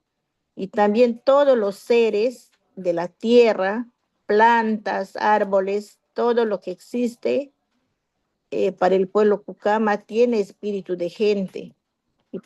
Y por eso hemos pedido el respeto a la naturaleza, proteger la naturaleza, porque sin ello los humanos no existiéramos, ¿no? Porque ellos son que nos dan la vida para vivir, ¿no? La comida, el agua para beber, el aire limpio para respirar, gracias a la Amazonía, ¿no? Países que tenemos Amazonía, eh, que damos aire limpio al mundo entero. Y por eso nosotras pedimos que nos sumemos, ¿no? De donde nos encontramos en diferentes países, otros países desarrollados, sumémonos como buenos seres humanos, como buena gente, pero también hay gente que solo piensa en destrozar la naturaleza y de ello, pues, tenemos que proteger, ¿no? Tenemos que tener mucho cuidado y también respetar, ¿no? porque es importante. Si no tenemos el agua, si no tendríamos los ríos, las aguas dulces, de donde nos alimentamos, se alimentan las plantas, pues no tuviéramos también la comida en mesa, ¿no? Todo lo que cosechamos, las frutas, las verduras, y los animales, los seres, hasta los más pequeños, que también consumen agua, ¿no? Por ejemplo, un ejemplo, las abejas consumen agua y las abejas son muy pequeños, pero son grandes polinizadores que también gracias a ellos cosechamos nuestras frutas, ¿no? Todo lo que consumimos los seres humanos. Y entonces, luego, lo que ahora nos toca hacer un trabajo grande y quizás largo tiempo es la implementación de los logros que hemos logrado como organización, ¿no? Y frenar todo esto con la ayuda de personas, ¿no? Que se sumen, pues poder lograr todo esto y hacer respetar la Amazonía, ¿no? Que tenemos muchas amenazas, que ahora están las petroleras, las mineras, los cocaleros, los madereros, de ello tenemos que cuidar, porque si no cuidamos, pues no vamos a tener esperanza de seguir viviendo nuestros hijos, sus hijos de ello, y lo que estamos haciendo es asegurar la vida de nuestras generaciones, ¿no? De todos, no solamente lo nuestro, sino del mundo entero. Y eso sería, pues para mí, como una sugerencia, un pedido, que nos sumemos a esta gran lucha, ¿no? Para defender a la naturaleza, la vida que Dios nos dejó para vivir vida en abundancia y con respeto a la naturaleza y a la vida. Muchas gracias. 3 minutos.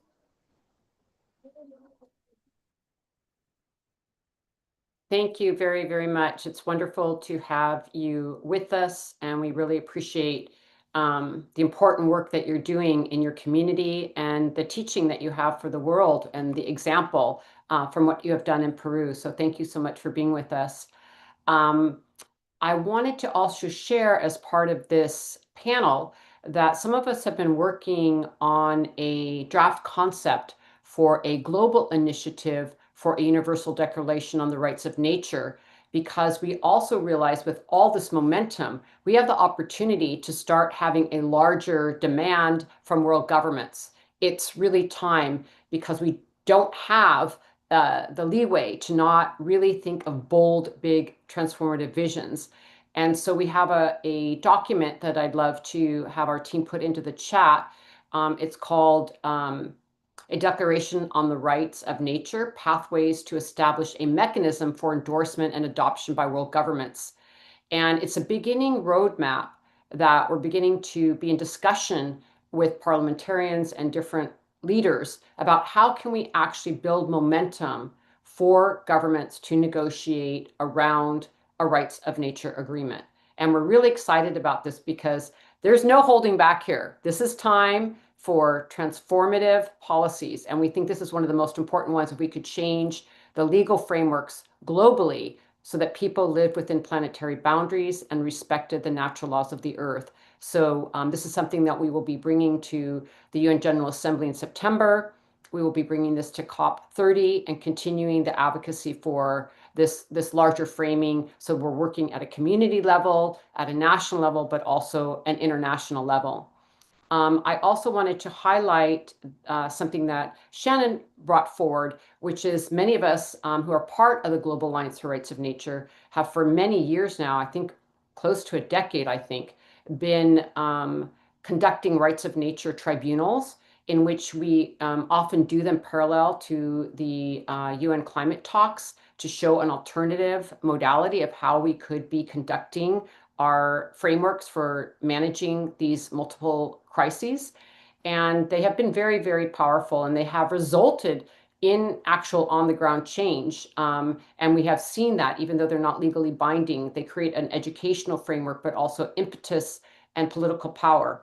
And we will be hosting a Rights of Nature Tribunal at COP30 in Belém, Brazil. So this is also part of our collective pathway to going to Brazil, is to have a Rights of Nature Tribunal where we will have different cases and case studies around violations of rights of nature and what are the remedies for this. So I wanted to let folks know that. I'm sure that we will be live streaming the tribunal from COP30. And if you sign on to our newsletter, you'll be hearing more about that and staying in touch with the other leaders here. So I would like to go back to Kali and bring you back online to really, the question I really have for all of you is about what you really see as the next breakthrough in your work. And it could include also some challenges that you might be facing, but also, where you're taking the projects you're doing or the vision that you have. What's your next step so we can really be up to date with your work? And please, you have the floor, Kali. Thank you so much. It was so inspiring to hear the other panelists. I think regarding next steps for the work in Panama, as someone actually mentioned in the chat, there have been some questions brought to the table regarding the implementation of the rights of nature in Panama, specifically regarding mining concessions and consultation of indigenous peoples. And so I think one of my goals really on a national level in Panama is continuing to support in whatever way possible, whether that's like local people or the government itself, and really interpreting the rights of nature law and learning how we can have an evolution of society while still upholding the rights of nature.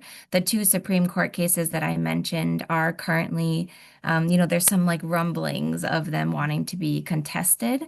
And so I think the next few years will be really interesting in Panama to see what happens. I'm also hoping to collaborate with WECAN and GARN and all others interested on this UN Universal Declaration of the Rights of Nature initiative. I've asked Panama if they would be interested in being one of the sponsors to whatever degree possible of an initiative like this. And so that proposal is currently under revision. And I'm really excited about this National Geographic program as well. I think scientists many times can be scared and intimidated to step outside of that objective data bubble that we sometimes live in.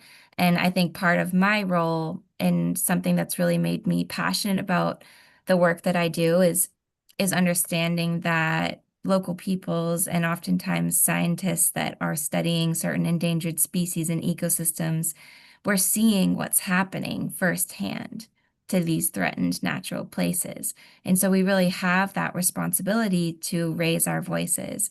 And I feel like for me, the data sets that I collect are the tools in my toolkit that I can bring to the table to a decision maker to help them understand very objectively and tangibly how nature is being affected by current environmental law and the very tangible ways in which current environmental law is failing to adequately protect nature. I think science can be a great tool to do that. And so with this National Geographic program, I'm hoping to collaborate with at least 10 other scientists and our local leaders from around the world and fund their work to be able to generate or utilize data sets or sets of local ecological information to generate new rights of nature proposals in areas where the rights of nature isn't currently recognized either on a local, regional, or national level.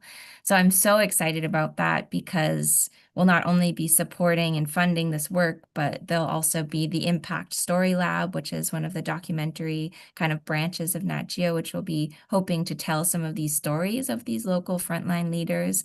In addition to the educational department of National Geographic, will be supporting some of our work as a community and communicating about the rights of nature. So I think these are kind of the three things that I'm personally really passionate about, working with Panama on the ground to continue implementing successfully, also collaborating with scientists and seeing if we can bring this to the UN.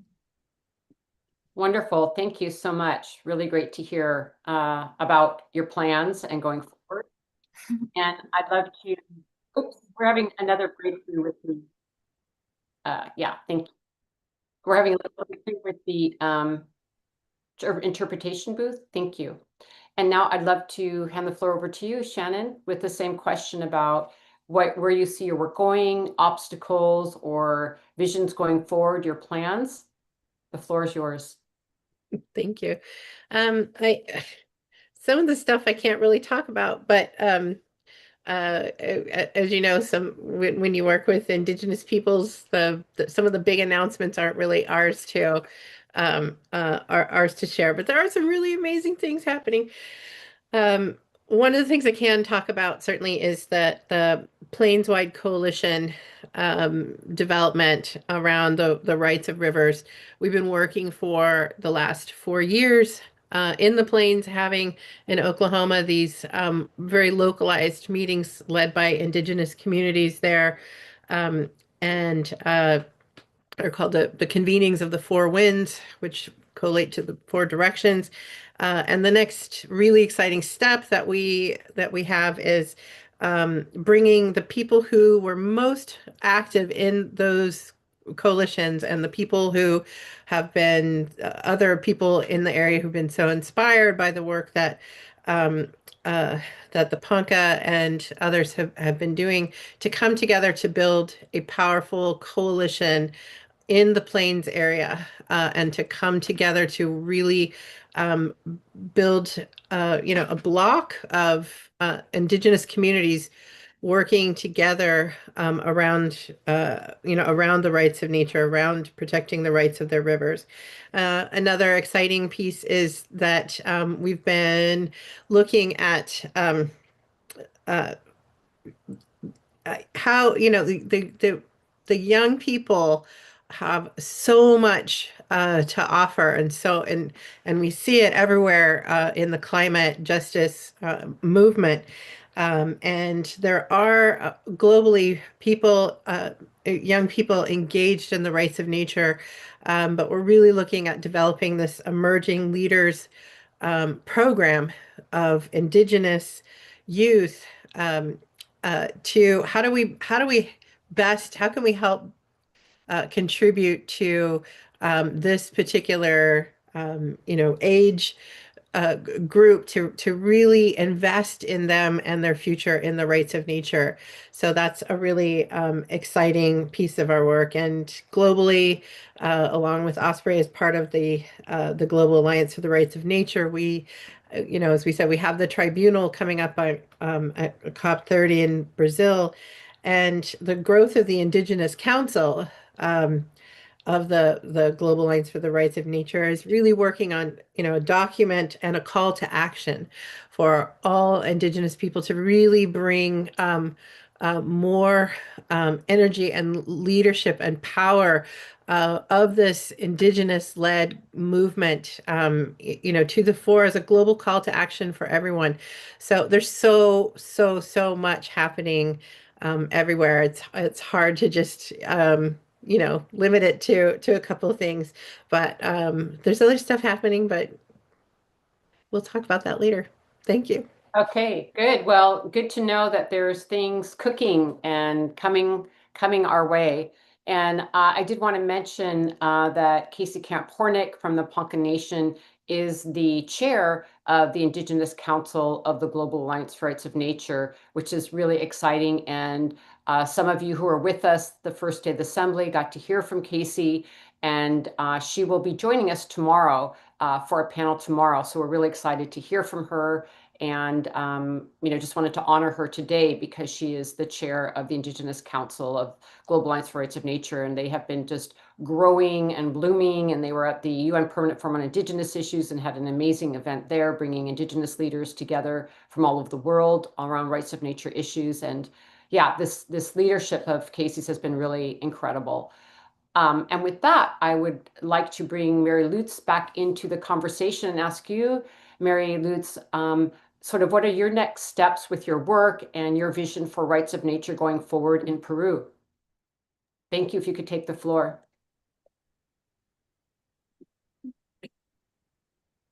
nosotras tenemos nuestro plan como organización de mujeres, es capacitar a mujeres jóvenes y jóvenes también, preparar a ellos para dejar que sigan haciendo, continuando este trabajo.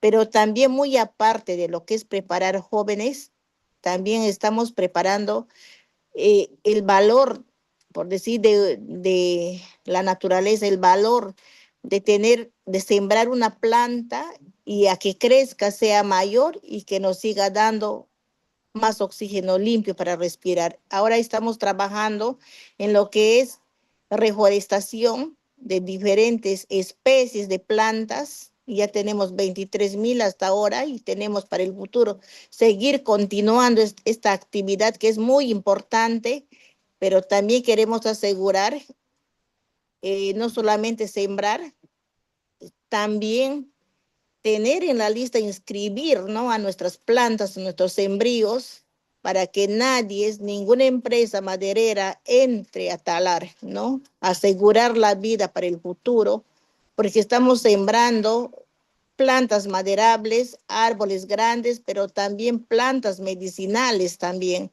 ¿no? Y plantas frutales también, que nos va a servir para consumo humano, la economía y también para que nos da el oxígeno, porque no lo vamos a talar, lo vamos a mantener, ¿no?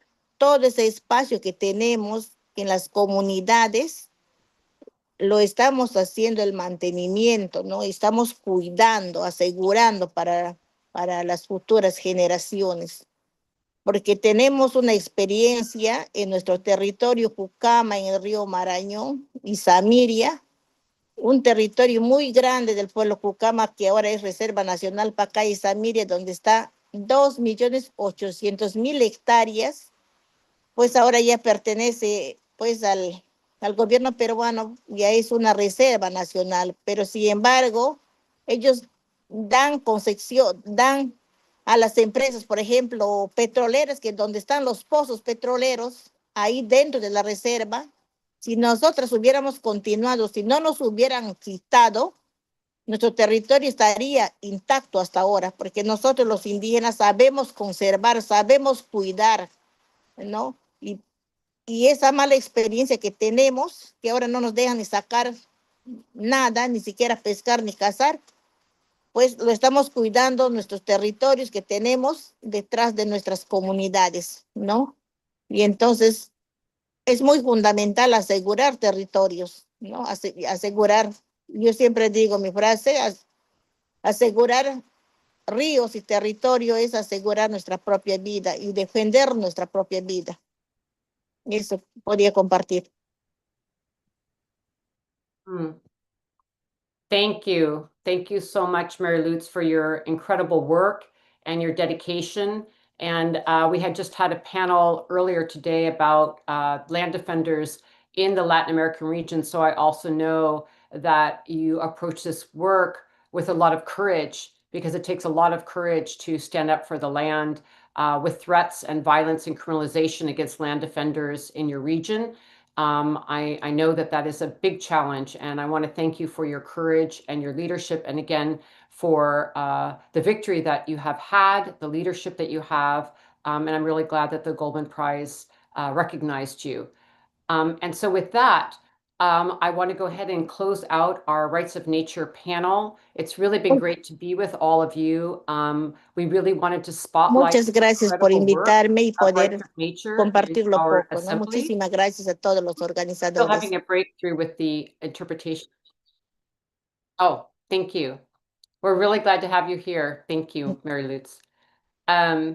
So we're really thrilled to have had this opportunity to bring Rights of Nature to the Assembly. As we've all been sharing, it's one of the fastest growing environmental movements in the world.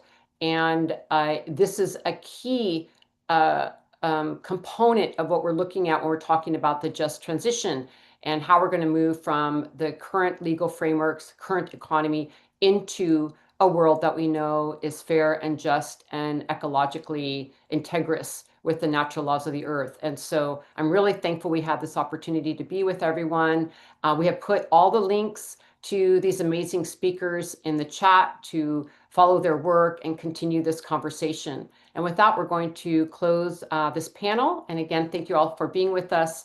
Take care, Mary Lutz. We think of you, we stand with you, and all of the speakers. Thank you so much. So yes, and back to our audience. Thank you all for joining us today, the 5th of 6 days of the Assembly. Yes? Did someone have a comment? Okay. Thank you everyone for joining us today, the 5th of 6 days of the Global Women's Assembly for Climate Justice, Path to COP30 and Beyond. Please be welcome to participate with us tomorrow, which will be our last day. It will be amazing, another group of amazing speakers throughout the day. And I wanted to remind folks as we close out that WECAN is also soft launching a WhatsApp networking platform so that conversations generated at this assembly can carry on into action going forward. And the WhatsApp group is a place where you can connect with each other and share your climate justice related work, your research, projects, campaigns, and find collaboration partners. And we'll put that link in the chat for you. And lots of folks have been joining, which is great. And also to mention again that organizations can sign the Assembly's call to action that we are delivering to governments and financial institutions, and that will be bringing with us and delivering to governments at COP30. And we welcome those signatures, and you can find the link to the call to action in the chat. So again, thank you all for joining us today. Please be welcome to stay with us in the Zoom room if you'd like for some closing music as we finish out conversations in the chat. For this winding down time, we invite everyone to share in the chat something perhaps that you learned today that you want to share with others, something that you want to take away and remember. We love hearing from you in the chat as we close out and have our wind down time. So we're just going to have some music for that. We're going to stop the recording, stop the live streams, and just have a little bit of a wind down time in the Zoom room. Thank you so much, and we'll see you tomorrow.